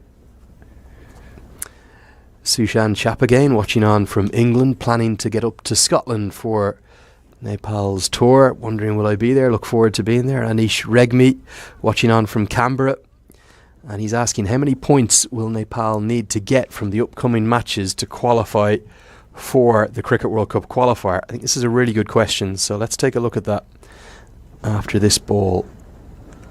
What is the magic number, Peter? What do you think sides are going to need to get to? This one's pulled into the deep, should be a single for Canal. 121 for 1 with 26 overs gone now. And we will just pull up that points table.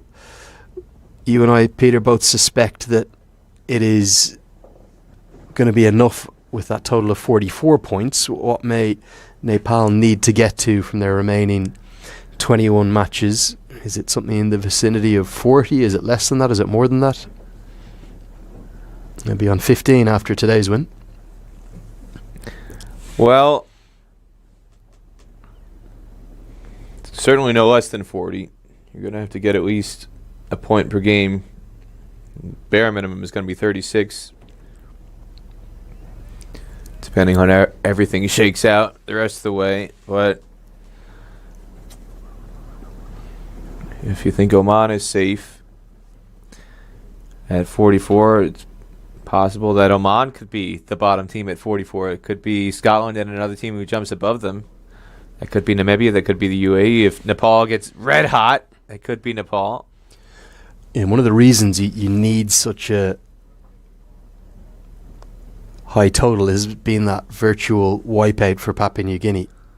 1 win from 20 matches so far. You can't really expect too many more wins for them. So that's giving all the other sides plenty of chances to catch up points when they play against the Barramundis.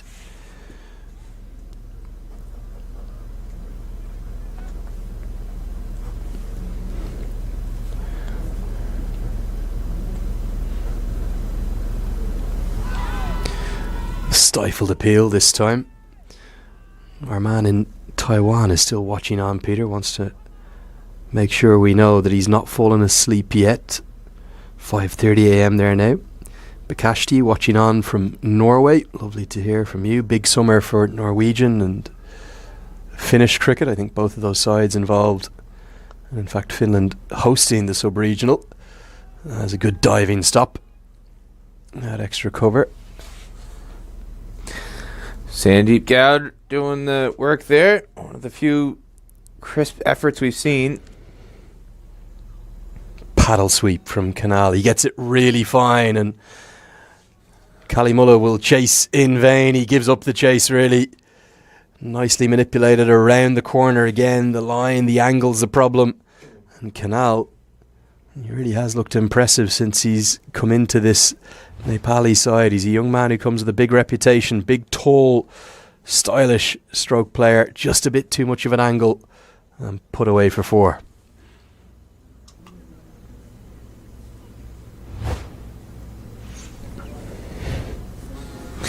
Got a tweet that came in, Lenny, from Sudeep Pandey. That is going to be the second wicket. Just as I said, Canal started nicely. He's looked for possibly a shot that was more than a little unnecessary, Peter. I think it's fair to say. You need 37 more to win. You want to get your side home without any raises in blood pressure. But somehow the cardiac kids are up to their old tricks. And it's one of their young stars who, for some reason, has gone for a shot I just cannot understand, Peter. Well, he's trying to play with the turn. No, Pete, don't do it. Don't try to justify Trying to it, play Peter. with the turn. Peter, don't do it. Just say it was a bad shot. You can do it. Come on. Lenny, you can afford to play that shot. Oh, no. when its We've lost all rhyme or reason. target is in sight. We've lost all rhyme or reason here in the commentary box. He just can never admit he's wrong. This is the problem. Peter Della Penna, he will just never admit it. We've seen, 25 attempted reverse sweeps. I think we've seen 10 wickets. We might have seen about 20 runs. Play straight. That's the shout from the scorers to our left. Even though you know it, Peter, how have you not learnt? George Munsey, I told you, you weren't here. I told the audience around the world, Lenny, I consulted with George Munsey in between series, and he said he doesn't care if there are 5 men behind. Why did George Munsey put the reverse sweep away for his last innings then? Didn't play it once? Because he was dismissed in his third innings. He came in, I think, in the 15th over or so, and he had a long time to bat. Did not play it once. The batters are just continuing to hammer the point home to Peter Della Penna. Do not attempt this reverse sweep. It's a waste of a young man's wicket. Right on line. Thuds into the pad. That's the easiest LBW decision you'll ever see. And look at Asif Sheikh's reaction. He says, why, Dev Canal, why? It's so that Asif Sheikh can have an opportunity to score more runs. Well, sadly, Peter, somehow Nepal are making something of a contest of this. They've gifted 2 wickets. The first one to a pull shot, to the short ball tactic from Fayaz Butt, and a pretty silly shot, to say the least, from Dev Canal. He's been dismissed, and it'll bring Rohit Powdell to the crease, who doesn't give it away very much. He does like the sweep shot, but he won't play many reverses, and I suspect he's just going to nudge it around and make sure his side get home and pick up the 2 points that Nepal deserve.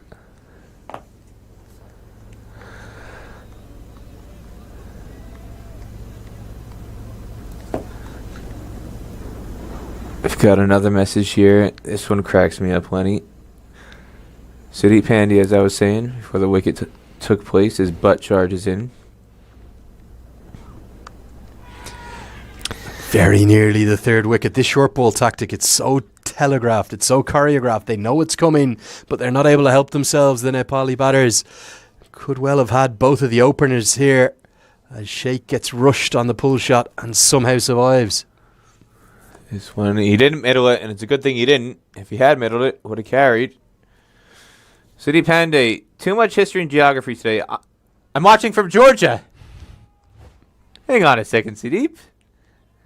Too much history and geography, but you're wanted to tell us that you're watching from Georgia. Explain that, Mr. Sudeep. But besides that, great job, guys. That's more like it down the ground, as there's no one out at long off, so Sheikh will pick up a boundary.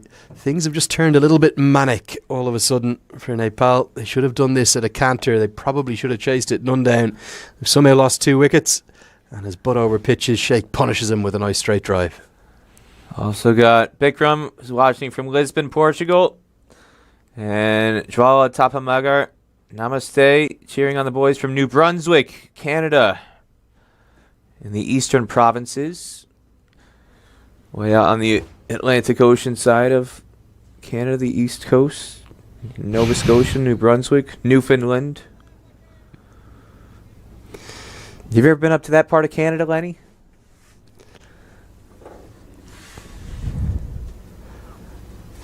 Attempted hook shot again. I've been to Toronto and Vancouver, but never been up to New Brunswick.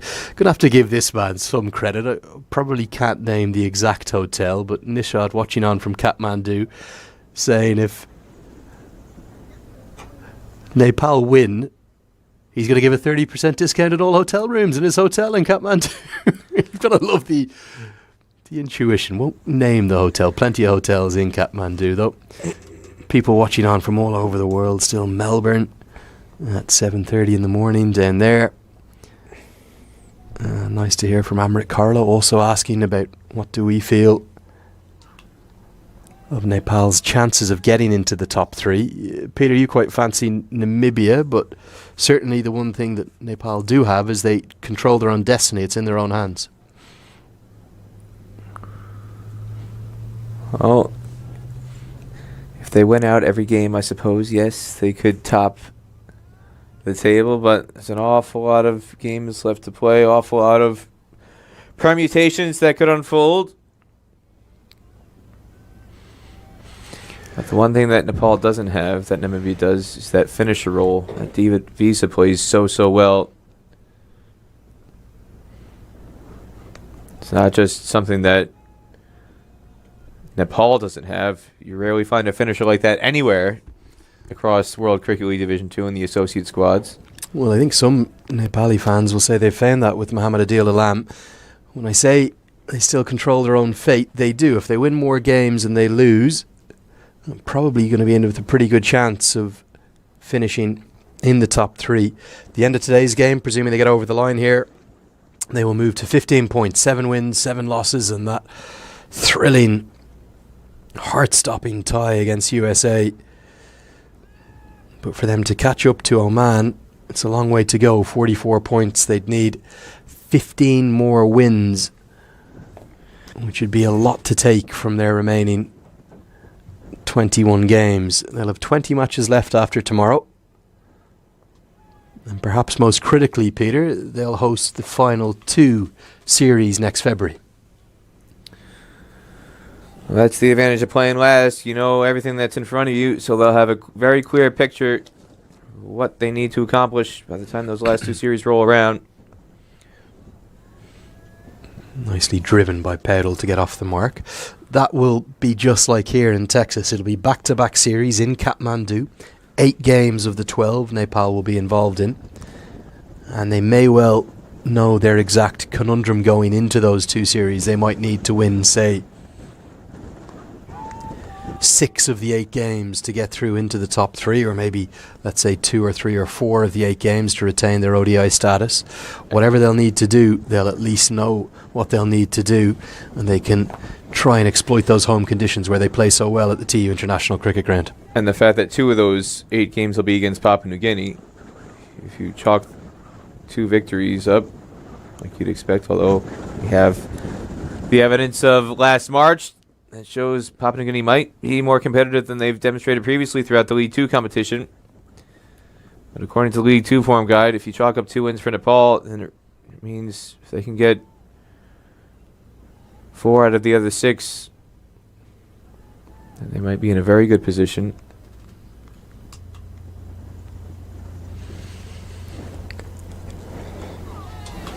Steered into the offside. To give Oman some credit here, they have fought hard. This combination of Kerr Ali's leg breaks and Fayaz Butt just coming in and banging the ball into the wicket has given them some joy.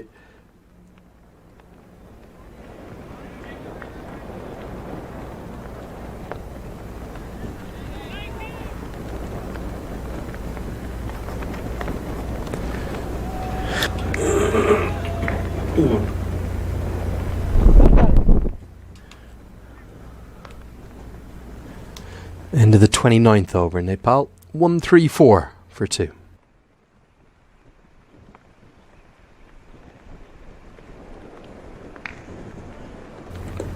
And this time we will have the drinks break. So, with 30 more runs to win, we will take a break here in the commentary box. Back with the remainder of the action. Can Nepal close this out comfortably enough and take 2 key points on the table? Find out live with us.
Here we go. What could be for the final session of play as Nepal chase down these 2 points. Will it be a comfortable 2 points, or are they going to somehow have a late twist in the tail?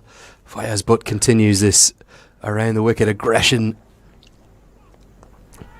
As Powell clips that into the leg side out towards Shoaib Khan, who tidies up.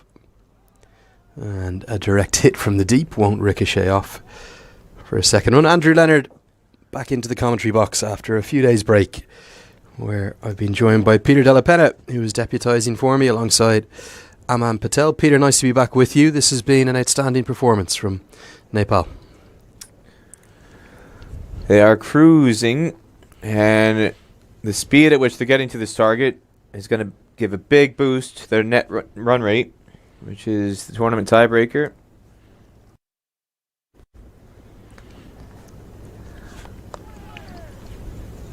So if you can get a victory at this rate with 15 overs to spare, if they keep going along at about 4 or 5 and over to get to the target of 164, if you get there with 15 overs to spare, that is a walloping, and that'll give you a healthy nudge in the positive direction for your net run rate.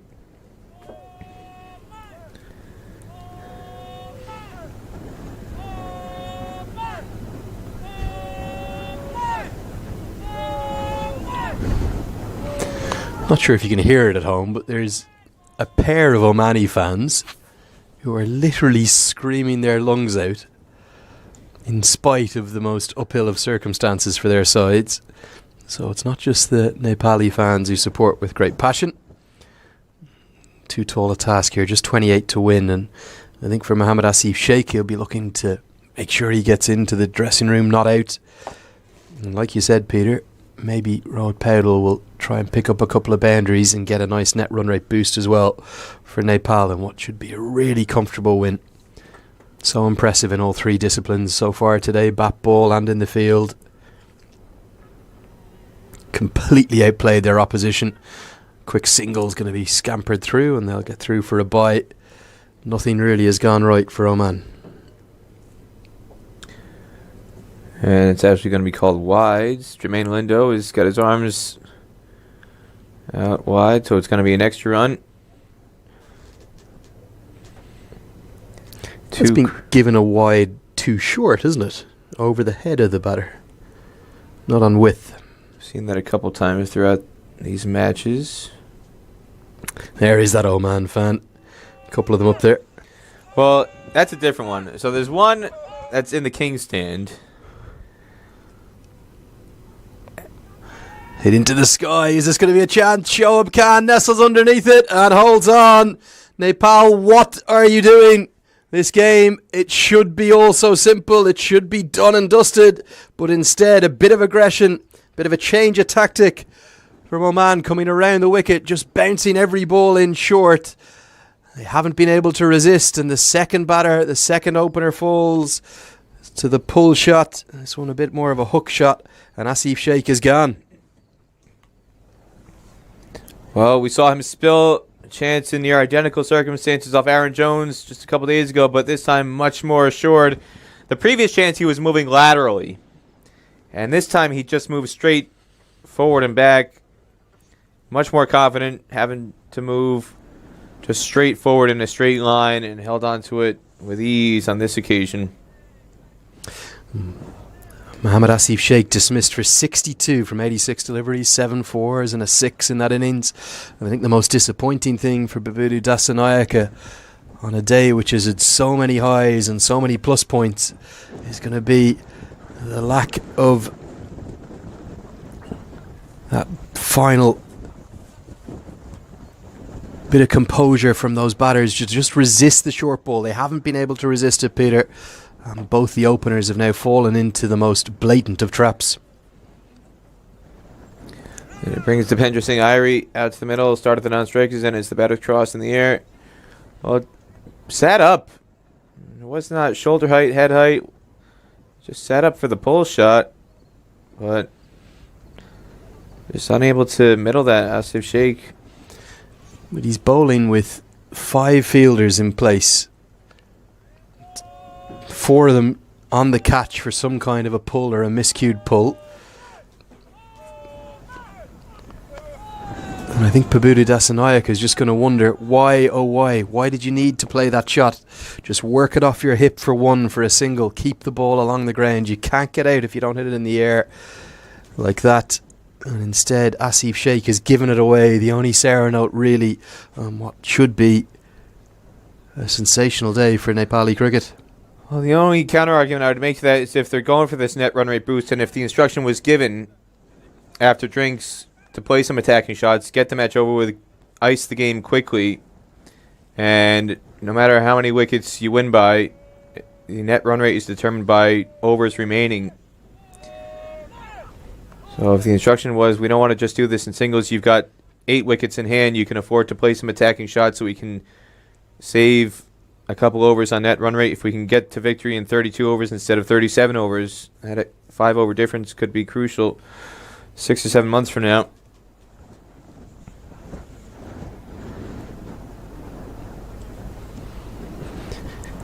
I don't think that will have been the instruction, Peter. I think, knowing Pabudu Dasanayak, he will have told his side to go over after the drinks break and get this done, not in a hurry, but get it done effectively. If that means 28 singles, so be it.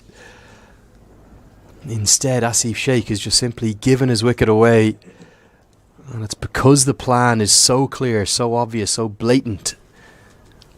And the fact that the 2 openers have fallen to the same method of dismissal, attempting a pull shot, being caught on the leg side, will just be a little bit of disappointment.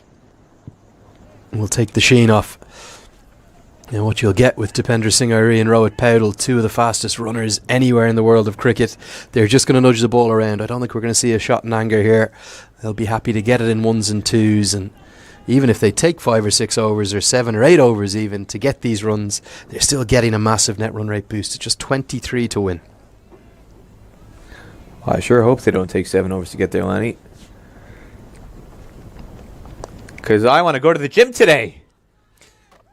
Direct hit is very close, but such is the speed of Paudel, he gets home safely. Firm press to the left of the mid-off fielder. Cleanly collected, and Shoaib Khan, who's had all those problems in the field, effects a brilliant direct hit, but Rohit Paudel is so quick, he gets home. I haven't got out of here before 8 p.m. on any day this series, Lenny. This is a great shot from the stump cam.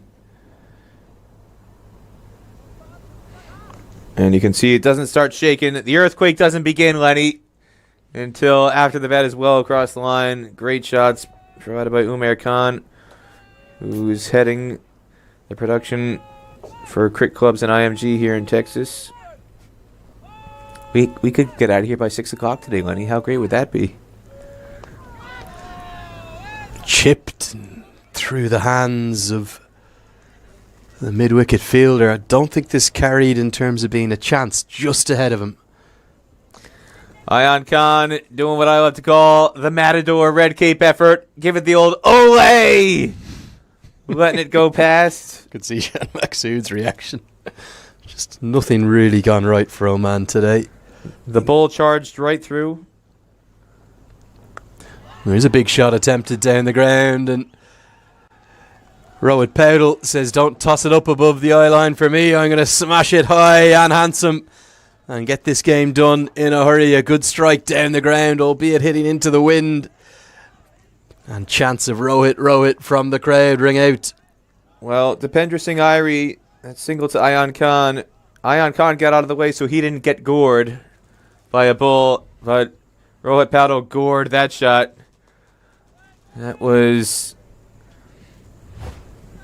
bulldozed high over long on through the wind. That's the impressive thing about this. Mid on and mid off are up in the ring, so they've got the field up to try and tempt you to hit through the wind. And Rohit timing and muscle to get that one through a 20-mile-an-hour wind all the way over the rope.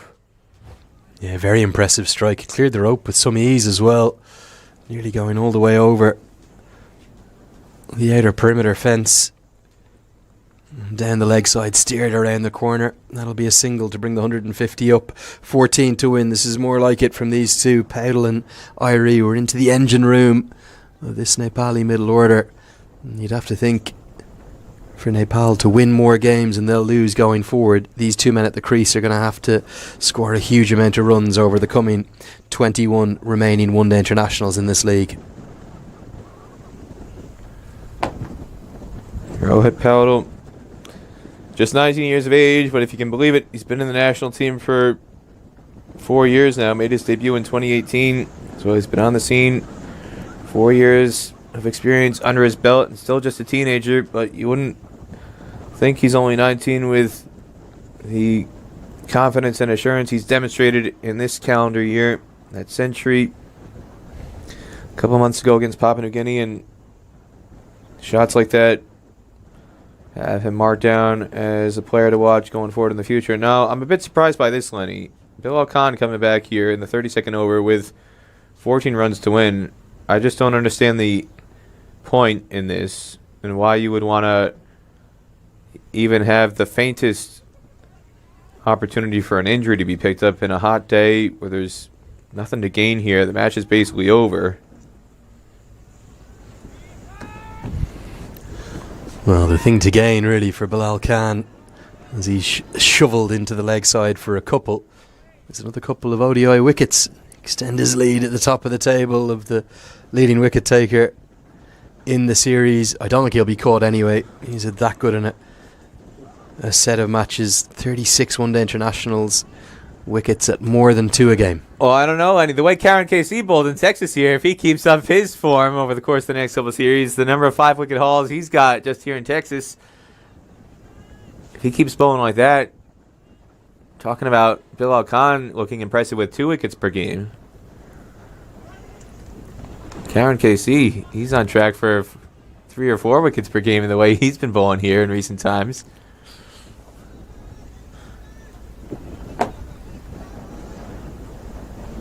Extraordinary tour for Karen KC.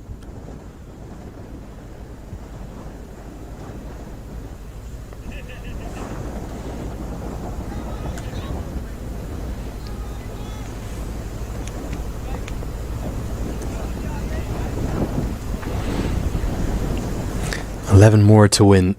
Dipender Singh Airi, the former vice captain, is wrapped on the pad, and look at the screams from Bilal Khan. He wants another wicket. And a big smile from Airi says, might have got something on it. Very close to the stumps as well. Was there some contact here? Is that what they're indicating? Might have gone on and rolled into the stumps, but the bail's not falling off. This is one of those reverse swinging Yorkers that he bowled Nisarg Patel with of USA. He's getting the ball to shape in, and the only doubt really there is, was it hit in line with leg stump or not? I think it has gone on to hit the leg stump as well. Not for the first time. We haven't seen the bails come off. Second time in the series. We'll take a look here from the stump cam angle. Look at this. I think this is rolled into leg stump. I might be wrong. Full and straight, a fierce Yorker. There it is, straight into leg stump, and the bails don't come off. Another brilliant camera angle there, wasn't it? You could almost see the actual physical bump of the reaction of the camera to the ball striking the stumps, but the bails have to come off. Umair Khan has the most valuable stump cam in associate cricket coverage around the world. Well, maybe the only sub cam in associate cricket coverage. You've never seen it used before at any stage. It's been an outstanding broadcast. I've got to give great credit to the team here who've magic things together. Not just Umair, but Rifat from Musa Stadium. As this one's chipped only inches wide of Zeeshan Maqsood. Of all people, you'd think Maqsood might have been able to cling on to that.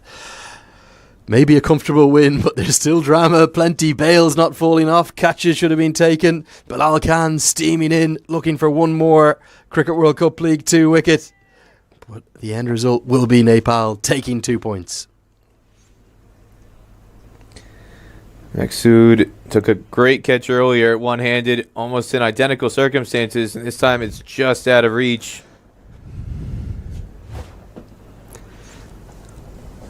Yeah, there's a few tired and sluggish bodies now in the outfield. I think they're probably going to think job done here in Texas. They will finish their 36 matches with 44 points. That's the equivalent of 22 wins from 36 games, although they did have a tie and a non-result in there. It should be enough for a top 3 spot, and if they can get Aki Bilias back in time for that Cricket World Cup qualifier next year, and maybe do what they haven't done in recent times, Peter, bring through 1 or 2 young players, they'll still be a formidable outfit in a year's time as they look to qualify for a first ever 50-over World Cup.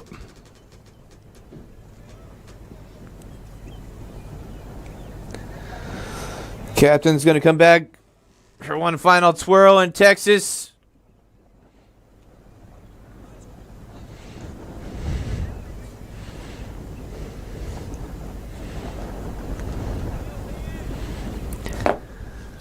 Maybe we'll see him take a catch off his own bowling, Lenny. Heaved into the leg side. Going to be runs, and Kalimulla will cut it off and keep it to 2. As Dipender Singh Airi just trots back. What's been most impressive for you today about Nepal, Peter? Karan KC, baby! Once they got that partnership broken, they had extended stand between Zeeshan Maqsood and Sandeep Goud.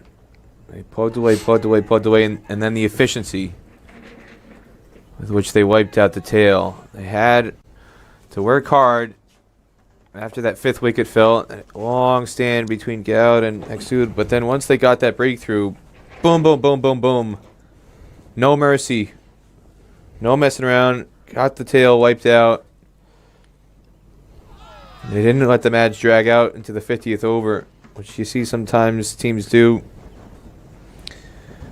And just the clinical nature of that last spell by Karan KC to get them knocked over, to set up this chase to be as comfortable and easy as it is. A lot of times, the thing that frustrates me is you see formulaic captaincy, teams will let the game drift. They don't attack when they've got a strong position. They just are content to let it drift to the 50th over. Nepal didn't do that. You got to give Sandeep Lamichhane credit, and also Karan KC a hell of a lot of credit for the way he bowled.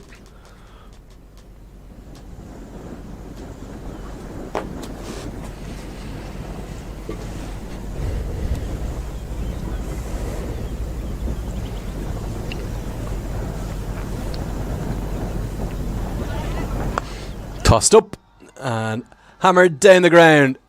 So nearly. That was that. Thought it was going to go all the way for 6, but the wind just held it up at the last second. 1 bounce for Powdell is playing a beautiful little cameo. He's got 26 off 21. That's probably what he'll end with. And all of a sudden, it's just 1 more run to win. We saw him power a shot 2 overs ago through the wind. And based on that shot in the 31st, I thought he had plenty of muscle behind this one, Lenny. And it just fell short of the rope. Yeah, tossed up teasingly, wasn't it? And look at this, just inches short. Just 1 bounce. Another 12 inches, we'd be going towards the break. Let's take a quick look at this batting card. Just want to talk about the balance of this Nepali side. For the first time in a long time, it really does look like a side of real quality. Kushal Bertel and Mohammad Asif Sheikh, that opening pairing. They found a young number 3 with Dev Canal, if we can stop him from playing across the line and playing those reverse sweeps, Peter. The engine room of Powdell and Airi, followed up by Arif Sheikh. And then the power hitting of Mohammad Adil Alam. It's always been an excellent bowling unit. If they can just find a left-arm spinner to go alongside Sandeep Lamichhane, I think they'll really have something to work with. And that is going to be that. Dipender Singh Airi clips that away for 4. A lovely way to finish it. A leg stump. Full toss. And don't those fans love it? All of the Nepali fans there in the King Stand. They're dancing. The flags are flying high. One of the best wins in their ODI history. They have comfortably toppled the table-topping Omani side by 7 wickets. From Sugarland to Pearland, the fans from all around the Houston area coming down to Moosa Stadium, and they are having a blast. Whereas this man, now Lenny, he was wearing a Nepal jersey a couple days ago. This guy, he's got an identity crisis. He's backed the wrong horse today. He certainly has.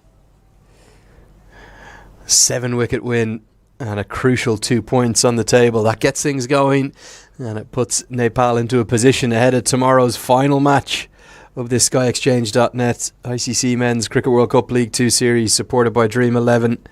It gives them a real chance of taking 5 points from 8. What a result that would be. And for USA, they've been fired a real warning shot ahead of tomorrow's final match of the series on home soil.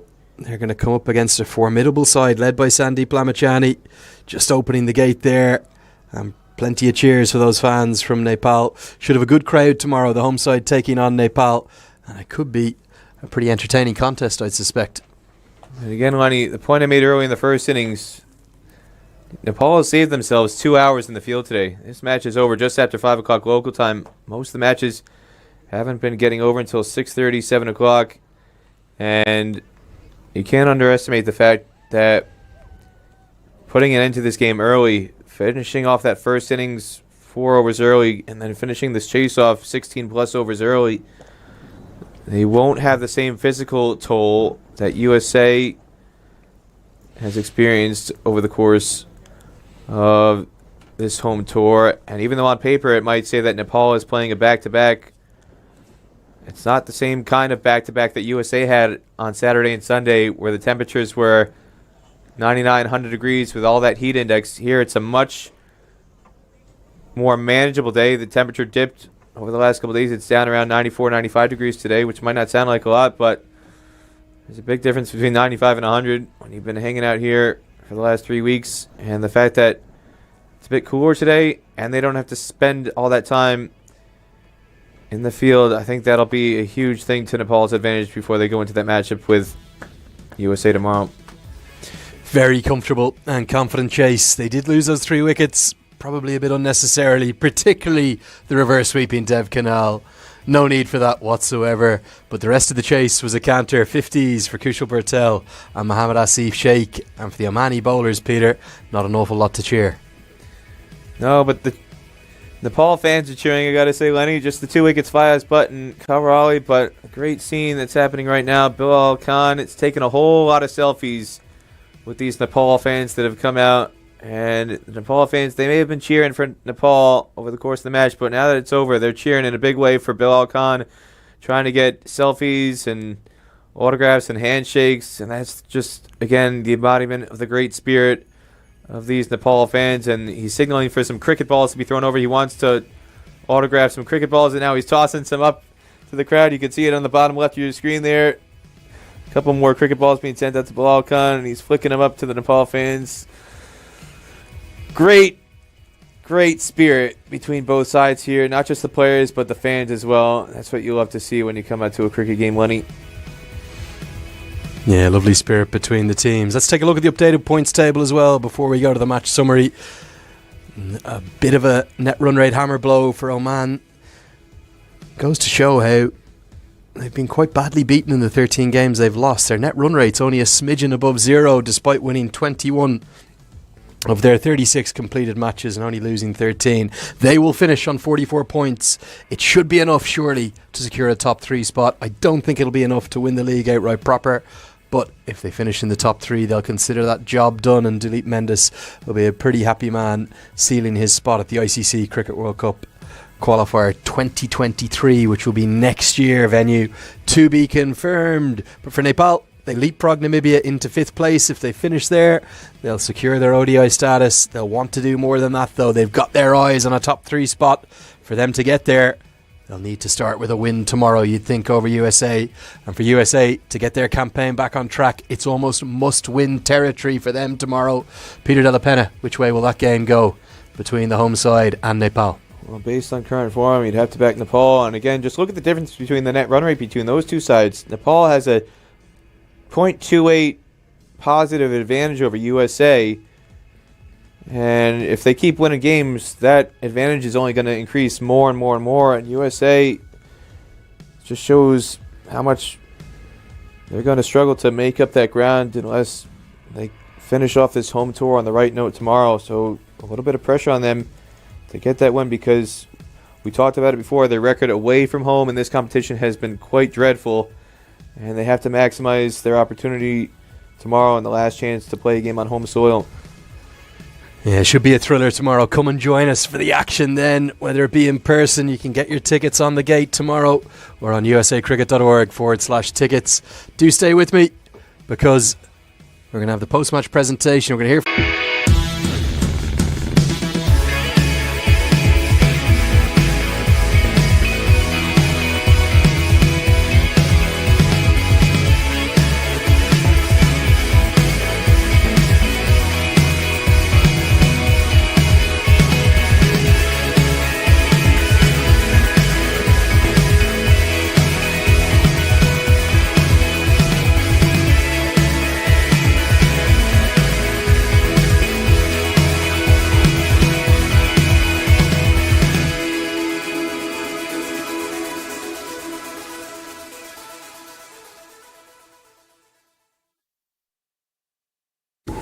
and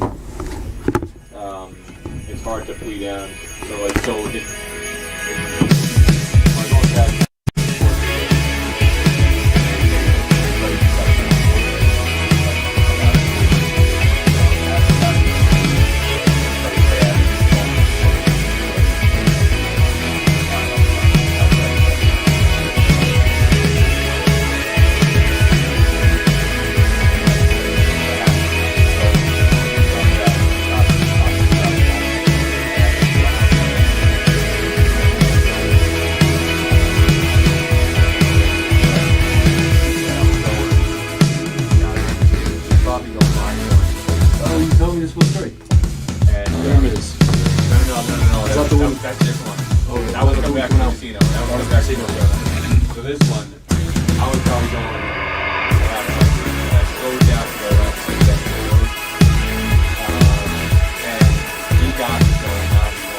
match, and Nepal have run out 7 wicket winners. We'll hear from both captains and we'll find out who the player of the match is. We'll speak first to the losing captain, that's Oman's Zeeshan Maqsood. Zeeshan, 2 wins from 4. A fair reflection on your performances here in Texas? Definitely, at least we are going back with the 2 wins. It is tough here, back-to-back matches and perform better. So it's tough for the bowlers to perform good on this track. It is good for batting, and the batters, they perform already very well. So we are happy we are taking at least 2 wins with us. Did Nepal surprise you as to how well they played? They blew you away right from the start. 49 for 5 they reduced you to. Yeah, they not surprised us, but our batting surprised us because we gave away our wickets, and the way Karan bowled and Sandeep bowled, it is credit goes to them. And but if we have at least 225, 250 score on board, then I think there is a different case of this match. But they played well, and credit goes to them. Can you give me your reflections on the league as a whole for your side? You should have done enough to secure a top 3 finish, 44 points from 36 games. Are you happy with that tally? We are still not that much happy because we gave away plenty of games which we can win that. We should have won those games, but against Scotland, Namibia, so we played those time bad cricket, but still we are happy. At least we have at least we are now on the top of the table, and now we are relaxed. Let them play the other teams, and we have done our part, and now their turns, and still we are looking forward, and inshallah we are happy. So we have performed this much, and the players, they have performed, and the management, they have backed us. Even bad times, even good times, that is the main thing for the players. If your management and your players, your teams are backing up, and they are fully backing each other, so that is the time, and that is the most important thing in the team, and performance will come automatically. Finally, maybe some special mentions for some of your players. Jatinder Singh, he's the tournament's leading run scorer, but Bilal Khan, sensational. You yourself have carried the team at points, but Bilal Khan with his left arm bowling, over 70 wickets in 36 one-day internationals, appearing in all of those games, staying fit and bowling with real fire, real venom. Yeah, definitely. Bilal bring us so many times back into the games and win games for us. And Jatinder Singh, outstanding player he is, and he played awesome innings. He won the matches single-handedly, and I also contributed. I am happy about myself. It's still is the team game. Plenty of other players. We miss Saqib Ilyas because he still is not played so many games, but he's still top of the 5 players who scored almost 700, 800 runs. So and rest of the players, they are catching up, and they are coming in. They are new in the team, so hopefully like Ayan, Shoaib, KP, so they will take this team to forward and perform better in the upcoming games. Zeeshan, enjoy watching the remainder of the sides battle it out. Congratulations on your leadership and for all your efforts. You're top of the table. And Zeeshan Maqsood, the Omani captain, happy enough with his 44-point tally. Should be enough to see them through into the ICC Men's Cricket World Cup qualifier in 2023. We'll speak now to Sandeep Lamichhane, the captain of Nepal, who's going to come in and join us. Possibly, Sandeep, the most impressive performance of your captaincy career and tenure to date? We done a lot of good jobs in ICC T20 World Cup qualifier as well, but this is, there are a lot of times we restricted the opposition below 200, and this was by far, I think, the outstanding bowling performance from everybody, right from the very first ball. There were a lot of good, especially Karan, the way he's bowling throughout this tournament. It's been a pleasure to watch him bowling like that. And, credit goes to a lot of guys, from Som to Adil to whoever bowled today. It was just a right momentum for all of us, getting regular wickets. And even if some let's say, part-time bowler are coming and just getting wickets as well there. So it's a good team combination. I think everybody contributed really well. Really was an outstanding performance, not just with the ball, but also then with the bat. Your two openers got things off to a flying start. Just the 4th century partnership of all time in ODI cricket. Might not be happy with a couple of wickets falling, but all in all, a 7-wicket win. Probably an hour and a half less than you'd have to be out there in the field. It all sets it up perfectly for tomorrow. Yeah, all set for tomorrow as well. One more game for this tournament, in USA. But yeah, we should have finished the game by 27th or 28th over, I was thinking, and the way I was calculating, because the way openers were playing, I think it's magnificent to see, like the way they were just choosing the ball and hitting over the park, and that's really important for all of us. A great learning as well. When you get some games like this, you just got to get the finish of the game, and I think boys must be gutted. They couldn't finish the game as well. So it's a great learning for them. Maybe hopefully in the next game. Finally, maybe a few words for Karen Casey. I suspect we're going to speak to him in a couple of moments. To get 5 wickets on what's been a pretty batting-friendly surface, it's an outstanding effort. Yeah, like I said before, he's been one of our, main pace attack bowler. And every time, he getting the wickets for us, it's a easy work to do for all the spinners or the backhand bowlers. And he especially, holding the new ball and coming in the between as well, and then bowling into that as well. He's been really, really, special bowler for all the team, and for have him in this team, it's something, a good package, all around package. He comes with batting as well, give you good fielding arms as well. So it's a completely a treat to have a player like that. Sandeep, congratulations today. We'll see you tomorrow. Thanks. Sandeep Lamichhane, the very happy winning captain. He's got one more game tomorrow.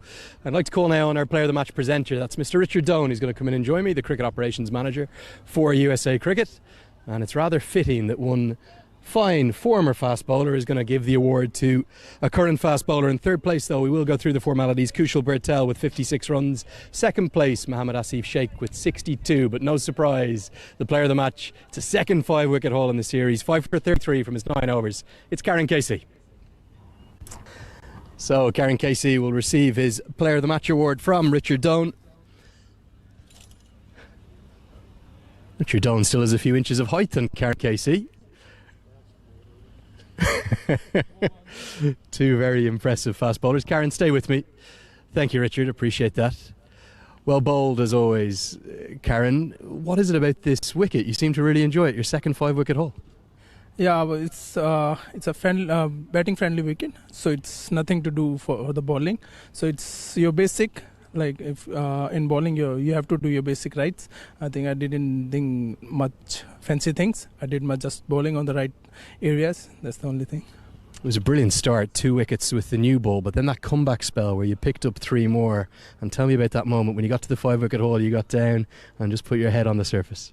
With the new ball, you get sometimes wickets, but in the end, in the old ball, when you come for the second spell, it's difficult sometimes because it's old ball and it's a friendly wicket for batting. And the thing is, you have to follow the basic. I just did the same thing, and pretty much sure if I bowl the right thing, right line, so I will get the more wickets. I'm planning for the 5 wickets when I get the 2 wickets in the starting. You always look to be happy in your cricket, but if you don't mind me saying, you look particularly happy. You're smiling the whole time. The body looks fit. You've got all of your best years ahead of you with the ball. Yeah, from last couple of years, I'm doing with my physios and my trainers pretty work with my fitness. So I'm very happy with that, and I'll always try my best to give. I first try to have the smile in my face. So I would love to always have this smile in my face. Karen, the player of the match today. Keep on smiling. That's the player of the match, Karen Casey. A sensational performance from him. 5 for 33 and a well-deserved player of the match. Nepal, they've taken 2 points. They've leapfrogged above Namibia in the table, and they'll have a chance to go further up and gain on their points tally if they can beat the hosts here tomorrow. Thank you for joining us for today's coverage. Do come and join us tomorrow. It's going to be live on air from 10:15 a.m. on fan code across India and Nepal, Willow TV here in India, and around the world on ICC TV. For me, Andrew Leonard, thanks so much for joining us. We'll see you tomorrow.